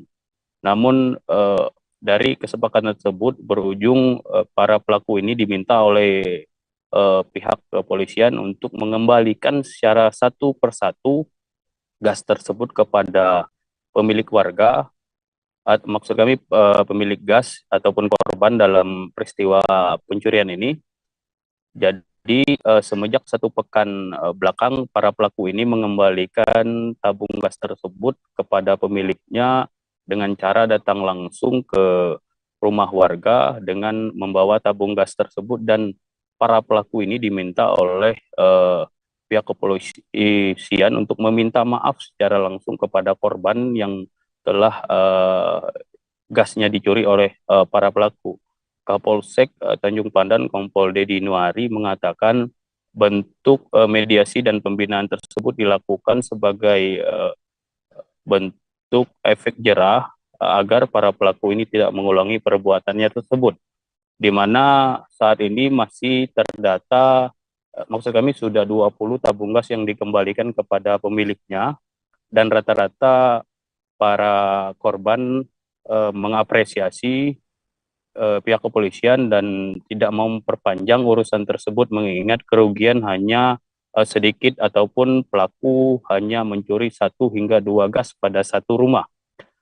Kapolsek Tanjung Pandan Kompol Dedi Nuari juga menghimbau kepada masyarakat agar apabila terjadi pencurian ataupun maraknya pencurian seperti tabung gas LPG tersebut, agar segera melapor ke pihak Kaptipmas maupun ke Polsek Tanjung Pandan secara langsung. Begitu, Mai, kembali ke studio. Baik, terima kasih rekan Disa atas laporan Anda. Selamat bertugas kembali. Kita beralih ke informasi selanjutnya, Tribuners. Kesal akibat ribut dengan istrinya, seorang suami di Jalan Citandui, Kelurahan Kandang, Kecamatan Kampung Melayu, Kota Bengkulu nekat membakar rumah. Akibatnya isi perabotan rumah tangga yang ada di rumah tersebut ludes terbakar, seperti kasur, gordin, kursi, dan lainnya. Beruntung karena respons cepat dari tetangga dan petugas pemadam kebakaran, api belum sempat membakar bagian rumah. Informasi selengkapnya akan disampaikan langsung oleh wartawan Tribun Bengkulu, Beta Misutra, yang kini sudah terhubung bersama kami. Silakan rekan Beta. Ya, terima kasih rekan Mei. Baik, Tribuners, dapat kami laporkan bahwa kemarin itu ada kejadian suami yang membakar rumahnya sendiri akibat kesal dengan istrinya setelah adanya keributan rumah tangga ya, Tribuners, di Kelurahan Kandang, Kecamatan Kampung Melayu, Kota Bengkulu.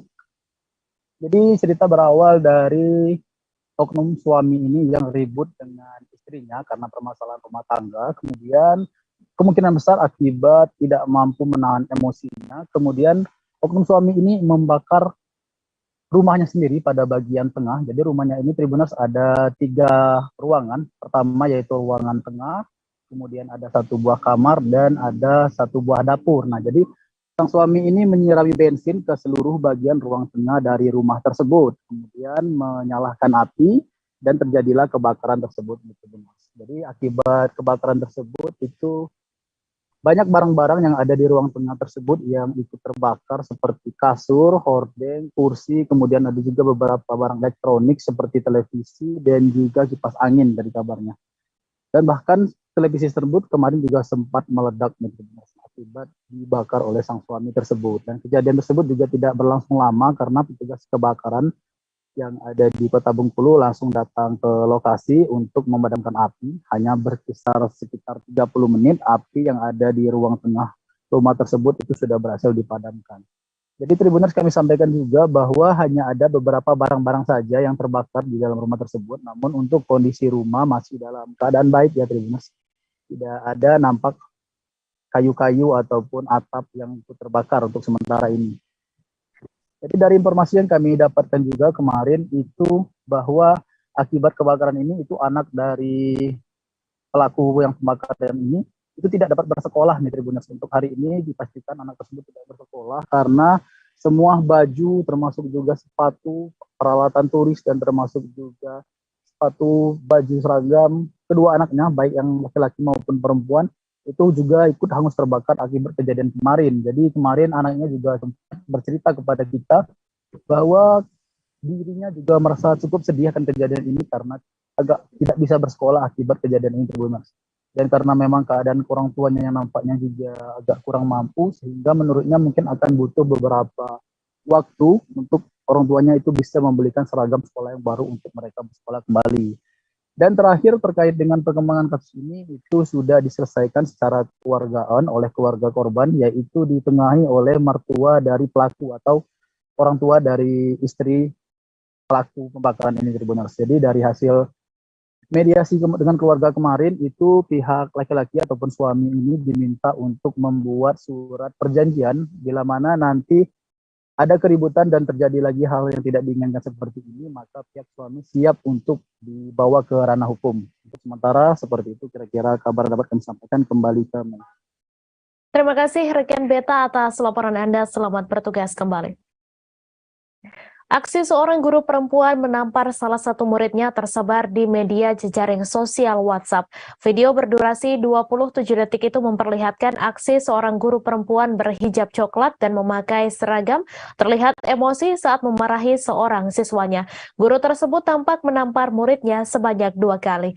Informasi selengkapnya akan disampaikan langsung oleh wartawan Tribun Solo, Tri Widodo, yang kini sudah terhubung bersama kami. Silahkan rekan Tri.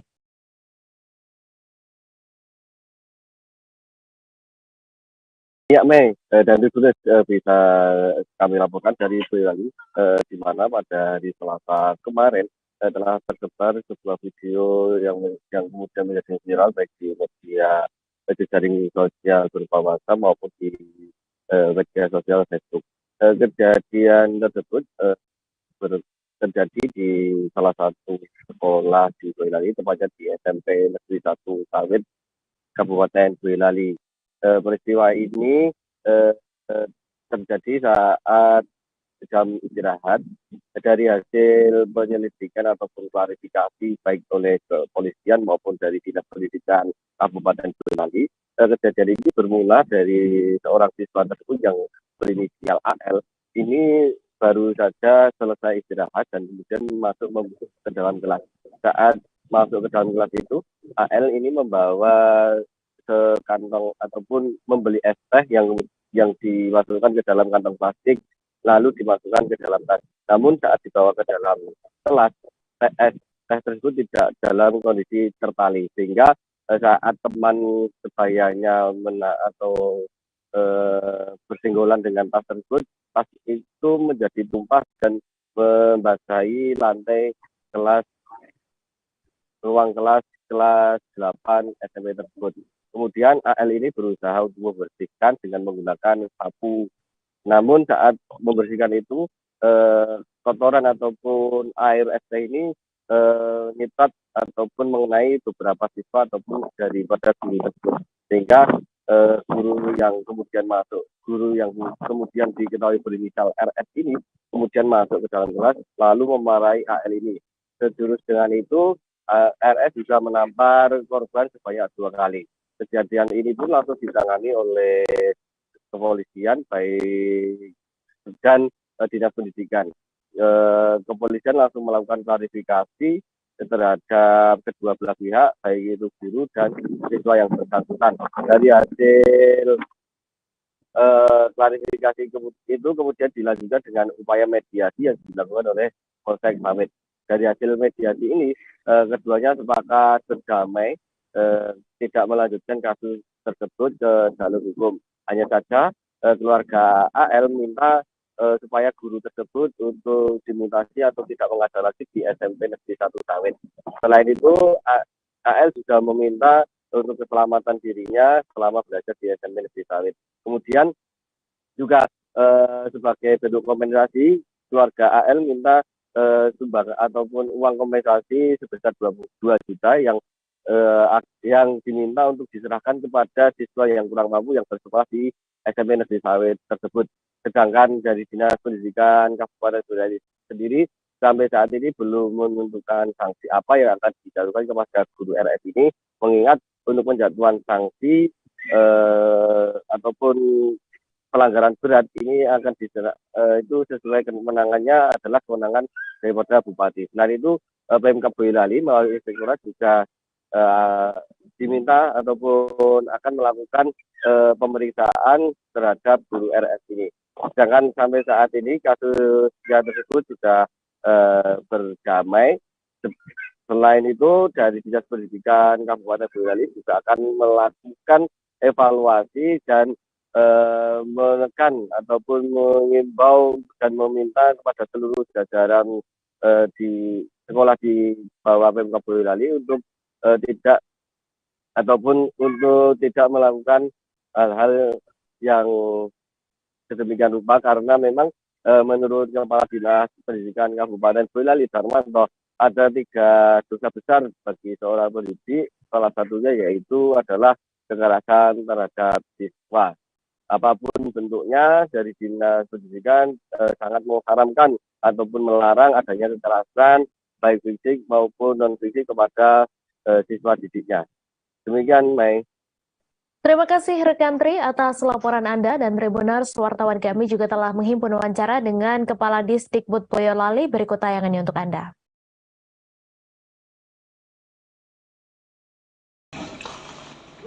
Upacara bendera di Sawit itu pembina upacaranya saya. Saya kebetulan di situ. Memang anak-anak Sawit juga banyak sih, murid di situ kan.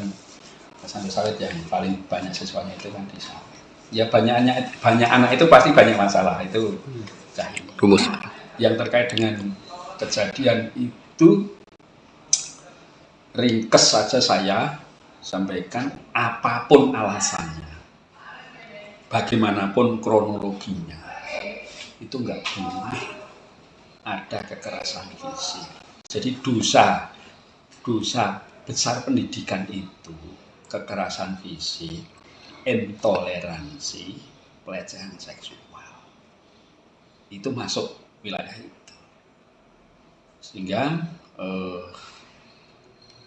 tadi malam sudah saya kirim Pak Kepala Bidang, kemudian karena saya Senin itu sekaligus melepas kepala sekolah yang di sana pensiun, Pak Dawami, sehingga kepala sekolahnya itu diambil oleh Pak Agus Winarno, Kepala SMP 2 Mayudono, tadi pagi ke sekolah klarifikasi. Kemudian Kepala Bidang juga sampaikan pada saya bahwa Pak Kepala Sekolah juga dimintai keterangan Pak di Polsek Sawit. Nah, sampai saat sekarang saya belum dapat laporannya sebagai bahan saya untuk menindaklanjuti. Tim verifikasi faktual KPU Kota Mataram dan Bawaslu Kota Mataram menemukan sejumlah data masyarakat yang dicatut oleh partai politik sebagai anggota. Hal ini disampaikan oleh Ketua Bawaslu Kota Mataram Muhammad Yusril saat proses verifikasi faktual yang diikuti oleh Tribun Lombok pada Kamis 27 Oktober. Dijelaskan oleh Yusril bahwa sejauh ini ada masyarakat yang dicatut namanya oleh partai politik. Terkait banyak atau tidaknya, Yusril menyebut presentasenya kurang dari 5%. Informasi selengkapnya akan disampaikan langsung oleh wartawan Tribun Lombok, Laila Tuniam, yang kini sudah terhubung bersama kami. Silakan rekan Laila.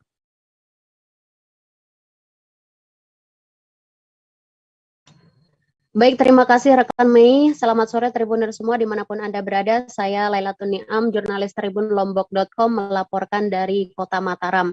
Terkait dengan verifikasi faktual yang dilakukan oleh tim verifikator Bawaslu Kota Mataram dan KPU Kota Mataram menemukan sejumlah masyarakat yang tidak merasa dirinya menjadi anggota dari parpol saat verifikasi faktual, sehingga tim verifikator langsung menjelaskan ketika masyarakat tersebut keberatan dan kemudian diberikan kertas surat pernyataan untuk ditandatangani bahwa mereka bukan bagian dari parpol, sehingga hasil dari verifikasi faktual itu dinyatakan tidak memenuhi syarat karena masyarakat yang masuk ke dalam sebagai anggota parpol di Sipol itu tidak mengakui dirinya sebagai anggota parpol. Kemudian verifikasi faktual berjalan sejak 27 Oktober lalu hingga 4 November. Yang diverifikasi itu sekitar 1.700 lebih orang.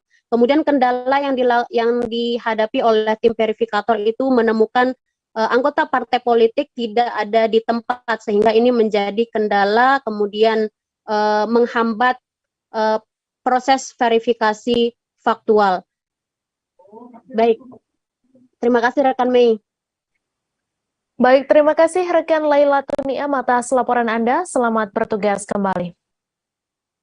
Kita beralih ke informasi selanjutnya, Tribuners. Kebakaran terjadi di stasiun pengisian bahan bakar umum atau SPBU Muka Kuning, tepatnya di seberang Kampung Aceh Sei Beduk pada Rabu 2 November siang.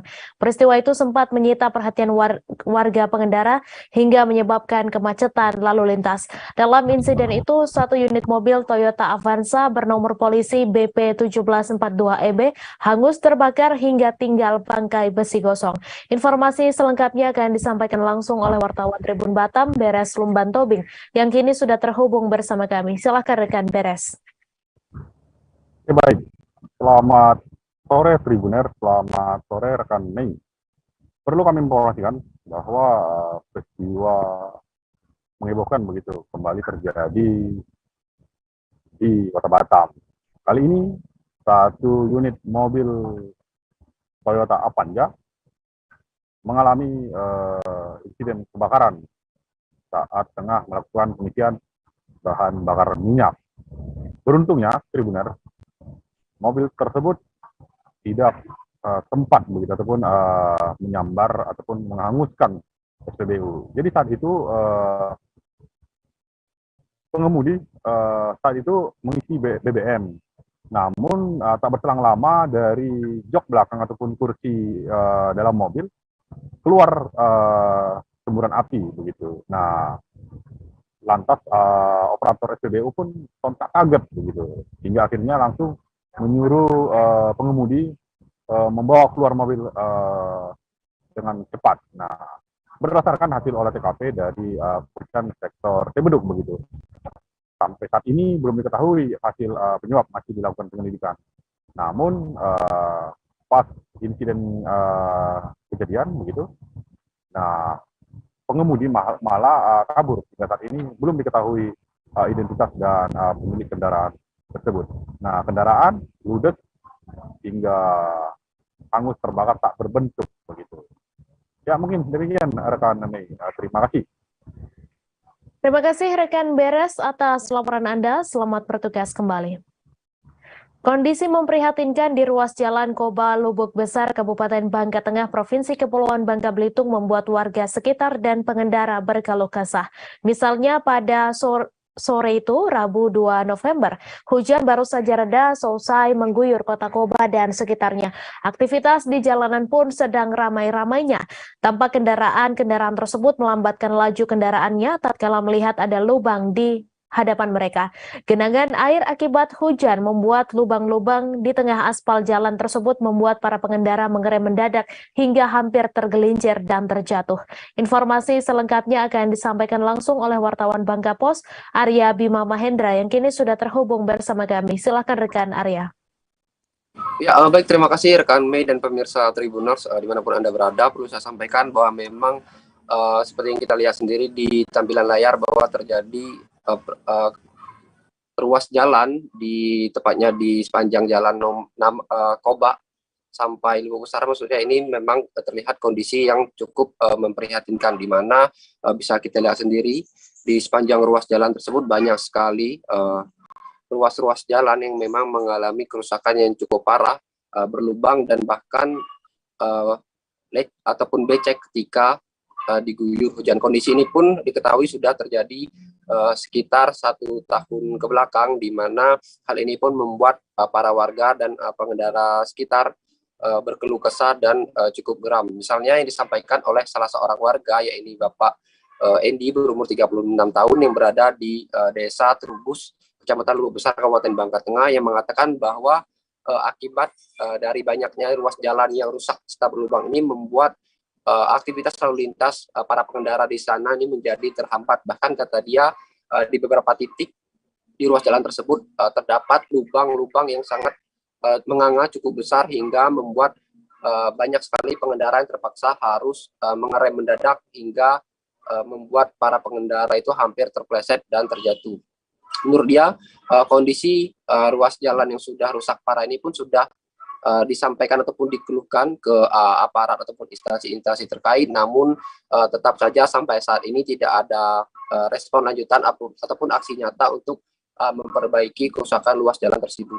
Bahkan menurut Endi, akibat dari kerusakan jalan tersebut, beberapa kali warga sekitar sempat melakukan gotong royong dengan melakukan penambalan ataupun penimbunan menggunakan pasir, semen ataupun bahan-bahan seadanya lainnya. Lebih lanjut, kondisi seperti ini pun sempat menjadi keluhan dari aparatur desa setempat, misalnya yang disampaikan oleh Kepala Desa Perlang, Kecamatan Lubuk Besar, Kabupaten Bangka Tengah. Dia mengatakan bahwa saking geramnya menunggu pemerintah untuk memperbaiki ruas jalan tersebut, pihaknya bahkan mengajak warga ataupun masyarakat untuk bergotong royong sendiri, melakukan penambalan menggunakan semen dan bahan-bahan seadanya lainnya. Padahal menurut Kades Perlang, Yani Basaroni, menyebutkan untuk Desa Perlang sendiri ini saat ini diketahui masuk dalam kategori desa wisata dan baru saja mendapatkan penghargaan dari Kementerian Pariwisata dan Ekonomi Kreatif. Bahkan beberapa waktu lalu ruas jalan tersebut sempat dilintasi oleh Menteri Pariwisata dan Ekonomi Kreatif Sandiaga Uno yang berkunjung ke salah satu destinasi wisata yang cukup hits yang ada di sana. Menurut Roni, kondisi seperti ini pun seharusnya membuat pemerintah setempat, khususnya pemerintah Provinsi Bangka Belitung, malu karena pasalnya kondisi jalan yang tersebut menjadi akses satu-satunya menuju ke berbagai tempat ataupun destinasi wisata hits yang berada di Kecamatan Lubuk Besar, Kabupaten Bangka Tengah. Kemudian disampaikan oleh Bupati Bangka Tengah Alga Priraman bahwa pihaknya juga telah mengusulkan perbaikan ruas jalan Koba Lubuk Besar ini kepada pemerintah provinsi, sehingga dirinya berharap agar hal tersebut bisa segera ditindaklanjuti dan diperbaiki sesegera mungkin. Mungkin demikian yang bisa saya laporkan, rekan kami kembali ke studio. Terima kasih rekan Arya Bima atas laporan Anda, dan Tribuners, wartawan kami juga telah menghimpun wawancara dengan Kepala Desa Perlang, Kecamatan Lubuk Besar, serta pengendara. Berikut tayangannya untuk Anda. Kita berharap kepada pihak-pihak terkait untuk segeralah memperhatikan masalah fasilitas umum ya, terutama jalan ini. Itu juga sering terjadi kecelakaan kalau kita biarkan terus. Terus siapa yang mau disalahkan ketika terjadi kecelakaan kayak itu kan? Pak, infonya bahkan dari warga setempat pernah gotong royong Pak, nambah lubang-lubang sendiri. Iya, jadi kan karena kita malu di depan kantor Desa Perlang itu sendiri, jalannya itu juga rusak parah. Ya kita sebagai aparat pemerintah memiliki rasa sedikit tanggung jawab lah ya. Jadi kita mengajak warga setempat gotong royong, nampalnya itu pakai semen. Mereka tuh sangat-sangat antusias, alhamdulillah ya. Sampai-sampai mereka juga ada yang ngancam, Pak Kades kita tanam sawit aja. Kata saya ya nggak usah, nggak perlu, biar kita gotong royong aja kan kayak gitu. Kenapa? Nanti yang malunya kita juga, image di lapangan juga kan kita nggak enak di desa-desa lain, apa kita. Nah, cuman ya itu tadilah, kita berharap lagi-lagi ya segera pihak terkait untuk memperbaiki dan memperbaikinya. Mohon kepada pihak-pihak yang terkait, mohon diperbaikilah jalan-jalan ini sehingga warga-warga dan masyarakat bisa melewati jalan ini dengan baik. Bahkan jalan-jalan yang ada ini sering menimbulkan kecelakaan, ya, sehingga kami berharap segera ditanggapilah seperti itu. Aksi mahasiswa mendesak Polda Maluku Utara untuk mengusut tuntas kasus penghilangan nyawa warga Halmahera Timur dilaksanakan di depan kantor Ditreskrimum Polda Maluku Utara pada Rabu kemarin.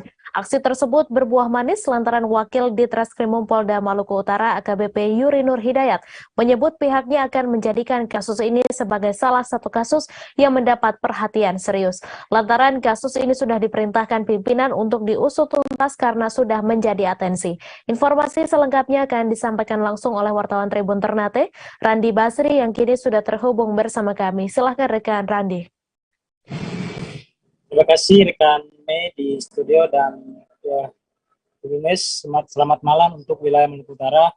Memang dapat saya laporkan dari Ternate, Maluku Utara, di mana pada 2 November 2022 terjadi aksi unjuk rasa sejumlah mahasiswa yang dimana mahasiswa dari Ternate mendesak aksi tersebut mendesak untuk Polda Maluku Utara mengusut tuntas kasus menghilangkan nyawa di Kabupaten Halmahera Timur, di mana pada Sabtu 29 Oktober 2002 ada salah satu warga atas nama Talib Muib 65 tahun warga di desa Botowasi Kabupaten Halmahera Timur menjadi korban di mana korban diduga dibunuh oleh orang tidak dikenal. Dengan adanya kejadian tersebut, sejumlah mahasiswa pada 2 November 2002 kemarin melakukan aksi unjuk rasa secara besar-besaran yang berlangsung pada 2 titik, di mana titik pertama mahasiswa mendatangi kantor Polda Maluku Utara yang berada di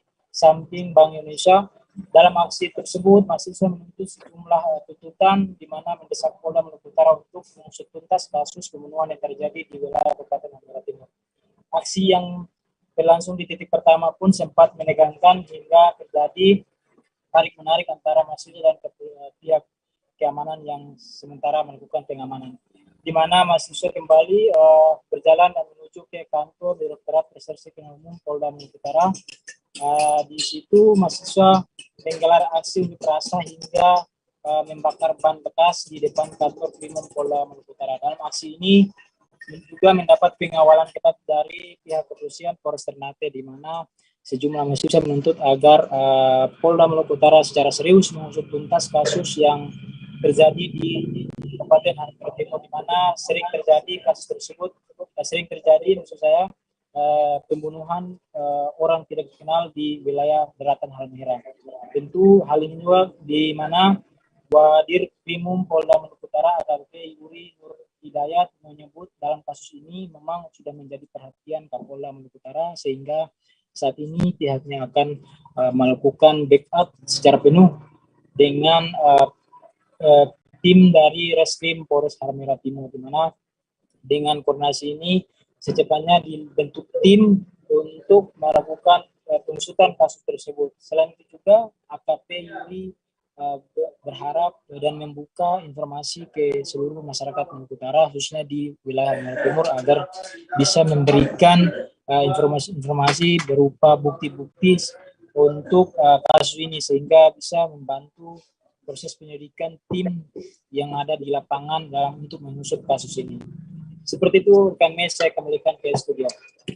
Terima kasih rekan Randi Basri atas laporan Anda, dan Tribuners, wartawan kami juga telah menghimpun wawancara dengan Wakil Ditreskrimum Polda Maluku Utara. Berikut tayangannya untuk Anda.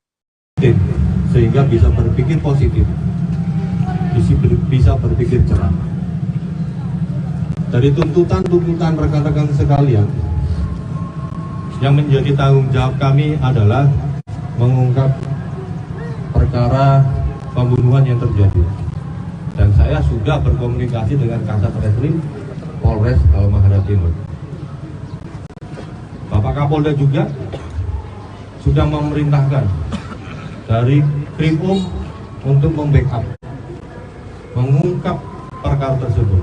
Dan kami sudah membentuk tim. Kami mohon doa, biar kami ini semangat, tidak sakit di tengah jalan, bisa mengungkap perkara ini. Dan saya membuka kesempatan kepada rekan-rekan berpartisipasi memberikan informasi terkait kejadian tersebut. Saya minta rekan-rekan juga membantu kami. Bukan hanya bercuak-cuak di sini, tetapi membantu secara nyata sehingga kasus ini dapat terungkap. Insya Allah sore ini tim kami berangkat langsung berkoordinasi dengan Kasat Reskrim. Tugas kami adalah membackup, membantu bersama-sama dengan jajaran Reskrim Polres Halmahera Timur. Doakan kami, support kami, berikan informasi. Penutupan sidang perubahan APBD Kabupaten Belu tahun 2022 di Gedung Dewan diwarnai keributan sesama anggota DPRD. DPRD Kabupaten Belu menggelar sidang paripurna dengan agenda penutupan sidang perubahan APBD Kabupaten Belu tahun anggaran 2022 pada Selasa 1 November. Dalam forum sidang paripurna yang terhormat, sejumlah anggota DPR terlibat keributan setelah hampir 2 jam berdebat. Informasi selengkapnya akan disampaikan langsung oleh wartawan Pos Kupang, Teni Jenahas, yang kini sudah terhubung bersama kami. Silahkan rekan Teni.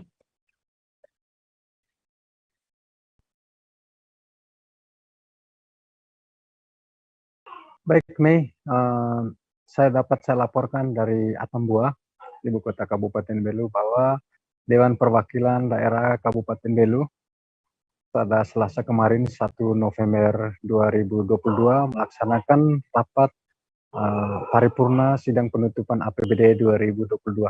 Dan sidang yang dipimpin oleh Ketua DPRD ini diwarnai dengan keributan. Ya, keributan ini diawali dari perdebatan panjang yang dilakukan oleh sesama anggota DPR sejak sidang dimulai. Dan awal terjadinya keributan ini bermula dari salah satu anggota DPR dari fraksi Gerindra menginterupsi pimpinan sidang yang saat itu Ketua DPR Yeremias Manekseran Junior didampingi Wakil Ketua 2 Sipritemu. Selain Januaria Waldeberek ini, ada satu anggota DPR lagi dari fraksi Golkar menginterupsi kedua pimpinan sidang. Nah, keduanya menginterupsi karena mereka merasa tidak terima dengan pelaksanaan sidang paripurna ini terkait dengan penetapan APBD menggunakan peraturan Bupati. Seharusnya pelaksanaan APBD perubahan tahun 2022 ini adalah menggunakan Perda. Terasa tidak puas ini sehingga mereka melakukan interupsi kepada pimpinan DPR dan saat itu suasana semakin memanas. Dalam rapat tersebut dihadiri oleh Bupati Belu, Dr. Agustinus Taulin, Sekda Belu, dan para pimpinan OPD. Ya, perdebatan panjang ini hampir memakan waktu sekitar 2 jam sehingga terjadi kejenuhan dan Bupati Belu bersama Sekda meninggalkan ruangan sidang. Saat itulah terjadilah perdebatan dan kedua pimpinan DPRD turun dari meja pimpinan menuju ke floor dan dalam situasi itu terjadi adu mulut dan saling tunjuk dan bahkan beberapa anggota DPR itu saling nyaris adu jotos di dalam ruang sidang. Nah, peristiwa ini terjadi antara anggota DPR dari fraksi Gerindra dengan anggota DPR dari fraksi Nasdem yang juga selaku Wakil Ketua 2 DPRD Kabupaten Belu, Sipritemu.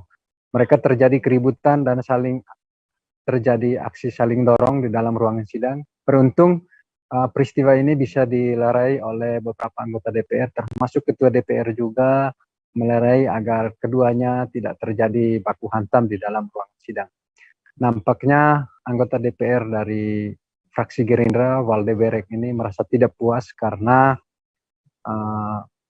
payung hukum untuk pelaksanaan APBD perubahan tahun 2022 ini menggunakan peraturan bupati sesuai dengan rekomendasi dari pemerintah provinsi. Semestinya adalah menggunakan peraturan daerah yang ditetapkan bersama antara pemerintah dan DPR. Karena seluruh fraksi dari 8 fraksi ada 7 fraksi setuju untuk APBD perubahan ini ditetapkan. Namun saat itu kedua pimpinan DPR yaitu ketua dan wakil ketua 2 tidak menandatangani nota persetujuan, sehingga saat konsultasi di pemerintah provinsi merekomendasikan kepada pemerintah Kabupaten Belu untuk pelaksanaan APBD menggunakan Perbuk. Nah, disinilah titik krusial yang menjadi masalah utama, sehingga berbuntut pada sidang penetapan ini terjadilah keributan. Dan sejauh ini pantauan kami bahwa di gedung DPRD Kabupaten Belu dalam suasana situasi aman kondusif, namun ada 2 anggota DPRD Kabupaten Belu yang saat ini juga saling melaporkan ke pihak kepolisian, yaitu dari anggota DPR dari fraksi Gerindra, Januaria Walde Berek, dan juga dari fraksi Nasdem yaitu Sipritemo saling lapor di kepolisian dengan tuduhan bahwa penganiayaan di ruangan sidang. Dapat kami laporkan bahwa saat ini sidang perubahan APBD masih diskorsing dalam waktu yang tidak ditentukan, dan pimpinan DPR sudah mengetuk palu skorsing, dan sidang ini akan dilanjutkan sesuai dengan kesepakatan atau agenda yang akan ditetapkan oleh DPR bersama pemerintah. Demikian, Mei, kembali ke studio. Terima kasih rekan Teni atas laporan Anda. Selamat bertugas kembali. Sidang kasus korupsi dana COVID-19 di Kabupaten Minahasa Utara masih terus berlangsung di Pengadilan Negeri Manado. Pada sidang yang berlangsung pada Rabu 2 November, sidang sudah sampai pada tahapan pembacaan nota pembelaan di hadapan majelis hakim. Sidang ini dipimpin langsung oleh Ketua Pengadilan Negeri Manado, yakni Alfi Usup. Informasi selengkapnya akan disampaikan langsung oleh wartawan Tribun Manado, Nilton Durado, yang kini sudah terhubung bersama kami. Silahkan rekan Nilton. Baik rekan Mei, terima kasih. Sebanyak 3 terdakwa dalam kasus korupsi dana COVID-19 di Minahasa Utara menjalani sidang lanjutan, dan sidang yang digelar pada kemarin hari sudah masuk dalam tahapan pledoi. Salah satu terdakwa yakni mantan Kadis Sosial Minahasa Utara yang merupakan kuasa pengguna anggaran dalam kasus ini, pada saat sidang membacakan pledoinya sendiri dan meminta keringanan hukuman. Terdakwa yang bernama Johanna Manua ini meminta agar hakim meringankan hukumannya karena terdakwa Johanna dituntut 18 tahun 6 bulan penjara oleh jaksa penuntut umum.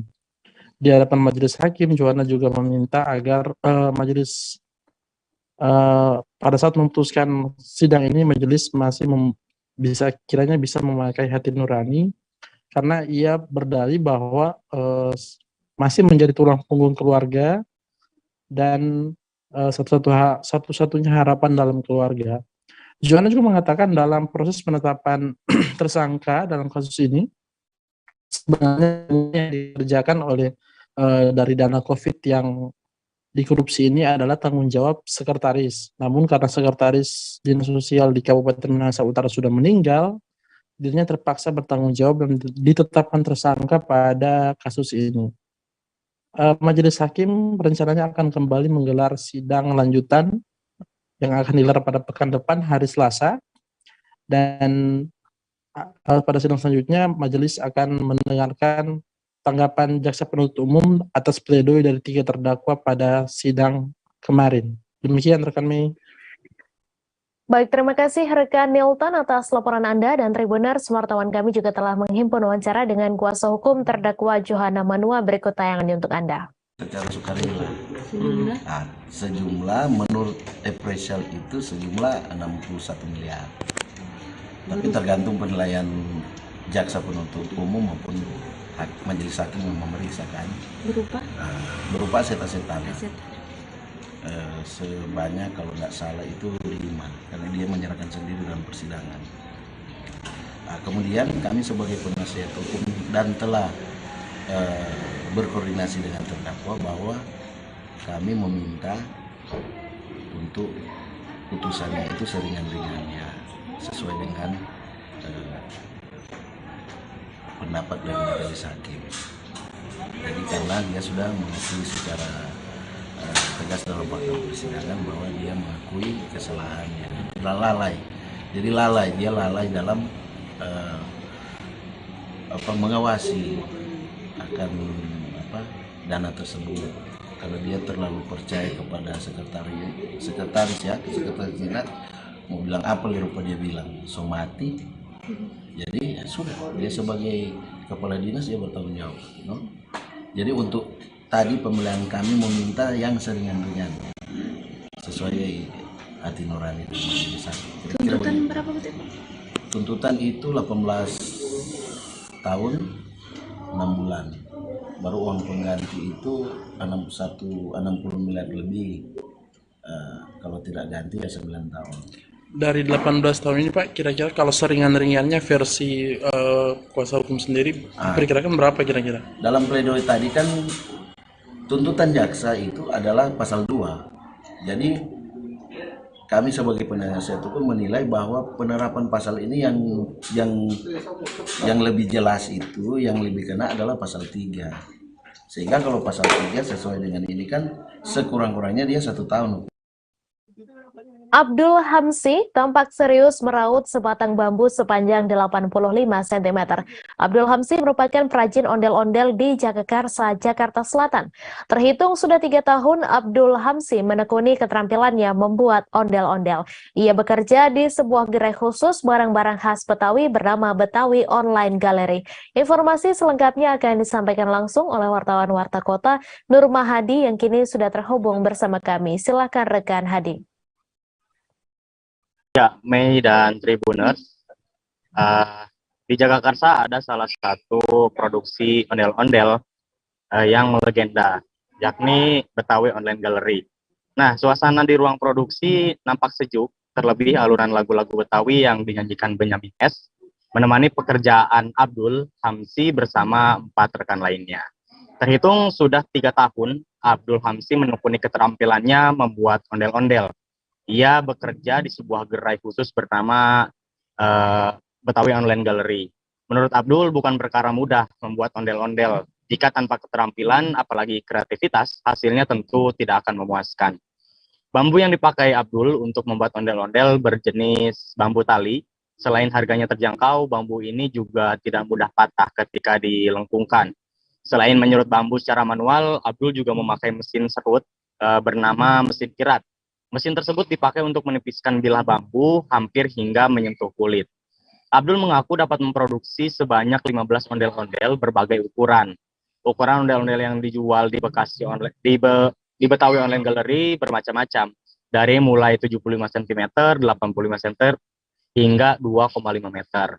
Harganya pun berbeda. Untuk ukuran 75 cm itu harganya 250.000. Sedangkan untuk ukuran 85 cm seharga 350.000, untuk ukuran 1 meter harganya 400.000, dan ukuran 2 meter ada di angka 3,5 jutaan. Selain itu, penjualan ondel-ondel buatan Abdul Hamsi dan rekannya ini hingga keluar negeri seperti Malaysia, Singapura, Spanyol, bahkan hingga Turki. Tidak hanya itu, Menteri Pariwisata dan Ekonomi Kreatif atau Menparekraf Sandiaga Uno pun belum lama datang ke tempat Hamsi bekerja untuk melihat ondel-ondel yang dibuat. Demikian Mei di studio dan Tribuners. Terima kasih rekan Nur Mahadi atas informasi Anda, dan Tribuners, wartawan kami juga telah menghimpun wawancara dengan Abdul Hamsi. Berikut tayangan untuk Anda. Bahan utama kita kan dari bambu pertama kan. Terus kalau untuk pembuatannya kita ada berbagai macam ukuran. Jadi ada ukuran dari 75 cm, 85 cm, ada yang 1 meter sampai dengan yang ukuran 2,5, 2,5 meter. 2,5 meter. Ya. Ada teknik khusus gak Bang untuk membuat ondel-ondel ini? Ya memang kalau untuk pembuatannya kita memang membutuhkan orang yang tampil ya sebetulnya, orang yang kreatif lah. Masalahnya kalau untuk pembuatan ondel-ondel sendiri, kalau cuma sekedar bisa, setiap orang pasti bisa. Jadi kita butuh ada yang keterampilan. Contohnya kalau ngerakit buat bentuk ondel-ondel itu kita punya ada ukuran sama keahlian sendiri. Jadi nggak sembarang orang kalau misalnya cuma sekedar masang, kadang-kadang bisa jadi miring, meletot gitu ya. Boleh Bang diceritain Bang, dijelasin gimana sih proses pembuatan ondel-ondel dari awal sampai jadi gitu. Gitu. Jadi yang pertama-tama kan kita ukur dari bentuk yang kita mau bikin. Misalnya kita mau bikin ukuran yang 1 meter. Nah itu kita punya lingkaran bawah, kita ukur, kita potong, nanti kita belah menjadi kecil-kecil ya, mungkin ukurannya sekitar 3 sentian lah, ukuran 3 senti. Nanti setelah habis dibelah-belah, terus kita punya mesin namanya mesin ngirat. Mesin ngirat itu Seorang remaja di Lingga berinisial TR tega mengambil uang hantaran untuk pernikahan di Pulau Lalang, Kecamatan Singkep Selatan, Kepulauan Riau. Herannya, uang hantaran pernikahan yang dicuri seorang remaja itu ia gunakan untuk membeli ponsel, mabuk-mabukan, dan berfoya-foya.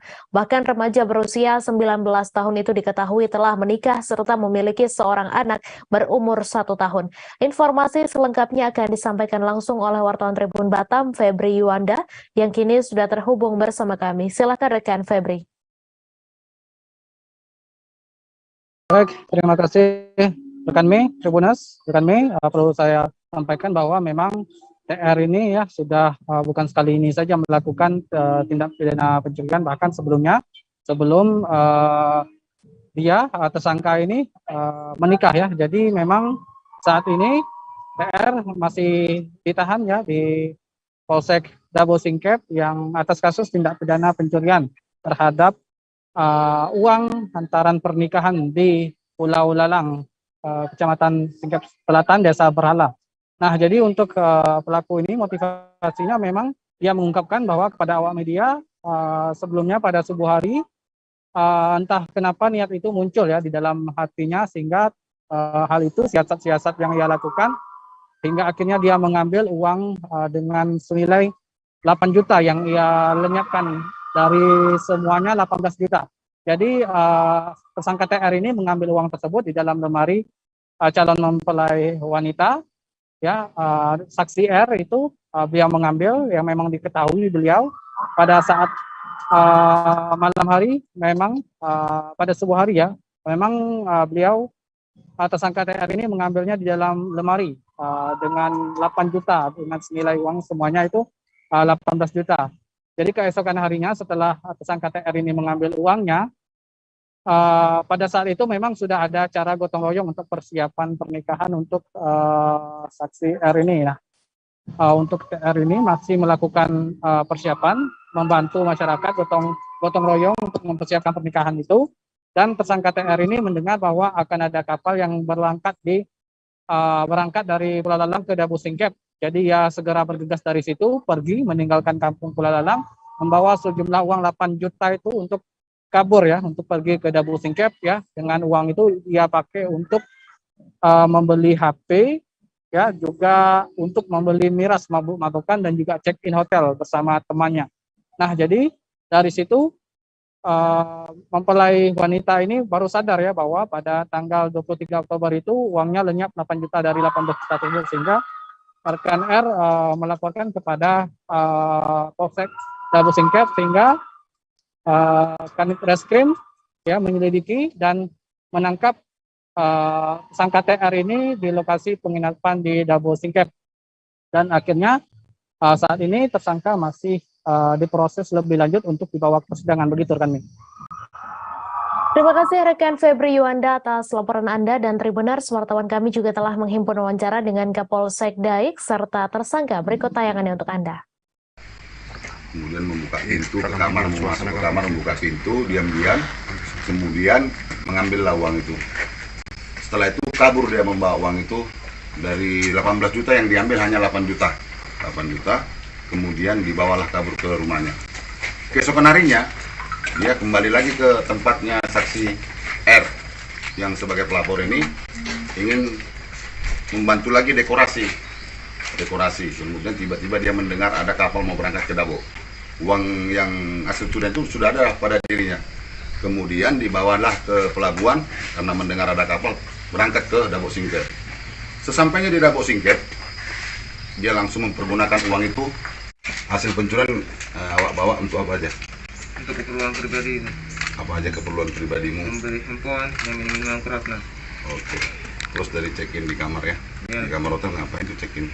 Istirahat? Untuk beristirahat tidur, Pak. Untuk apa? Untuk keperluan pribadi, Pak.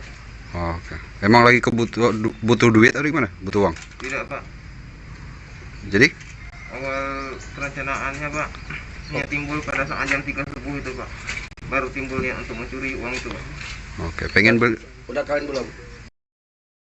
Petugas dari UPT Perparkiran Dinas Perhubungan Kota Pekanbaru terpaksa menggembosi ban kendaraan yang parkir sembarangan di Jalan Diponegoro, Kota Pekanbaru pada Rabu 2 November.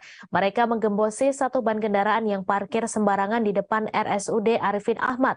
Padahal di depan rumah sakit itu terdapat marka zigzag yang menandakan larangan parkir. Namun sejumlah oknum pengendara tetap nekat parkir di atas marka larangan parkir tersebut. Informasi selengkapnya akan disampaikan langsung oleh wartawan Tribun Pekanbaru, Fernando Sikumbang, yang kini sudah terhubung bersama kami. Silakan rekan Fernando.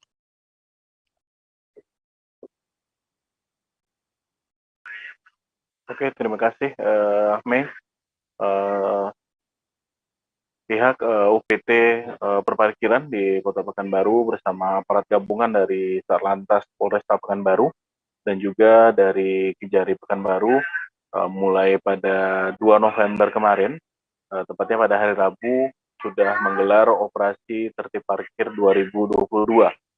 Dan operasi ini merupakan bentuk upaya dari pihak Dinas Perhubungan bersama instansi terkait dalam upaya menertibkan kendaraan-kendaraan yang parkir sembarangan, terutama yang parkir di rambu-rambu larangan parkir dan juga di lokasi yang terdapat marka parkir. Mereka juga menyasar kendaraan-kendaraan yang parkir sembarangan di pedestrian, juga di dekat halte bus Transmetro Pekanbaru.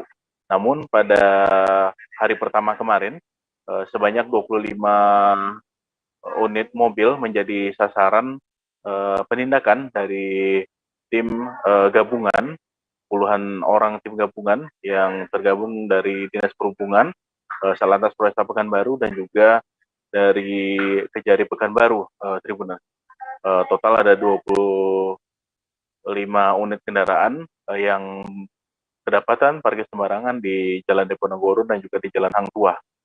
Dan sekaligus kemarin ada satu unit kendaraan juga, Tribunas, yang diderek oleh derek dari Satlantas Polresta Pekanbaru karena kedapatan parkir di persimpangan Jalan Jenderal Sudirman dengan Jalan Hang Tuah.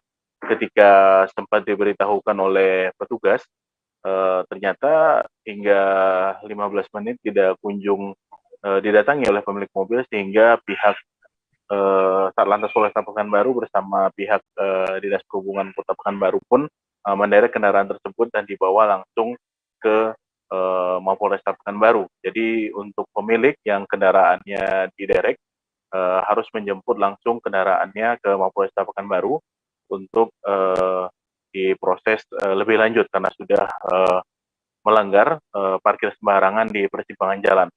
Dan Tribunas, selain itu pihak tim gabungan dari Dinas Perhubungan, Satlantas Polresta Pekanbaru dan juga Kejari Pekanbaru juga menyasar para juru parkir liar, Tribunas, dan kemarin sudah diamankan satu orang juru parkir liar, Tribunas, yang kedapatan menjadi juru parkir namun tidak berada di lokasi parkir, padahal lokasi tersebut semestinya bukan merupakan lokasi parkir tepi jalan umum, sehingga pihak tim gabungan pun langsung mengamankan juru parkir liar tersebut, Tribunas, di Mapolresta Pekanbaru untuk diproses lebih lanjut.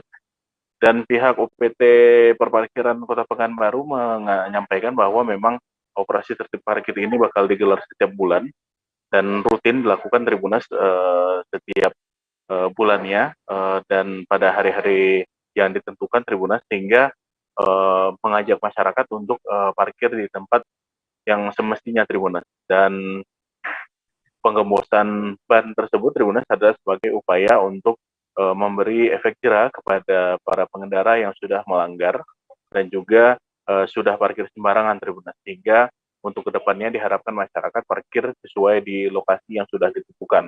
Apalagi memang terdapat beberapa kantong-kantong parkir dan lokasi parkir yang sudah ditentukan, dan di sana juga terdapat juru parkir resmi yang berada di bawah naungan pengelolaan pihak ketiga maupun di bawah pihak Dinas Perhubungan. Dan untuk operasi ini masih bakal berlangsung setiap bulannya, sehingga untuk kepada masyarakat diimbau untuk parkir sesuai pada tempatnya, dan diimbau untuk tidak parkir di lokasi yang terdapat rambu larangan parkir maupun terdapat marka larangan parkir. Begitu Mei, laporan dari Pekanbaru. Terima kasih rekan Fernando atas laporan Anda, dan Tribuners, wartawan kami juga telah menghimpun wawancara dengan Kepala UPT Perparkiran Dinas Perhubungan Kota Pekanbaru. Berikut tayangannya untuk Anda. Yang digembosnya ada berapa banyak? Tadi yang sekitar digembosnya kurang lebih ada sekitar 25 kendaraan. Oh, untuk jukir itu tadi nanti bakal dibawa ke mana? Polresta. Karena memang sudah disampaikan, jika jukir liar memang kami serahkan dan kami bawa ke Polresta karena memang diberikan tindakan yang sesuai yang berlaku. Mobil yang di daerah ini ditilang atau bagaimana, Pak? Sesuai dengan arahan Pak Kapolri, kalau di lantas memang tidak bisa tilang manual, tapi tilang etle. Tetapi karena ini kegiatan Dinas Perhubungan, nanti menyesuaikan dengan sanksi administrasi aja. Denda betul? Tidak, masih pernyataan. Karena untuk denda kami menyesuaikan jenis yang lagi kami susun. Ini sasaran ruas jalan protokol atau seluruhnya yang terdapat rambu-rambu larangan parkir, marka larangan parkir yang memang tidak diperbolehkan sama sekali, sehingga bisa menimbulkan kenyamanan bagi pengendara lalu lintas yang melintas. Kalau masih ditemukan di lokasi yang sama, tetap kami. Selain dengan kapal cepat, penyeberangan dari Pelabuhan Uleleu Banda Aceh ke Pelabuhan Balohan Sabang maupun sebaliknya juga dilayani dengan kapal lambat atau kapal feri. Tentunya jika dengan kapal cepat hanya bisa mengangkut penumpang, sedangkan dengan kapal feri juga bisa mengangkut kendaraan. Kapal feri yang melayani rute Banda Aceh Sabang maupun sebaliknya selama ini adalah kapal motor penyeberangan atau KMP Aceh Hebat 2 dikarenakan KMP BRR sedang dalam perawatan rutin. Informasi selengkapnya akan disampaikan langsung oleh wartawan Serambi News Aulia Prasetya yang kini sudah terhubung bersama kami. Silakan rekan Aulia. Baik, Assalamualaikum warahmatullahi wabarakatuh. Terima kasih Mai. Saya laporkan bahwa Sabang adalah salah satu daerah wisata yang berada di ujung Indonesia. Dan salah satu alat transportasi yang digunakan untuk sampai ke Pulau Sabang ini adalah menggunakan kapal laut. Di Sabang sendiri tersedia dua jenis kapal, yaitu kapal lambat ataupun ruru, dan yang kedua kapal cepat, yaitu kapal ekspres. Untuk sementara ini di Sabang sendiri terdapat dua kapal seharusnya, yaitu ada KMP Aceh Hebat 2 dan juga KMP BRR.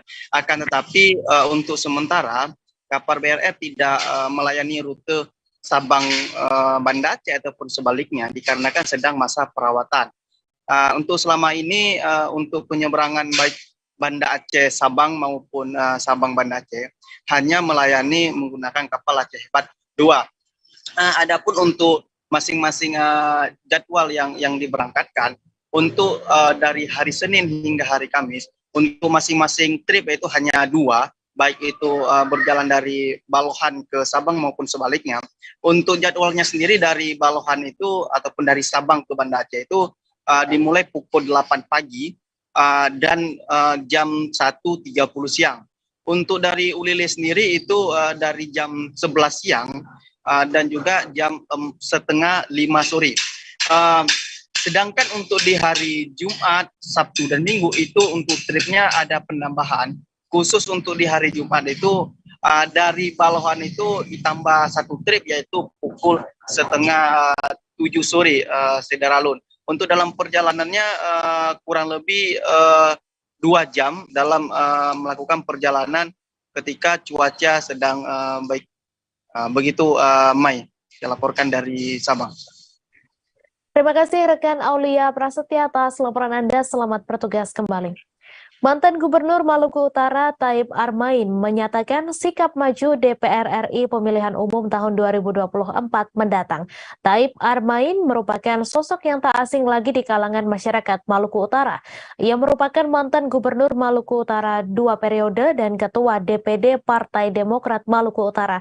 Taib mengungkapkan keinginan dan motivasinya untuk maju DPR RI adalah untuk berbuat dan bekerja kepada rakyat. Informasi selengkapnya akan disampaikan langsung oleh wartawan Tribun Ternate, Amri Besi, yang kini sudah terhubung bersama kami. Silakan rekan Amri. Terima kasih. Mantan Gubernur Maluku Utara, Taib Armain menyatakan sikap bertarung pada pemilihan DPR RI tahun 2024. Taib Armain merupakan sosok yang tak asing bagi masyarakat Maluku Utara. Merupakan mantan Gubernur Maluku Utara 2 periode. Itu ada DPD Partai Demokrat Maluku Utara. Selain itu, saat ditemui tribun.ternate.com di kantor DPD Demokrat Maluku Utara, mengungkap dirinya dengan nawaitu untuk maju bertarung pada DPR RI dengan motivasi yang untuk maju ke DPR RI adalah untuk berbuat dan bekerja demi masyarakat Maluku. Mantan gubernur ini juga menyatakan sikap bahwa lebih mengutamakan hal-hal yang menyangkut dengan kepentingan masyarakat Maluku Utara, dan dirinya juga merasa bahwa sangat termotivasi dengan olehnya itu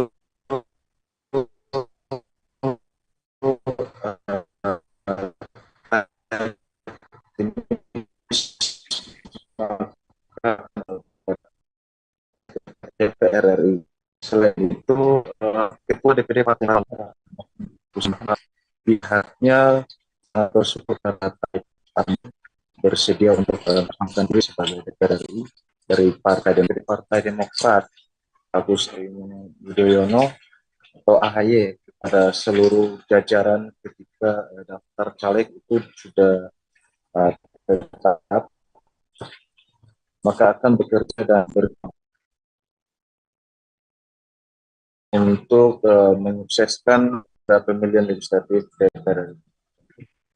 Sekian, terima kasih. Baik, terima kasih rekan Amri Besi atas laporan Anda. Selamat bertugas kembali. Bupati Kabupaten Minahasa Utara, Jone Ganda, melantik 43 hukum tua terpilih periode 2022 hingga 2028. Pelantikan dilaksanakan di JG Center Jalan Insinyur Soekarno, Minahasa Utara pada Rabu 2 November. Menjadi suatu keistimewaan dan kebanggaan para hukum tua yang dilantik, hadir langsung Gubernur Sulawesi Utara, Oli Dondo Kambe. Hadir juga tokoh agama dari berbagai denominasi agama dan semua Forkopimda di Minahasa Utara. Informasi selengkapnya akan disampaikan langsung oleh wartawan Tribun Manado, Fistel Mukuan, yang kini sudah terhubung bersama kami. Silakan rekan Fistel. Ya, selamat malam. Terima kasih rekan Mei. Bupati Minahasa Utara, Pak Jone Ganda, telah melantik 43 hukum tua terpilih di Kabupaten Minahasa Utara dari 10 kecamatan. 43 hukum tua dilantik di JG Center Jalan Insinyur Soekarno, Kabupaten Minahasa Utara, Sulawesi Utara. Nah, saat pelantikan menjadi salah satu keistimewaan bagi seluruh hukum tua yang dilantik karena dihadiri langsung oleh Gubernur Sulawesi Utara, Bapak Oli Dondo Kambe. Ya, setelah melantik, Bupati menyematkan pin Garuda ke bagian dada para hukum tua yang telah dilantik. Didampingi Gubernur Sulawesi Utara juga didampingi oleh Ketua DPRD Kabupaten Minahasa Utara, Pak Deni Lolong. Ya, baik Oli Dondo Kambe, Gubernur Sulawesi Utara, dan Bupati Kabupaten Minahasa Utara, dalam sambutan mereka menyampaikan banyak selamat kepada hukum tua yang baru dilantik dan selamat bertugas. Nah, Gubernur Oli juga mengucapkan sebagaimana program dari Presiden Joko Widodo, dia berharap yaitu program untuk dana desa. Gubernur Sulawesi Utara berharap agar dana desa ini dipergunakan dengan sebaik mungkin oleh para hukum tua yang baru dilantik. Apalagi mendorong pemanfaatannya agar memang dirasakan atau dinikmati oleh masyarakat di Kabupaten Minahasa Utara, terlebih khusus untuk pengembangan pariwisata yang ada di Kabupaten Minahasa Utara. Apalagi bagi Gubernur Sulawesi Utara menyebut di Kabupaten Minahasa Utara ada satu destinasi pariwisata super prioritas dari 5 destinasi pariwisata yang ada di Indonesia. Dengan begitu ia mengajak seluruh hukum tua yang baru dilantik agar mendukung pariwisata di Kabupaten Minahasa Utara. Nah, begitu juga dari Bupati Joneganda berharap kepada hukum tua yang baru dilantik agar memanfaatkan dana desa dengan sebaik mungkin. Gunakan dana desa agar bisa dirasakan secara langsung oleh masyarakat.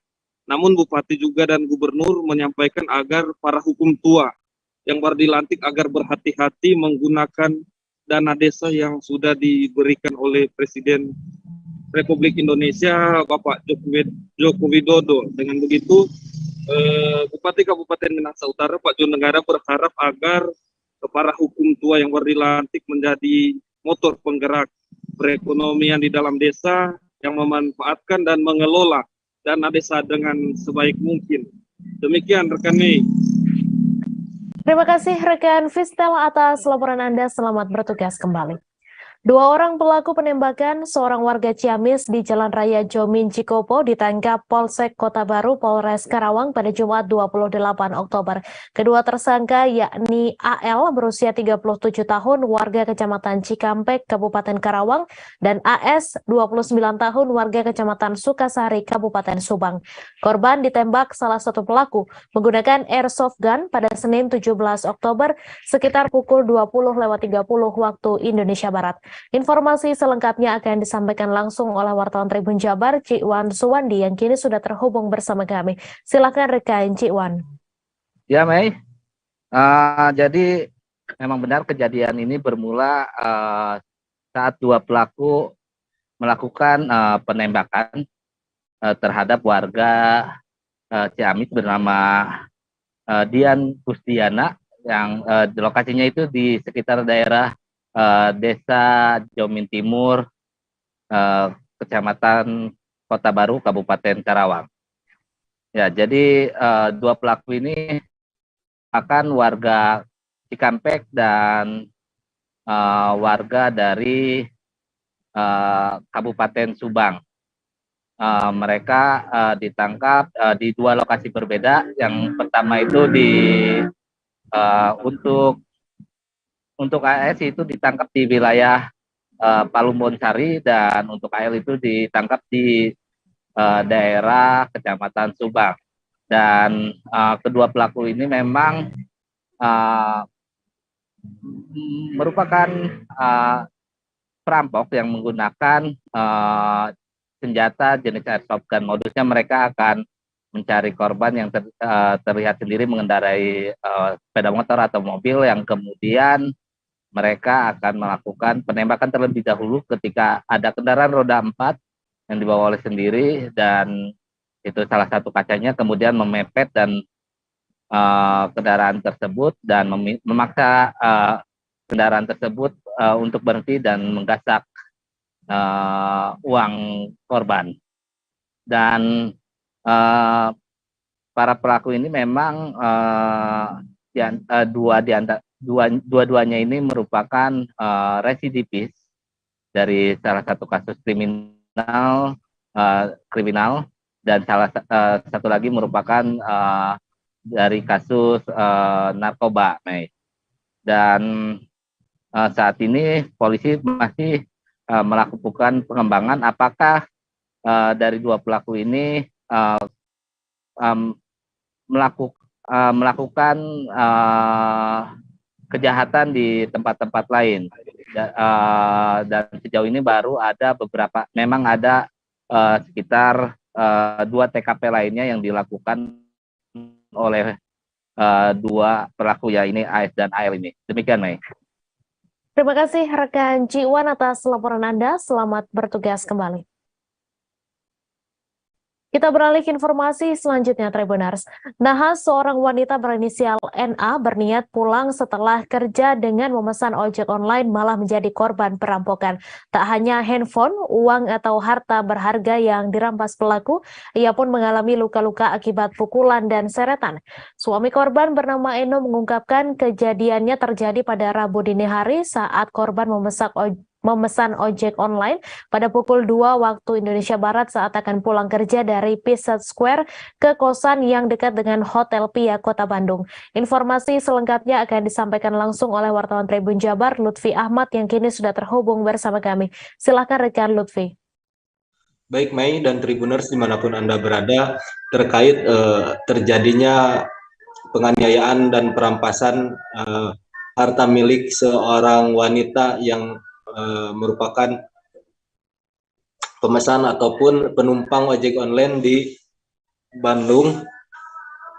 Awalnya ia berniat pulang dari tempat kerjanya yang masih berada di Kota Bandung. Namun ia dibawa ataupun ditemukan saat sekitar pukul 3 dini hari di daerah Kecamatan Cilengkrang, Kabupaten Bandung.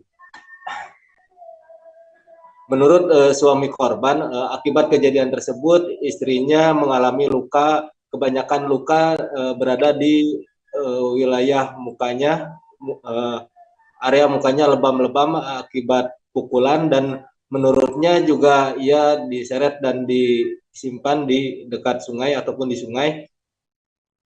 Setelah kejadian tersebut diketahui oleh warga dan Polsek Cileunyi langsung turun ke TKP melihat dan membawa korban. Saat dibawa, korban tidak bisa langsung diperiksa karena kondisinya kurang memungkinkan, sehingga dibawa ke Rumah Sakit AMC Cileunyi. Setelah pukul 8 paginya, suaminya dan korban tersebut, korban tersebut didampingi suaminya baru bisa melaporkan kejadian tersebut kepada jajaran Polsek Cileunyi. Dan menurut jajaran Polsek Cileunyi, kasus tersebut memang terjadi di wilayah Cilengkrang, tepatnya di Pasir Jati. Nah, untuk sekarang kasus tersebut ditangani oleh Polsek Cileunyi, namun Kapolsek Cileunyi Kompol Soeharto tidak bisa memaparkan lebih detail karena kini masih dalam penanganannya ataupun pendalamannya, dan kini pihaknya berusaha fokus untuk mencari ataupun mengejar untuk menangkap pelaku tindak kriminal pencurian dan kekerasan ataupun perampokan kepada penumpang, seorang wanita yang merupakan penumpang ojek online subuh hari kemarin. Begitu, Mei dan Tribuners dimanapun Anda berada. Terima kasih rekan Lutfi atas laporan Anda. Selamat bertugas kembali. Sikap dan tindak tanduk Susi, asisten rumah tangga Verdi Sambo saat bersaksi di Pengadilan Negeri Jakarta Selatan pada Senin 31 Oktober lalu mengundang pro dan kontra. Pasalnya dalam sidang tersebut, Susi tampak berbelit-belit saat menjawab pertanyaan yang diajukan oleh majelis hakim. Terkait hal tersebut, suami Susi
bersama dengan saya Kusnula Syifa di Bincang Kesehatan. Tribuners, hari ini saya sudah kedatangan tamu yang sangat spesial. Di hadapan saya ini sudah hadir Dr. Roni Andrian SPOG. Halo dok, halo, selamat siang. Siang Mbak Husnul. Gimana kabarnya nih dok? Alhamdulillah baik. Sehat ya dok ya? Sehat. Oke, mungkin boleh sapa dulu dok Tribuners di rumah. Halo Tribuners di rumah. Saya saat ini bersama Mbak Husnul akan bincang-bincang masalah kesehatan. Nanti judulnya Mbak Husnul yang ngomong. Oke. Ya, Tribuners, ini bahasan dan juga tema kita hari ini cukup sangat milenial dan juga edukasi sekali ya dok, karena tentunya hari ini kita tuh akan membahas tentang waspada penyakit PCOS pada remaja nih Tribuners. Nah, kenapa kita bahasannya ini sangat tentunya ditunggu-tunggu oleh Tribuners, dan ini banyak banget request dari Tribuners di rumah ya kan. Jadi untuk Tribuners semua nih, jangan lupa untuk pantengin kita, jangan di skip, karena dari awal sampai dengan akhir Tribuners bisa tahu dan bisa mendapatkan edukasi tentang penyakit ini. Dan tentunya kalau sudah dapat edukasi pasti bisa untuk menangani gejala dan juga menghindari ya dok ya, gitu. Pengobatan, tata laksananya ya. Nah, di sini udah hadir nih narasumber saya Tribuners, Dr. Roni Andrian SPOG ini dari Rumah Sakit RSIA Mutiara Putri. Dan mungkin masuk nih dok ke dalam materi kita. Sebelum kita lebih masuk dalam lagi, mungkin dokter boleh jelasin dulu nih dengan Tribuners di rumah, sebenarnya PCOS itu penyakit yang seperti apa sih dok? Oke, baik Tribuners semua. Seperti kita ketahui, PCOS ini merupakan suatu kumpulan gejala atau sindrom PCO, jadi Polycystic Ovarian Cystic Syndrome. Jadi gejalanya yaitu gangguan hormonal reproduksi pada wanita yang ditandai dengan adanya gangguan fungsi hormon hiperandrogen. Androgen ini artinya peningkatan dari hormon laki-laki. Harusnya androgen ini banyak dimiliki oleh laki-laki, tetapi pada pasien penderita PCOS ternyata hormon androgennya lebih tinggi dibandingkan hormon perempuannya atau hormon estrogen. Karena gangguan tersebut tumbuh berbagai kelainan. Salah satunya kalau kelainan pada hormon androgen ini sendiri, banyak tumbuh bulu, ya, tumbuh bulu di bulu kumis, jambang, bulu kaki, bulu tangan, dan tidak seperti wanita pada umumnya. Nah, itu salah satu penyebabnya. Yang kedua yaitu gangguan ovulasi. Maksud dari gangguan ovulasi ini yaitu tidak subur, artinya tidak terjadinya siklus menstruasi yang normal seperti biasanya. Sebagaimana kita ketahui bersama, menstruasi yang normal yaitu 24 sampai dengan 38 hari. Nah, pada penderita pasien PCOS ini sendiri ternyata siklus menstruasinya itu di bawah 24 hari atau lebih dari 38 hari. Artinya dalam 1 tahun paling dia menstruasi kurang dari 8 kali. Sehingga sulit untuk menentukan waktu suburnya. Waktu subur ini penting fungsinya untuk penderita PCOS yang sudah menikah. Fungsinya apa? Kalau dia subur artinya dia tahu kapan untuk bisa melakukan hubungan dengan suaminya supaya menghasilkan keturunan. Yang ketiga yaitu adanya gambaran polycystic ovarium, artinya pada ovarium ini adalah hormon reproduksi wanita, ya, atau sel telur. Fungsinya ada 2, sebagai fungsi hormon dan sebagai fungsi reproduksi, artinya untuk mengeluarkan ovarium supaya bisa bertemu dengan sperma sehingga terjadi pembuahan. Oke. Nah, PCOS ini sendiri merupakan sudah termasuk kategori yang ini juga ya, tidak banyak berkembang di masyarakat karena efeknya ini ternyata 1 dari 10 wanita ini menderita PCOS. Kalau 10 mungkin kita bisa mengatakan sedikit, tapi kalau udah 1 juta orang, ya kan, artinya berapa 10% itu penderita PCOS. Iya. Jadi seperti itu Tribuners secara garis besarnya PCOS ini ya. Nah kalau kita boleh tahu nih dok, tanda-tanda PCOS sendiri itu seperti apa sih dok? Kalau tanda-tandanya itu yang pertama dia tidak terjadinya ovulasi, tidak terjadi menstruasi. Tidak menstruasi artinya siklusnya ini tidak teratur tanda-tandanya. Siklus tidak teratur seperti yang saya ketahui seperti yang saya bicarakan tadi, kalau sudah tidak teratur artinya sulit untuk menentukan masa subur. Nah, ini berhubungan dengan infertilitas. Maka dari itu banyak pasien-pasien PCOS ini mengeluh tidak bisa hamil. Nah, keluhan utamanya banyak seperti itu. Ya. Terus yang ketiga apa tadi tandanya? Tanda-tandanya ya. Tanda-tandanya ya, itu yang saya beritahukan tadi. Tanda-tandanya itu bisa terjadi hiperandrogen, penumpukan hormon androgen pada perempuan. Sedangkan hormon androgen ini harusnya adanya di laki-laki. Nah, karena dia tumbuh di perempuan, akhirnya tumbuhlah kumis tipis ya, jambang, tangannya berbulu, kakinya berbulu. Itu mungkin itu salah satu tanda yang bisa dilihat ya dok ya, yang bisa fisik, secara fisik bisa kita aware gitu, Tribuners bisa kita waspadai gitu. Nah selain itu dok, pola hidup juga bisa berpengaruh nggak sih dok? Pola hidup tentunya sangat berpengaruh. Kenapa bisa berpengaruh? Karena penderita PCOS ini disebabkan oleh penyakit-penyakit multisistemik. Artinya dia bukan karena gangguan organnya, tapi gangguan dari hormonnya dan sistem dalam tubuhnya. Artinya penyakit-penyakit ini bisa disebabkan karena diabetes mellitus atau kencing manis, karena gangguan darah tinggi, dan berhubungan dengan obesitas. Artinya pada pasien-pasien yang tentunya kan pasien yang pola hidupnya jorok, nggak bersih, makan sembarangan, bisa terjadi obesitas. Kalau sudah terjadi obesitas, tentunya hormonnya menjadi tidak stabil. Kalau sudah tidak stabil, timbul masalah PCOS ini sendiri. Jadi lagi-lagi yang bisa kita tahu adalah obesitas ini bisa menjadi dan memicu PCOS itu sendiri. Betul. Ya, dok, ya? Ya. Nah, kalau selain dari itu olahraga ataupun cara untuk si pasien ini bisa menghindari PCOS itu gimana tuh dok?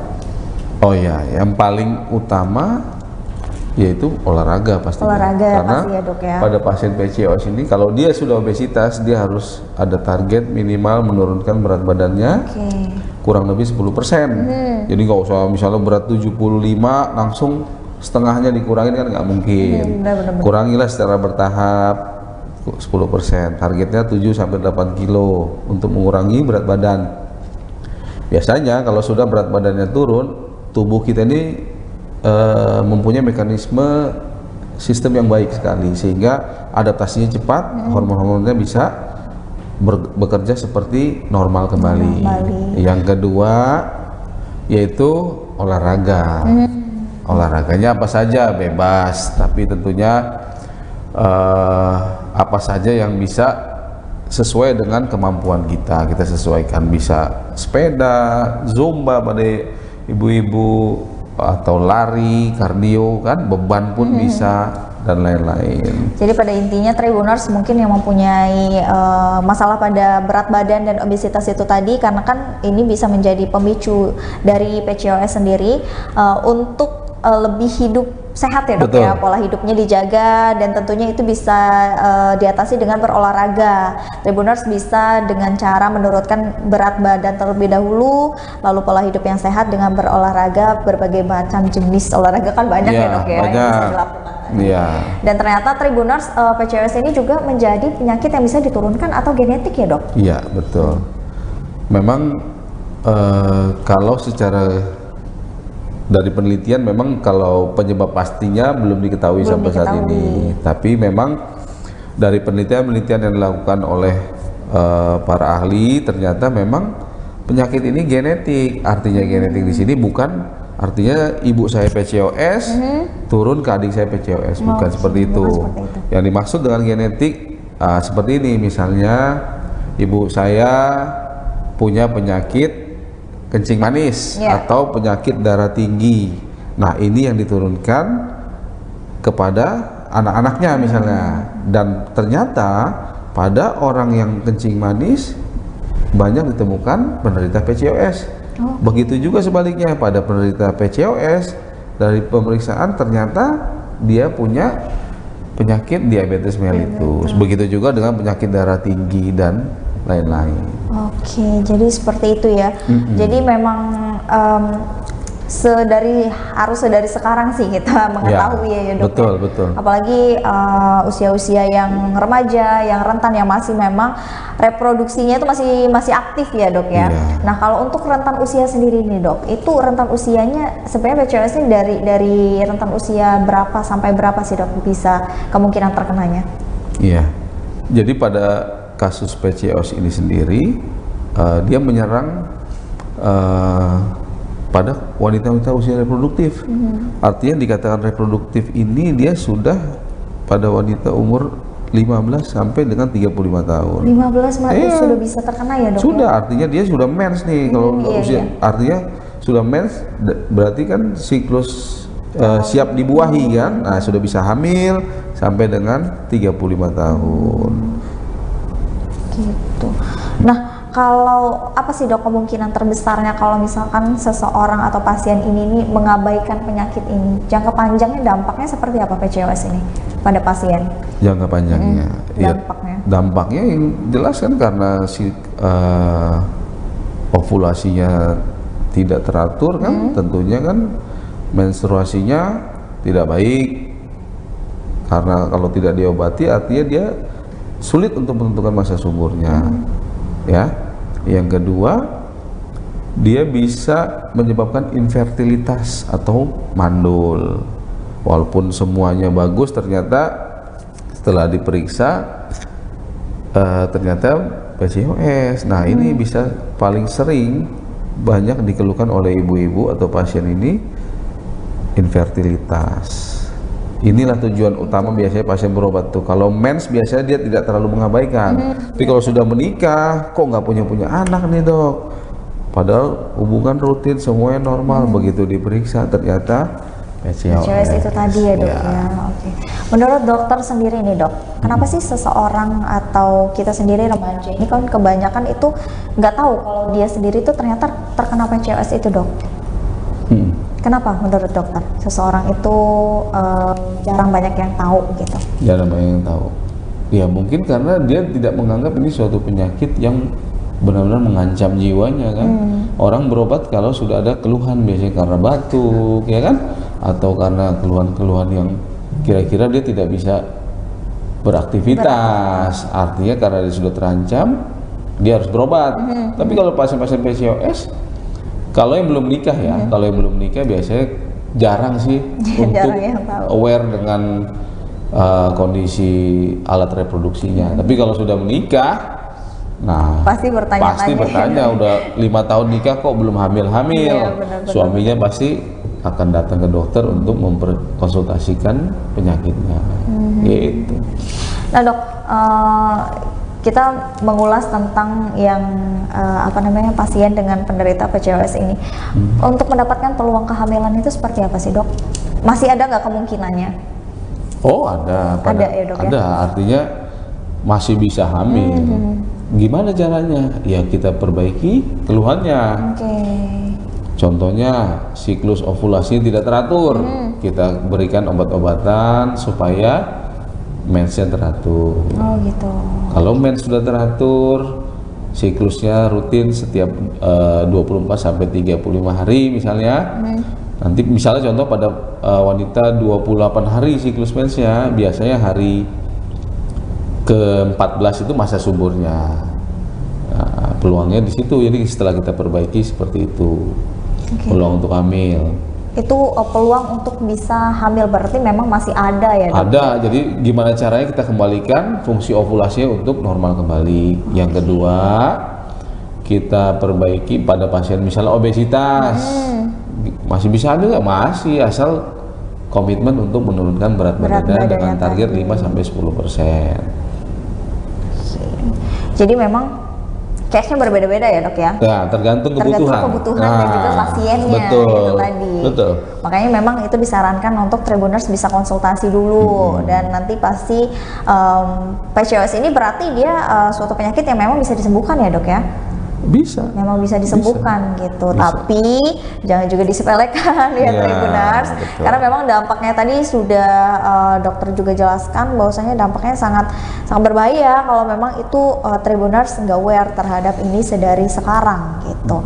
Nah, kita tadi udah bahas tentang gejalanya dan juga membahas tentang cara untuk pasien dengan penderita PCOS ini bisa hamil atau mendapatkan keturunan nih dok. Terus selain itu nih dok, gimana sih cara kita itu untuk bisa menghindari penyakit ini? Gitu. Caranya menghindari, yang pertama banyak berdoa.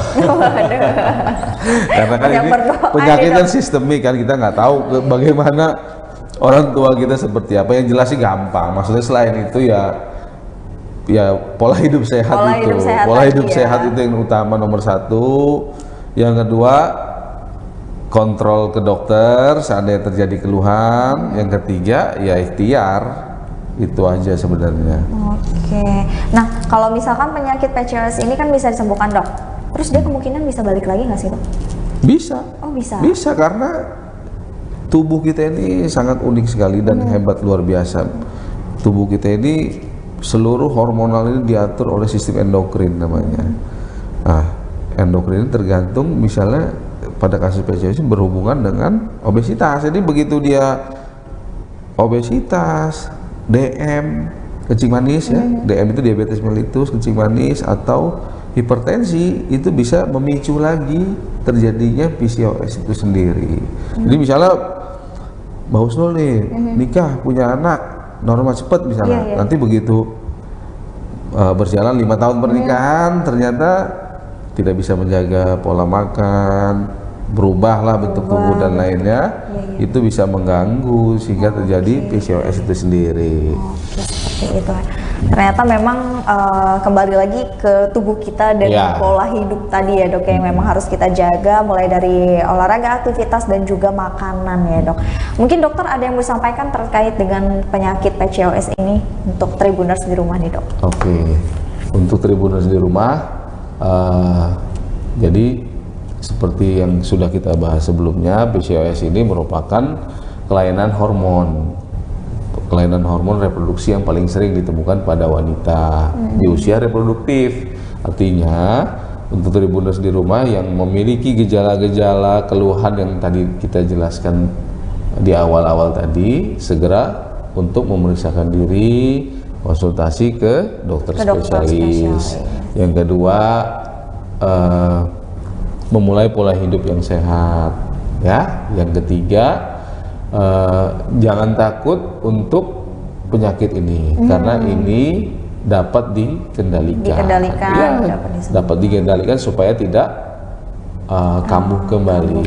Caranya tadi pola hidup sehat, tidak sampai obesitas ya, dan menjaga supaya siklus menstruasinya lancar dan normal. Berarti treatment dan cara pengobatannya tadi bisa dengan disarankan pasien dengan kebutuhannya apa, lalu treatmentnya bisa diberikan dengan pengobatan ya dok. Jadi biar step awalnya menstruasinya lancar dulu nih gitu. Jadi kalau sudah lancar mungkin nanti step by stepnya itu bisa dari dokter yang bersangkutan nih Tribuners. Biasanya sih kalau kita treatnya itu pertama kita coba dengan olahraga dulu. Olahraga, setelah berhasil olahraga, kalau nggak berhasil puasa nih, puasa juga bagus. Puasa bagus supaya targetnya kan intinya kita mengurangi berat badan. Setelah ini tercapai, baru pemberian obat-obatan. Fungsi dari obat-obatan untuk merangsang ovulasi, terjadinya ovulasi atau pembuahan pada wanita.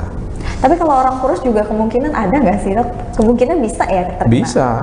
Bisa. Jadi nggak melulu orang yang dia obesitas aja nih yang terkena. Iya, karena kan PCOS itu 3 keluhannya 3 kan. Polycystic ovarian, ada banyak kista, hiperandrogen, dan ovulasi anovulasi. Nah, menurut di buku di kriteria Rotterdam namanya, itu dikatakan dia PCOS 2 dari 3 keluhan tersebut. Jadi nggak mesti gemuk. Nggak mesti gemuk, bisa aja dia hiperandrogen tadi, kumisan. Terus ada keluhan ternyata pada saat pemeriksaan USG banyak folikel seperti kista, gambaran kista. Bisa. Jadi nggak melulu harus orang gemuk. Tapi memang paling banyak pada wanita-wanita yang obesitas. Kemungkinan terbesarnya ya, Dok. Iya. Oke, siap. Dok, terima kasih banyak sudah datang ke studio Tribun Lampung, sudah juga mengedukasi Tribuners di rumah tentang bahayanya PCOS ini ya, Dok, kalau memang itu dibiarkan. Dan mudah-mudahan tayangan kita Bincang Kesehatan ini bisa membuka dan wawasan kita, dan juga kita semua yang menonton ini teredukasi ya, Tribuners, bahwasanya kita harus lebih waspada, lebih menjaga pola hidup yang sehat dan juga berolahraga, karena PCOS ini bisa terjadi di mana saja dan kapan saja ya, Dok ya. Iya, jadi memang rentan usianya dia usia reproduktif tadi yang dokter bilang, yaitu 15 sampai dengan 35 tahunan, Tribuners, seperti itu.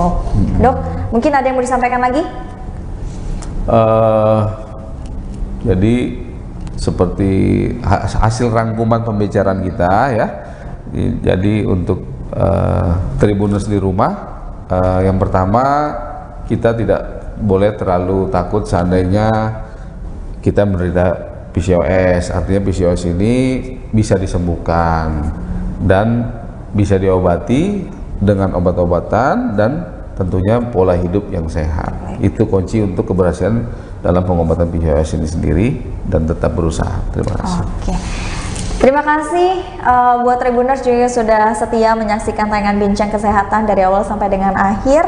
Mudah-mudahan tayangan ini bisa bermanfaat untuk kita semua. Dan saya pamit undur diri. Terima kasih dan sampai jumpa. Terima kasih.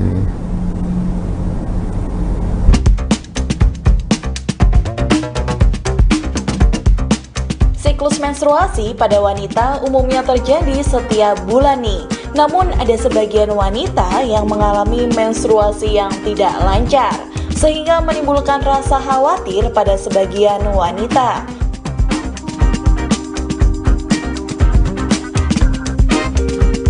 Nah, kondisi ini dapat terjadi ketika siklus menstruasi yang pendek atau panjang, serta ada juga yang tidak terjadi sama sekali. Perubahan siklus menstruasi yang tidak teratur bisa terjadi akibat perubahan hormon. Namun ada pula berbagai penyebab siklus menstruasi tidak lancar, seperti yang pertama yaitu pola hidup yang tidak sehat. Kebiasaan mengkonsumsi makanan berlebihan dan kurang tidur dapat menyebabkan menstruasi yang tidak lancar. Bahkan seseorang yang stres dan adanya gangguan kelenjar pineal bisa mempengaruhi siklus menstruasi. Yang kedua yaitu adanya PCOS. PCOS merupakan kista kecil di dalam indung telur sehingga membuat hormon menjadi tidak seimbang. Dan yang ketiga yaitu terdapat masalah pada tiroid. Kelenjar tiroid pada bagian leher kita akan memproduksi hormon yang untuk mengatur metabolisme tubuh. Apabila kelenjar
Selamat malam Tribuners, jumpa lagi bersama dengan saya Mutiara dalam tayangan berita terkini Lampung di Tribun Lampung.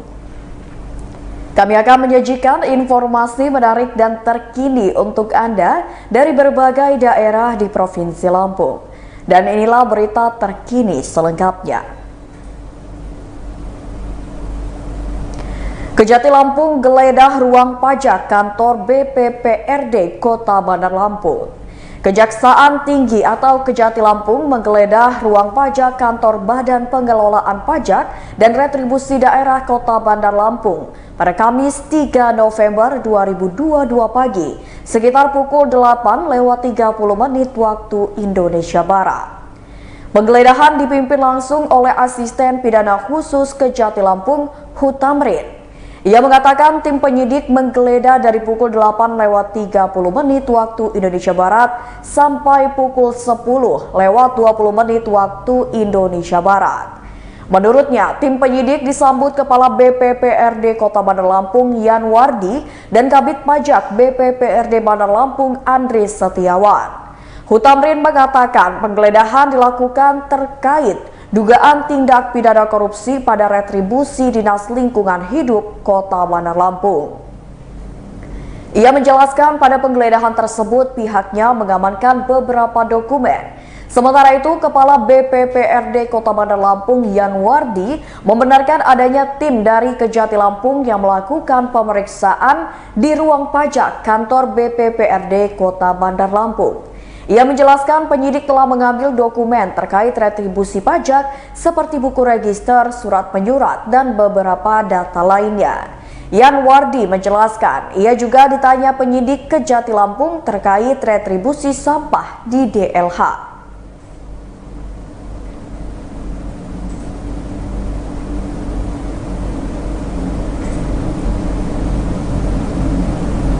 Berita selanjutnya, minimarket di Jalinsum Natar dibobol pencuri, gasak uang puluhan juta rupiah.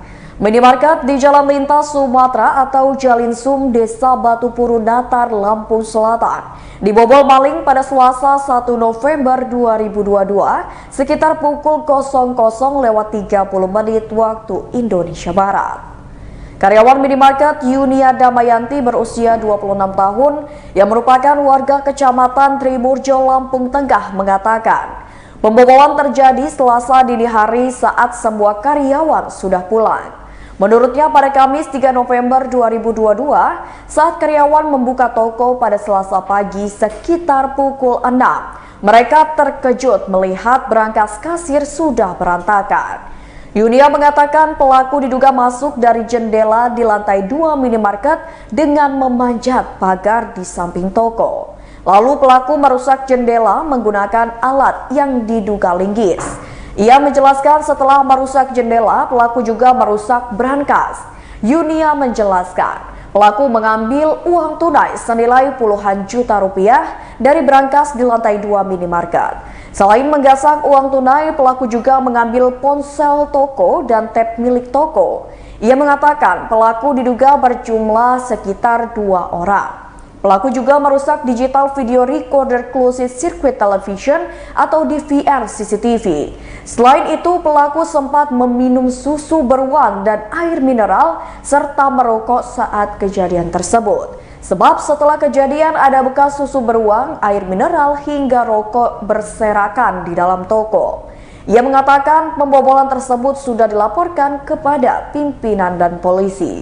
Yunia mengatakan sebelumnya di minimarket tempatnya bekerja juga sudah pernah dibobol pencuri karena di tempatnya bekerja tidak ada penjaga malamnya.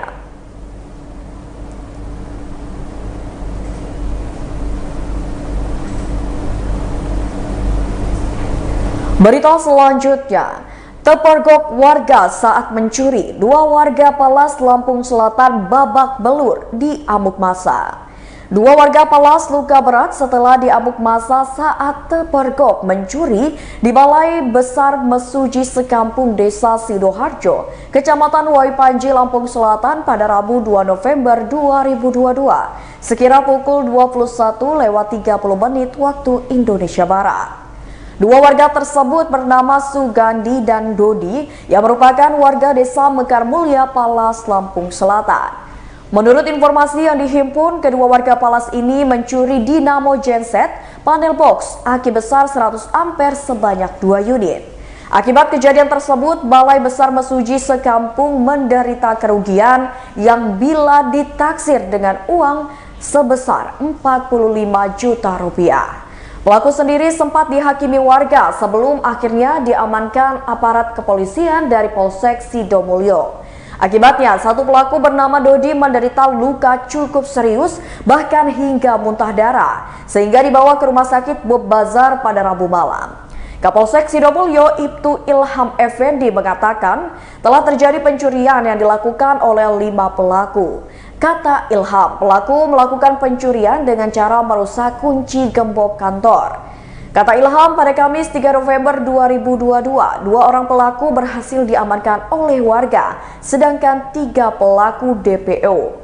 Kemudian kata Ilham, pelaku dan barang bukti diamankan ke Polsek Sidomulyo guna penyidikan lebih lanjut. Ilham mengatakan para pelaku dikenakan dengan pasal 363 KUHP tentang pencurian dengan pemberatan.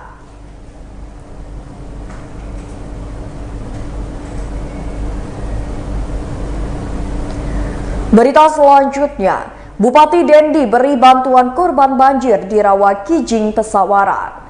Bupati Pesawaran Dendi Ramadona memberikan bantuan kepada korban banjir di Dusun Rawa Kijing, Desa Sindang Garut, Kecamatan Wailima, Kabupaten Pesawaran pada Kamis 3 November 2022. Bantuan yang diberikan berupa telur, beras, ambal, dan juga kebutuhan pokok lainnya.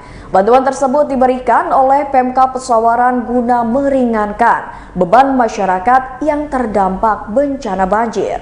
Terlebih lagi masyarakat yang sebelumnya berada di pengungsian dan kini semua sudah pulang ke rumah masing-masing. Saat ini pihaknya akan berfokus kepada pembenahan dari kerusakan-kerusakan yang terjadi.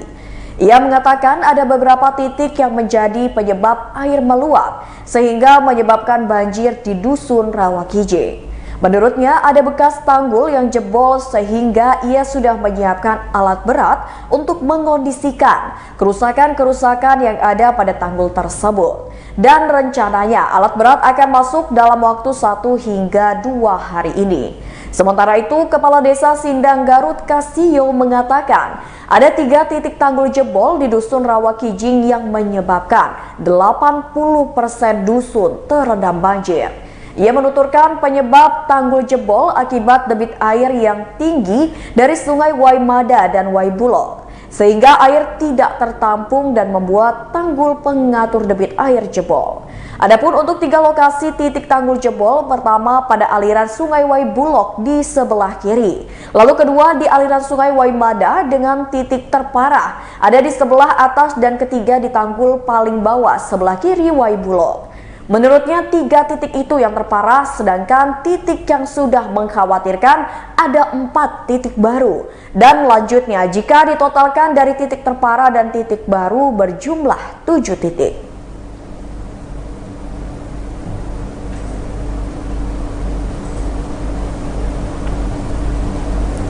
Berita selanjutnya, pengacara siap buktikan tersangka tak bersalah atas pembunuhan Ketua Ormas di Sukabumi.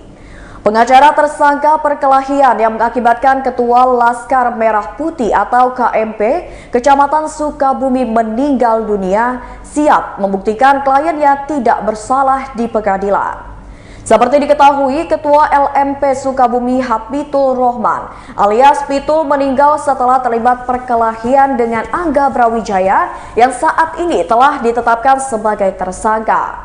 Polresta Bandar Lampung telah melakukan pelimpahan tahap 2 perkara Angga ke Kejaksaan Negeri Bandar Lampung pada Senin 31 Oktober 2022 lalu.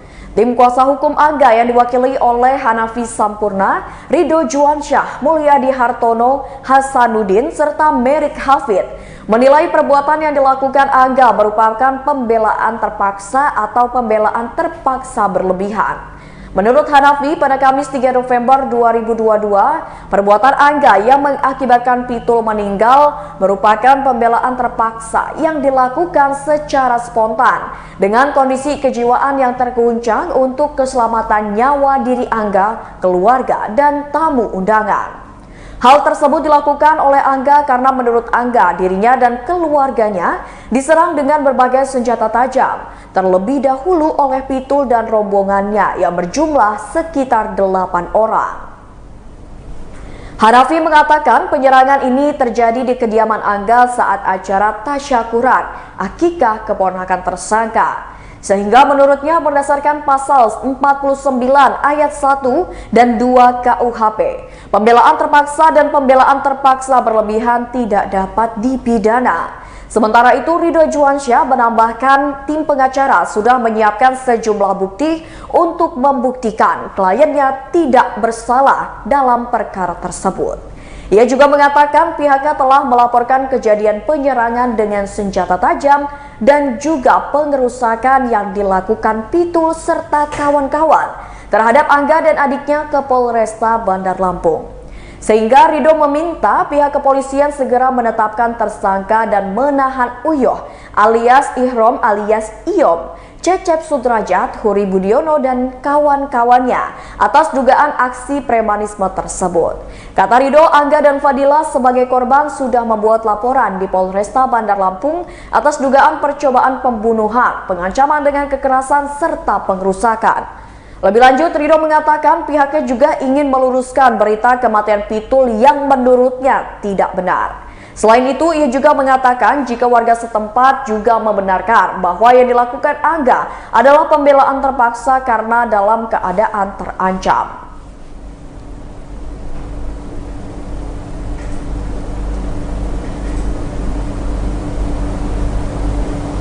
Berita selanjutnya, diskon hingga 50% untuk produk perawatan rambut di Guardian Mocha. Guardian Mall Kartini atau Mocha memiliki banyak promo menarik di bulan November 2022. Store Manager Guardian Mall Kartini, Angga Feriawan, mengatakan promo ini diantaranya adalah promo Beauty Days yang berlaku tanggal 3 hingga 6 November 2022. Dalam promo Beauty Days ini ada diskon hingga 50% untuk berbagai produk perawatan rambut. Menurut Angga, pada Kamis 3 November 2022, produk perawatan rambut itu seperti shampoo, pewarna rambut, kondisioner, vitamin rambut, dan sebagainya. Ada juga promo yang berlaku tanggal 3 hingga 6 November 2022, yakni Super Weekend Deal. Di promo ini ada diskon hingga 50% untuk produk vitamin dan skincare. Selanjutnya ada promo tambah 1.000 dapat 2 produk yang berlaku pada tanggal 3 hingga 9 November 2022 untuk produk-produk tertentu di Guardian Mall Kartini. Di promo ini pelanggan yang membeli 2 produk yang sama, maka 1 produk harganya normal dan 1 produk lagi harganya hanya Rp1.000. Satu lagi promo yang tidak kalah menariknya adalah kunci terus harga murah yang berlaku hingga 4 Januari mendatang.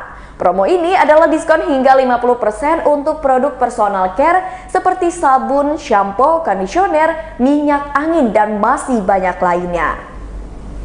Guardian Mall Kartini adalah toko yang menjual berbagai produk perawatan tubuh, wajah, dan juga rambut.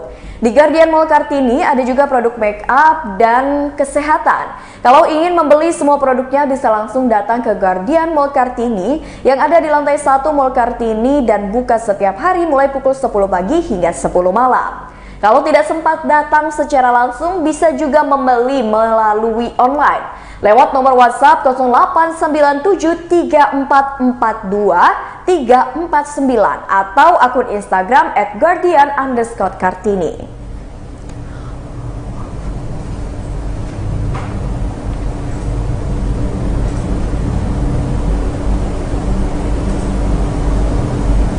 Baiklah Tribuners, itulah berita terkini Lampung bersama dengan saya Mutiara. Jangan lupa untuk terus saksikan YouTube Tribun Lampung News Video, Facebook Tribun Lampung, Instagram @Tribun Lampung, dan TikTok @Tribun Lampung untuk informasi terupdate lainnya. Selamat malam dan sampai jumpa.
Tribuners, jumpa lagi di Wisata Lampung.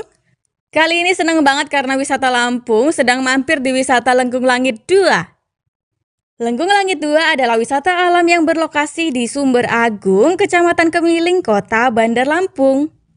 Wisata yang sudah hits sejak September 2021 ini menyuguhkan wisata alam yang dipadukan dengan wisata kuliner.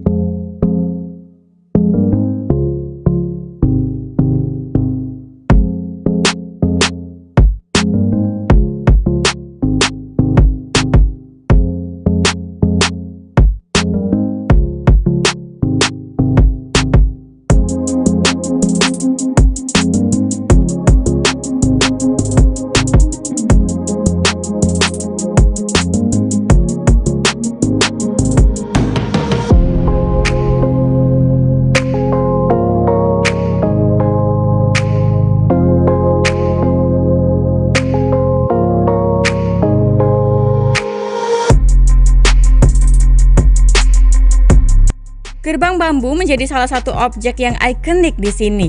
Gerbang bambu satu ini juga menjadi satu di antara spot foto favorit saat pengunjung baru saja tiba. Di bagian kanan terlihat satu bangunan restoran Lengkung Langit berlantai 2 yang masih baru. Sebelum masuk, wisatawan wajib membayar tiket yang dibanderol sebesar Rp15.000. Kemudian, pengunjung akan memulai petualangan melalui jembatan kayu.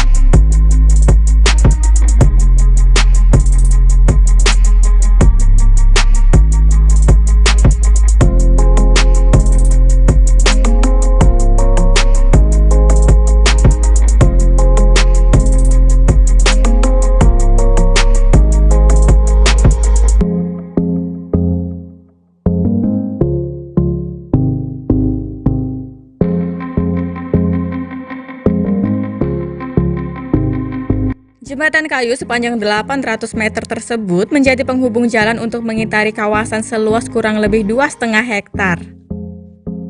Wisatawan bisa berpetualang menjelajah trek yang sedikit menanjak dan juga menurun. Perlu semangat yang ekstra nih, tapi jangan khawatir. Udara sejuk serta panorama pepohonan yang asri bisa menghilangkan rasa capek kok.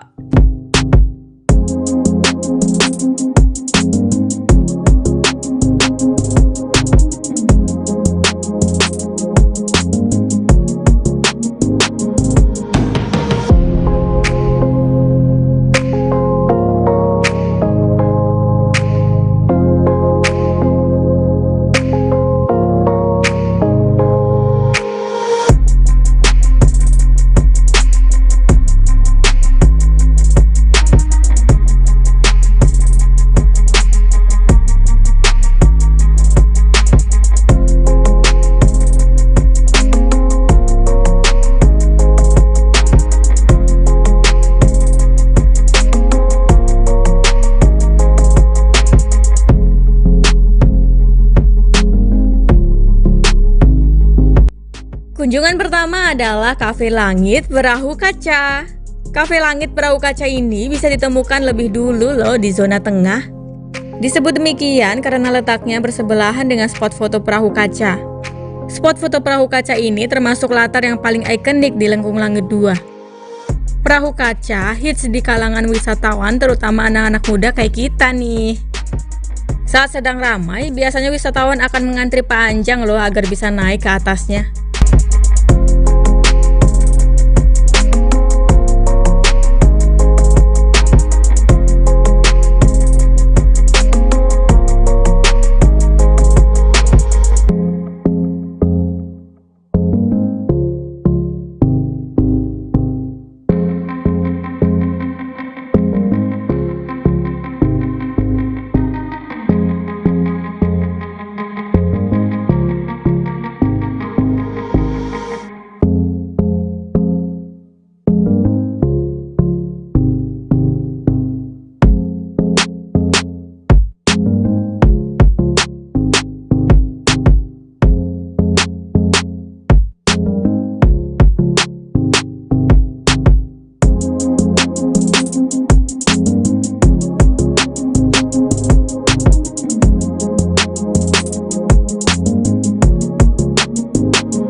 Tepat di bawah perahu kaca, kafe langit pertama bisa ditemukan. Kafe langit perahu kaca memiliki konsep kayu menyerupai rumah pohon. Kafe tersebut minimalis namun bisa menampung hingga belasan orang. Bila bersantai di kafe langit perahu kaca, suasananya seperti berada di puncak gunung. Sekaligus bisa lihat lebih jelas panorama alam dari ketinggian, termasuk panorama Teluk Lampung dan juga rumah penduduk.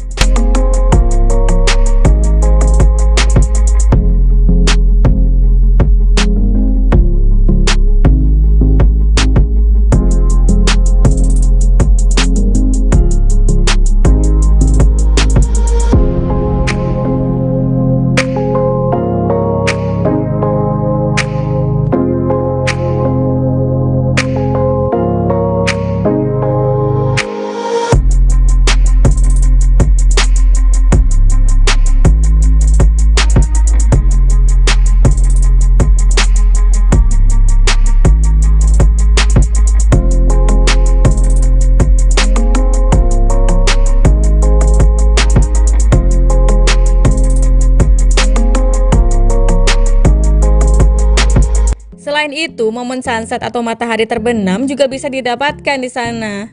Kafe Langit Perahu Kaca menyediakan menu lebih pada minuman dan juga camilan yang ringan. Terdapat varian minuman kopi, teh rasa buah, non kopi, dan juga squash. Sedangkan camilannya adalah biskuit-biskuit kemasan. Untuk harga minuman mulai dari Rp9.000 sampai Rp16.000, murah banget kan?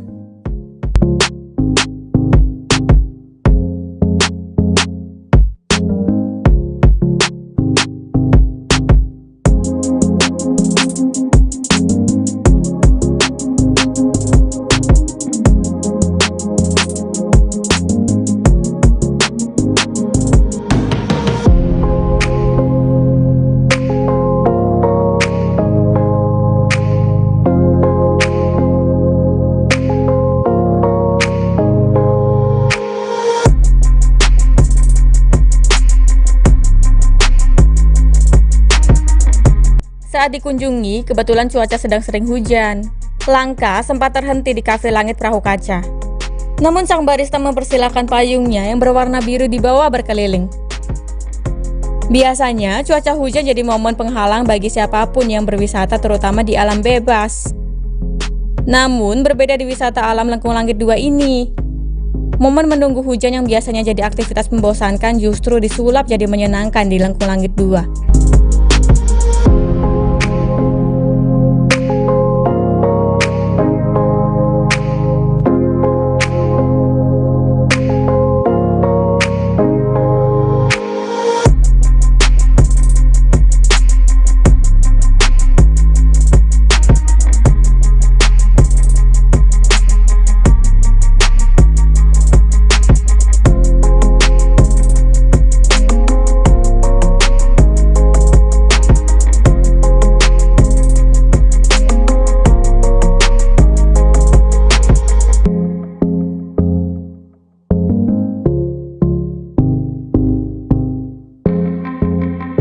Nah, di sini uniknya.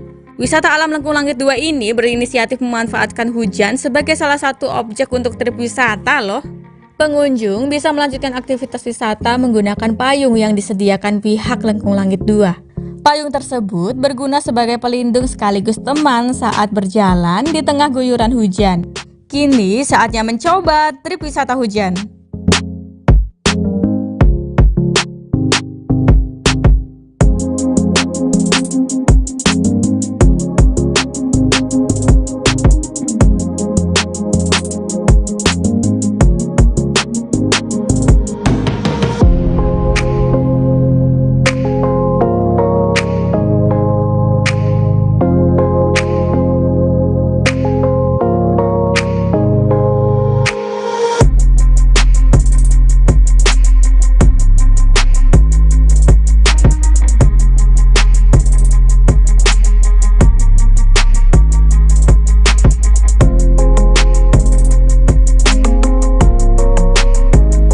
Saat mulai berjalan, wisatawan akan melewati setidaknya 8 spot.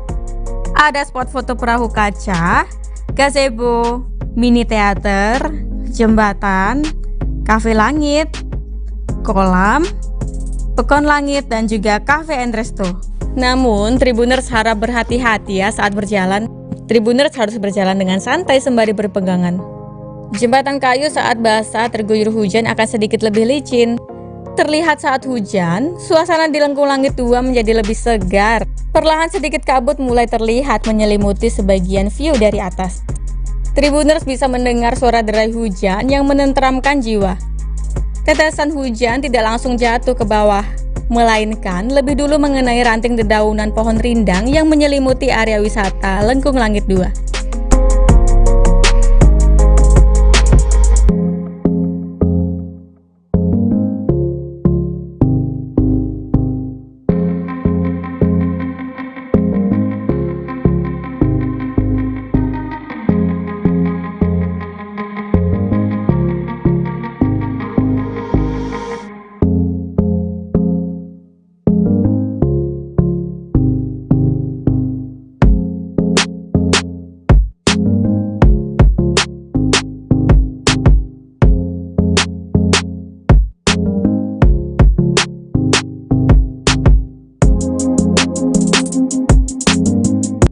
Di tengah perjalanan, wisatawan bisa mampir ke gazebo rumah pohon bertingkat.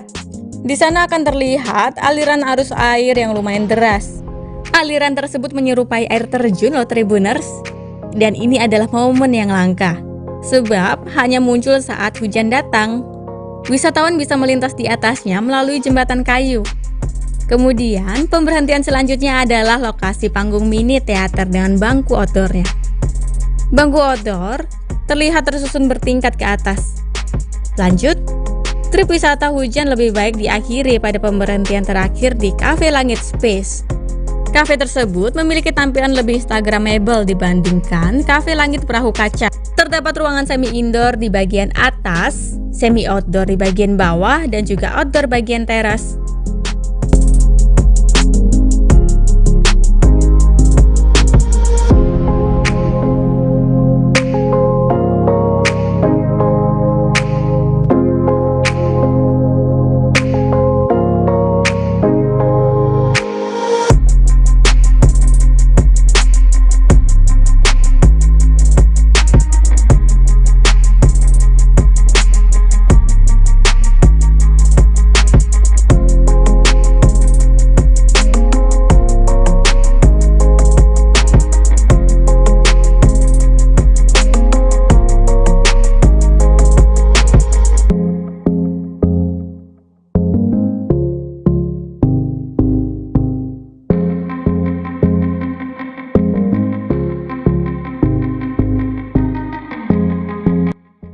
Bagian kafe yang paling khas adalah ruang semi-outdoor bawah. Nampak tenda-tenda bening yang menaungi setiap meja dan juga kursi berderet dua berbanjar. Suasananya seperti berada di daerah Jawa Barat loh. Tenda-tenda tersebut dipisahkan oleh dua jalan setapak bertabur kerikil taman. Dikelilingi pula tanaman hijau, persawahan mini, dan ada pula kandang burung gagang bayam polos.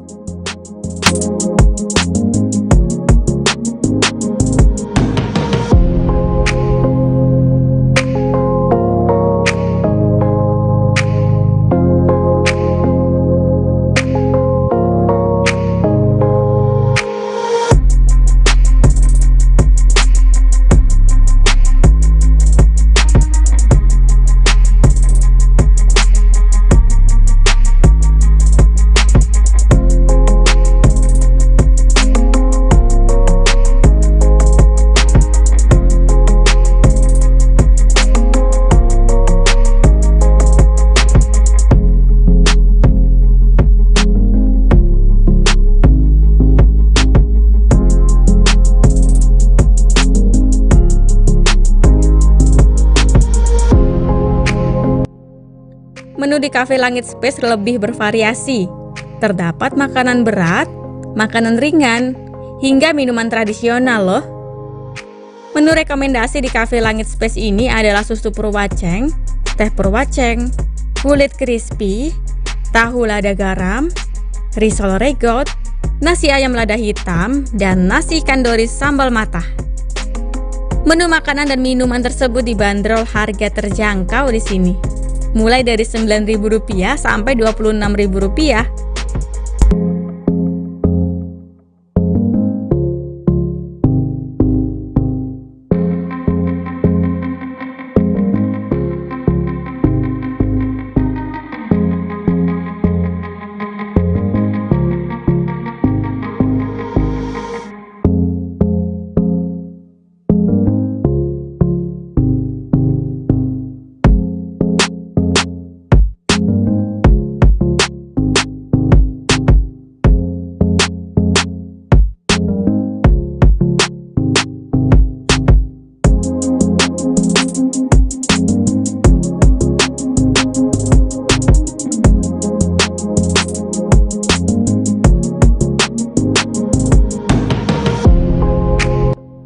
Menu minuman Purwaceng merupakan campuran tumbuhan rempah-rempah khas Banjarnegara yang menyerupai akar gingseng.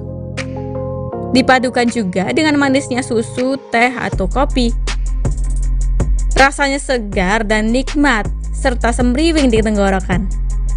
Minuman tersebut jadi teman menu makan lain yang tersedia di sana. Seluruh sajian masih tersaji hangat dan memiliki tekstur renyah di luar dan juga lembut di dalam. Terutama risol regaut, lumeran mayones di dalamnya membuat lidah terkesan.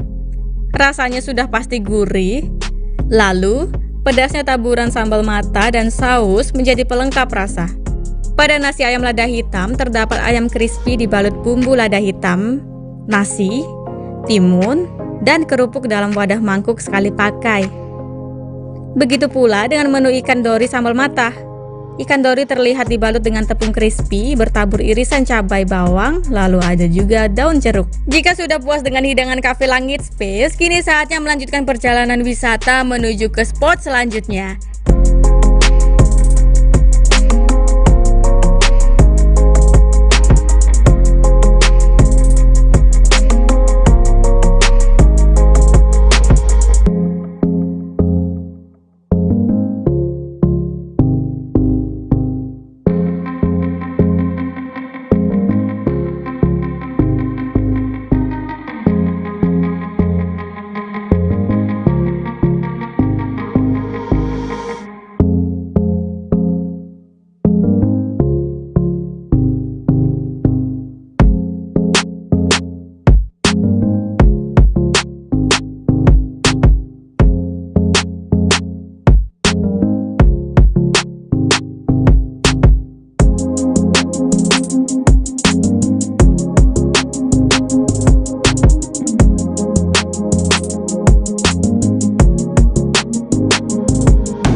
Spot selanjutnya adalah Sanggar Lukis. Ada juga Kampung Langit dan berujung di Resto and Cafe Lengkung Langit. Pindang iga di sini jadi salah satu menu wajib untuk dicoba loh Tribuners. Jarang ditemui di restoran lain. Menu pindang iga ini memiliki kuah yang sangat kental dan kaya akan rempah-rempah. Bumbu rempah-rempahnya sampai meresap loh ke dalam empuknya daging iga. Pindang iga sangat nikmat bila disantap bersama nasi bertabur bawang. Lengkap juga dengan sambal pedasnya. Kemudian minuman Langit Signature jadi minuman penyegar setelah puas menikmati sajian mewah pindang iga. Langit Signature ini merupakan minuman mojito perpaduan antara buah markisa, kiwi, dan juga lime.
Nah, sudah tahu dong Tribuners aktivitas seru apa saja yang bisa dilakukan di sini?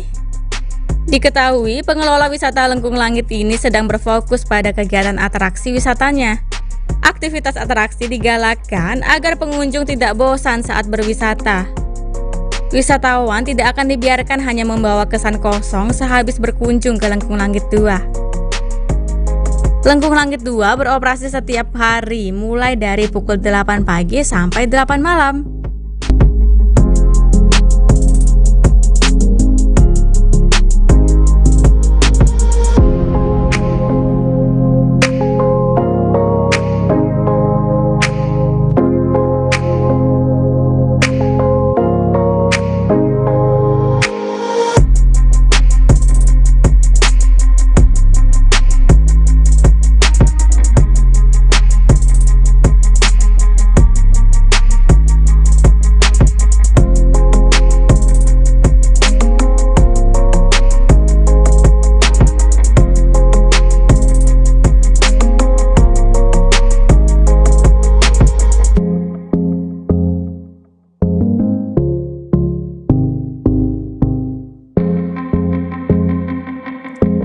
Baiklah Tribuners, itulah wisata Lampung di Lengkung Langit 2.